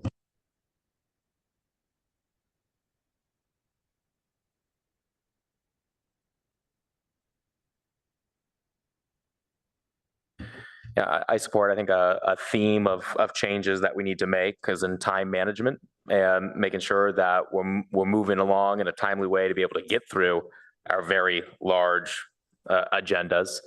And this is a tool to be able to help do that, just as the Zoom comment. So glad we're going to make this change.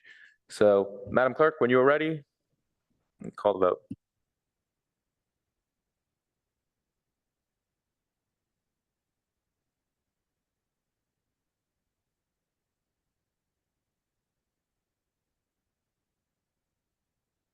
Yeah, the wording on the second, we can use the same, up to 3 minutes. Oh, I see. Yeah. I don't know. We can do wordsmithing later, but I think we've got the concept too. And as staff, we will do some wordsmithing for the actual handbook. So I think here is just enough guidance for us to know what your Recount. preferred. Yeah, you will see it again. If you don't like how we wrote it, you'll have an opportunity to make edits.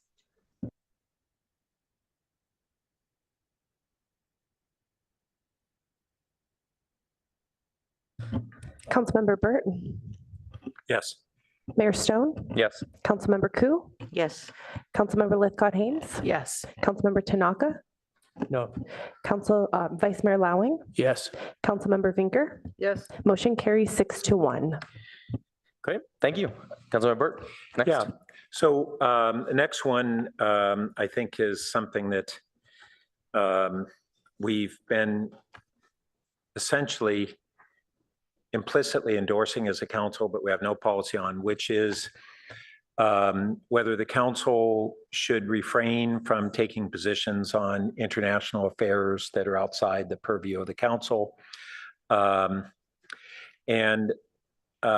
San Jose has something along these lines. I don't know what would be the exact wording and boundaries that we would want to adopt. So I think we'd refer this to policy and services unless the council wanted to move more quickly and directly on it. Because I think we are going to want to look at nuanced language about that it would allow us to address matters that are affecting our community in the way that it affects the community, as opposed to giving policy direction on international matters. So I think it will need some review, but I'd like to use maybe San Jose and other cities that have done that as a reference point.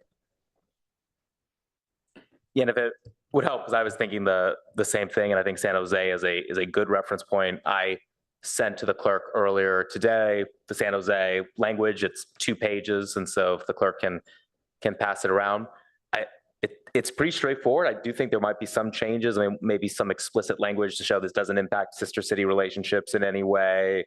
Well, how about this? Given the hour and that we'd want to digest this and that we're going to have next week to take up this item again, maybe next week we could actually take it up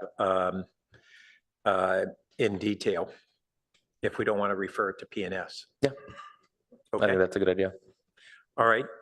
So in that case, I will defer that item to next week. And then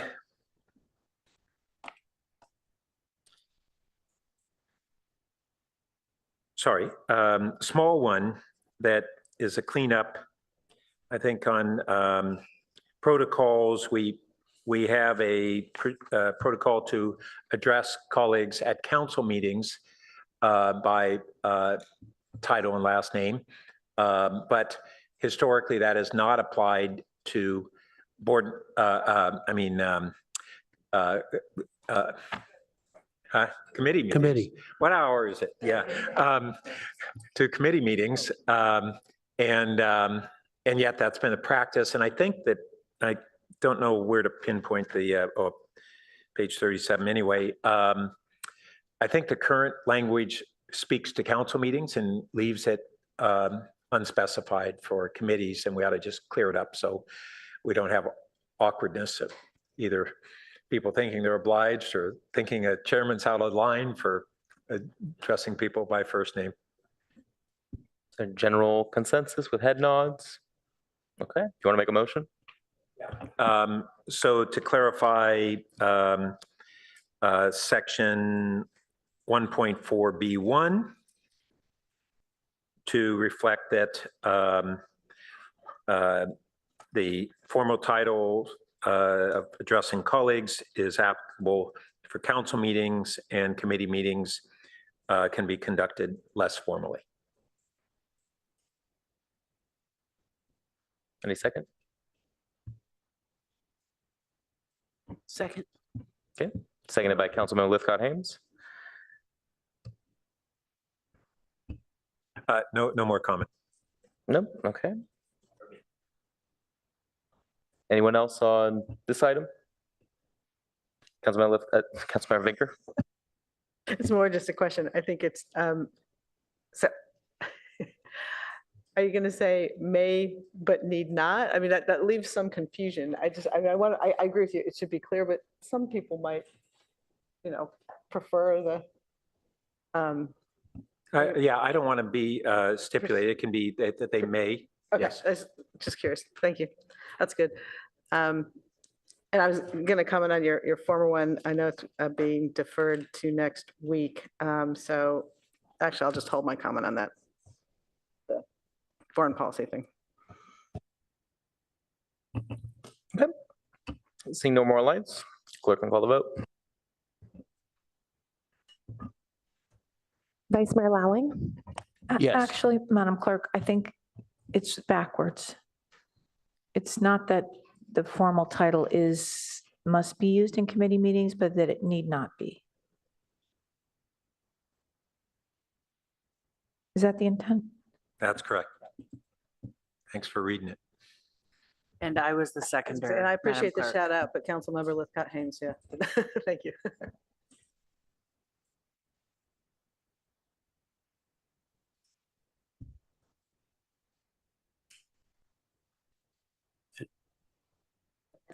And not committee meetings.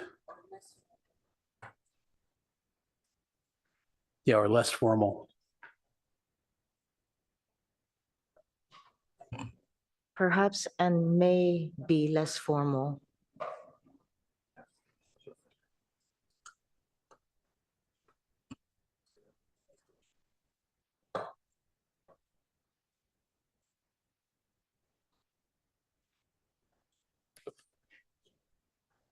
Great. And staff has indicated they understand the intent of the motion. So now we take the vote. Vice Mayor Lowing? Yes.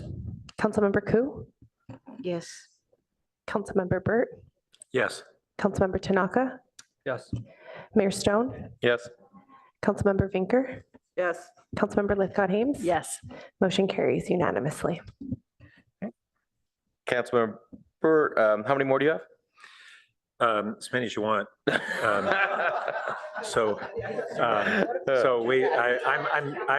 I'll cut it off whenever you want to cut off. Okay, I think this would be a good time for us to continue it till next week then. Perfect, thank you. Okay.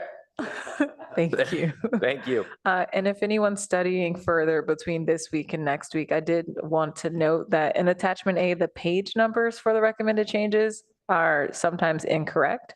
So use the section reference name. So if that helps as you're going through it. Thank you. All right. Thank you. Then we will continue item 12 to next week. Next then, special orders of the day. Item 13, appointment of candidates for vacancies on the Stormwater Management Oversight Committee and Utility Advisory Commission. Madam Clerk, do we have some appointees? Yes, we do. Good evening, City Council. We have a brief presentation to outline the vote results for the Board and Commission appointments, which we received electronically from all council members. First, we have our Utility Advisory Commission with 2 positions council voted on for terms ending on March 31st, 2027.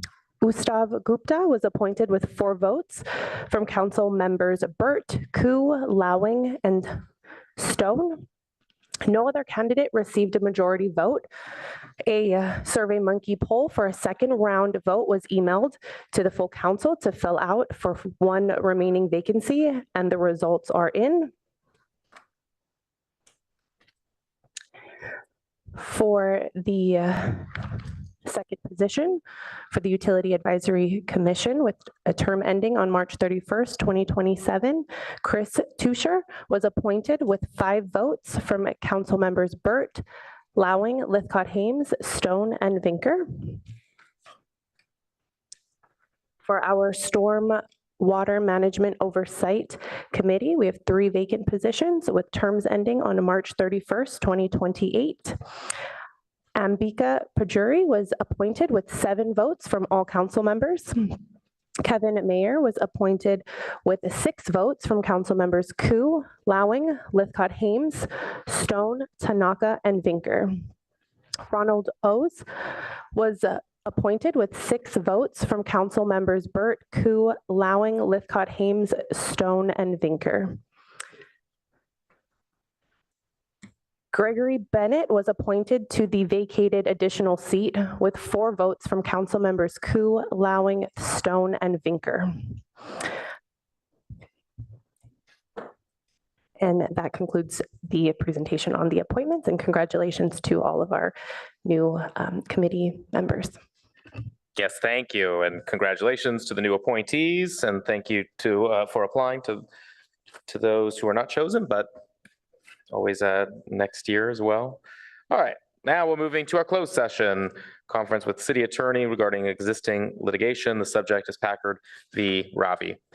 All right, so we'll go into closed session. Oh, sorry, and any recusals on this item? Thank you, Mr. Mayor. Yes, I need to recuse myself from this matter as I have a personal relationship with one of the parties to the litigation. Thank you. And do we have a motion to go into closed session? And then Sorry, we'll do Mayor. public Yes, comment before the motion? Thank you. Okay, remember. All right, we'll do public comment and then we'll do the motion. So public comment on the closed session only.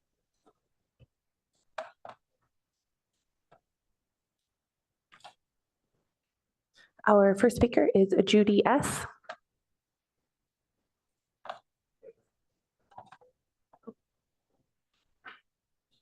Actually.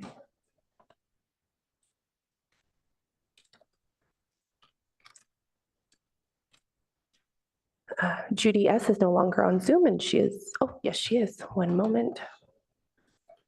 Remember, this is public comment only on the closed session.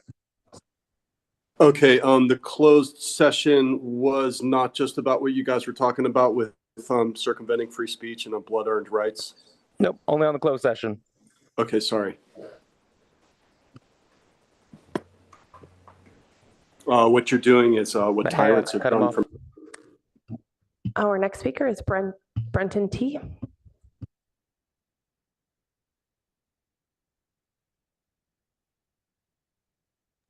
This is the continuation of public comment from earlier, correct? Nope, that's going to be after our lengthy closed session. Okay, I gotcha. That concludes public comment on closed session item 14. Thank you. Do we have a motion to go into closed session? So moved. Second. All right, let's take the vote. Vice Mayor Lowing? Yes. Councilmember Tanaka? Yes. Councilmember Koo? Councilmember Vinker? Yes. Councilmember Burt? Yes. Councilmember Lithcott-Hames? Yes. Mayor Stone? Yes. Motion carries unanimously. Great, thank you.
All right, we're back out of closed session. Nothing to report.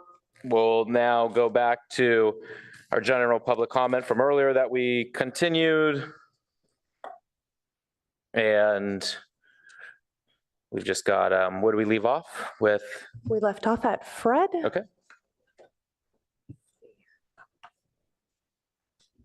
Fred. Nope. Our next speaker is Lucas G. Nope. Our next speaker is Taylor Ann V.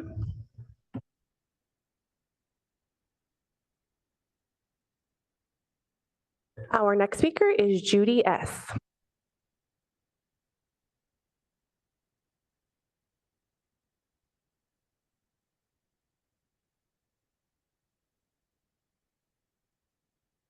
All right.